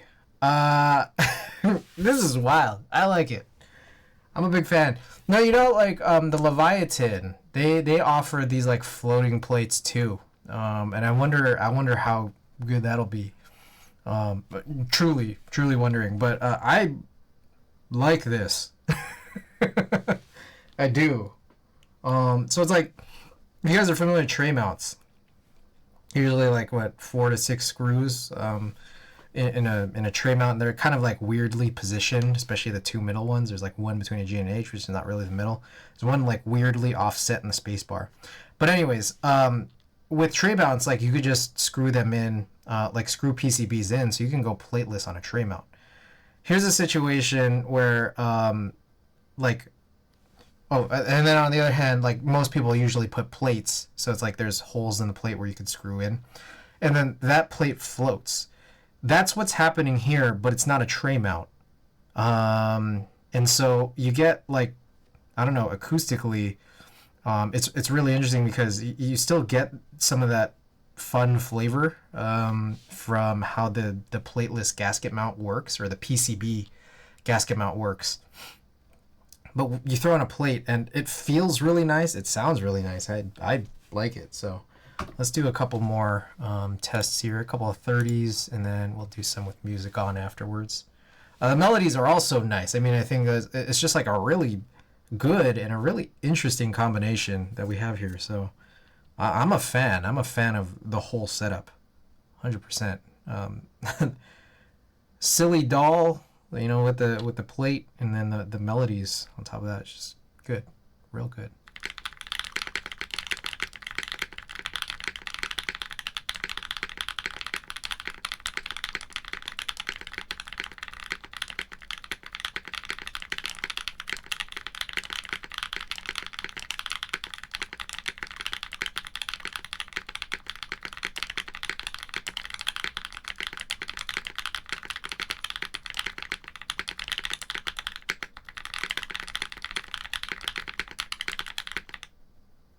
Damn, almost had a PB.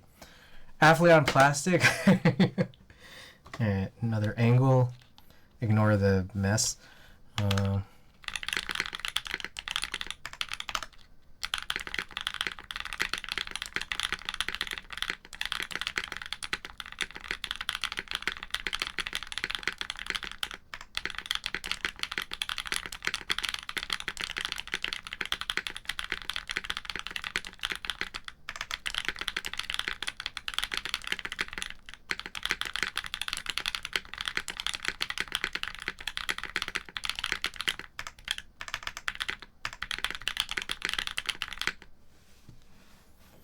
That's real nice.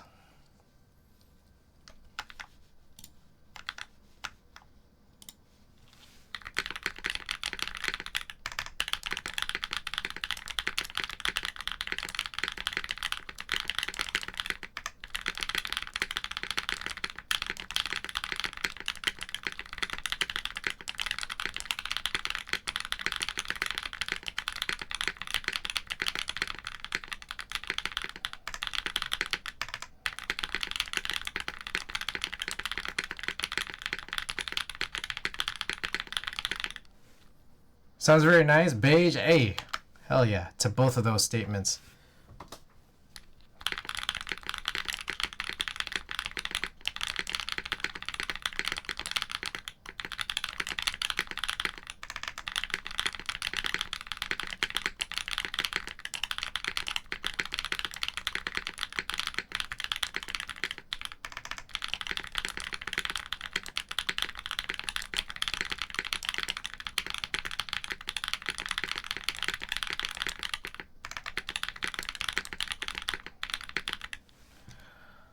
That's nice. I'm a fan. I'm a fan of everything in here. The doll, the plate, the melodies. Ooh. The GMK. Ooh. Ooh. It's just a cheap KBD fans, like, you know, $10 plate. Oh, the melodies are nice. Enjoy the sound. Hell yeah. Enjoy the feel too. All right, I owe you guys a giveaway. You know, I made you sit through all of this shit.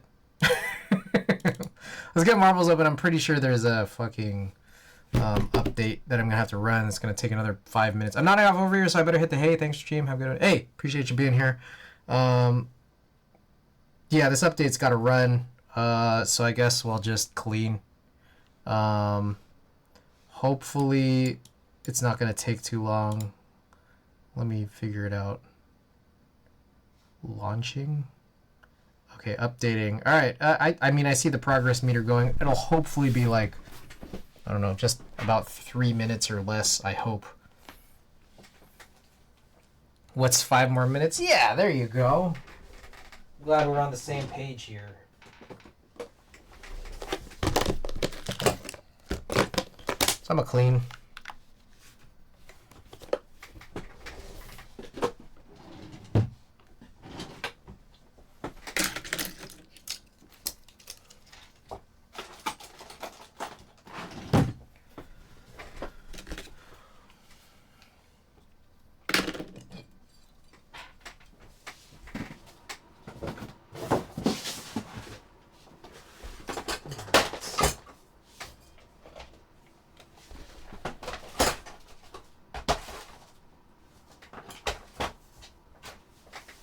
This guy.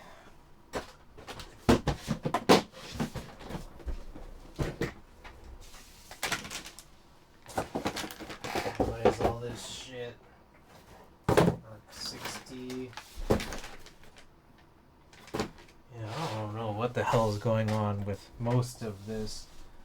Alright, but then here's the other weird thing. Alright, we're at like 43% of the update. But anyways, trying to pack the B60. The B60 looks great, by the way. If you guys recall here as his Purple Knight.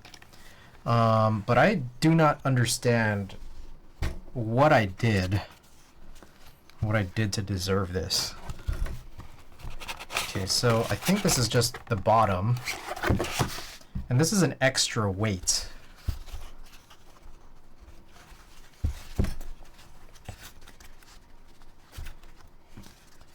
And then what? I don't know if I'm supposed to put this here or where this came from. I don't know. Maybe this goes like this.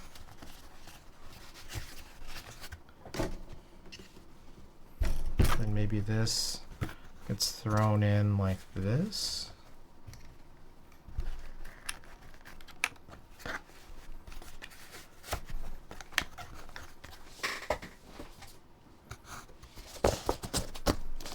Oh, that kind of works.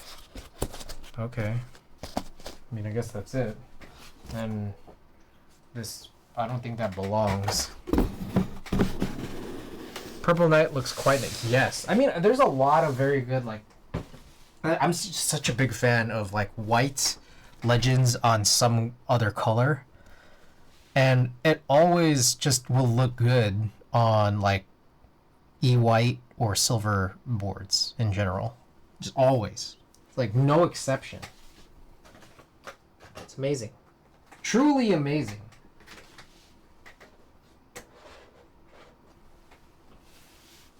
Okay, here we go. Alright, so, what the fuck is this? Marble's making...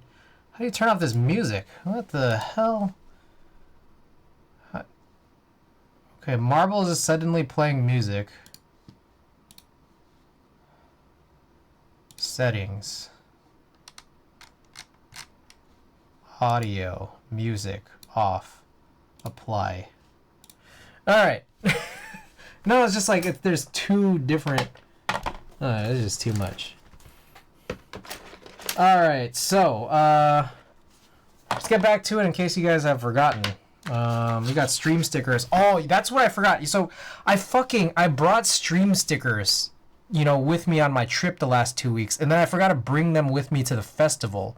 And I got such incredible access. I feel like it would just been like a funny, goofy thing for me to like introduce myself to all of these, like, you know, celebrities. Saying like, hey, I'm a big fan. Here's some stickers if you guys are interested in some cool S's or a Kawaii Drake. But then I didn't. I just forgot. Like I was standing right next to Rich Brian at one point. And then like, you know, I don't want to bother him or anything, but you know, if I had something to offer. Anyways, I'll give you guys a random stream sticker, but you guys also get to choose any one of these Wadogaki stickers. Wadogaki, my sponsor. They sponsor all of these sticker giveaways. They also sponsor me wearing all these tees. We got the Fooly Cooly today. Yeah, the fun cat tee from FLCL. But today, your choice of one of these stickers should you win. So let's get it going here. You gotta choose. You gotta choose one of these stickers. Let's do Studio Lunette. Alright. No Dicka tonight, I guess. Alright, I also gotta find out who Studio Lunette is. Oh, lit! Alright, cool. Hey, that's a real force. Or, I presume it's a real force. Greenkeeper streamer, but not much English, but solid work. Hell yeah. Top right. Hey. Alright, Flesh, for you. You'll see it very soon. Okay, thank you guys, everybody, for being here. Let me kick off this raid thing. Studio Lunette. Alrighty, I will be back tomorrow. I'm just a little sad because it's like I usually like rotate keyboards whenever I build this, and I'm gonna be back tomorrow, so I don't know if I'm gonna be doing a build because I want to keep using this board. But I'll be back tomorrow. Here's all my commands here. Alright, so there's all the links. Click on those links. And here's the raid message if you are subbed, and the raid message if you are not. I will be back tomorrow. So everybody have a good night or a good day wherever you are, and see you then.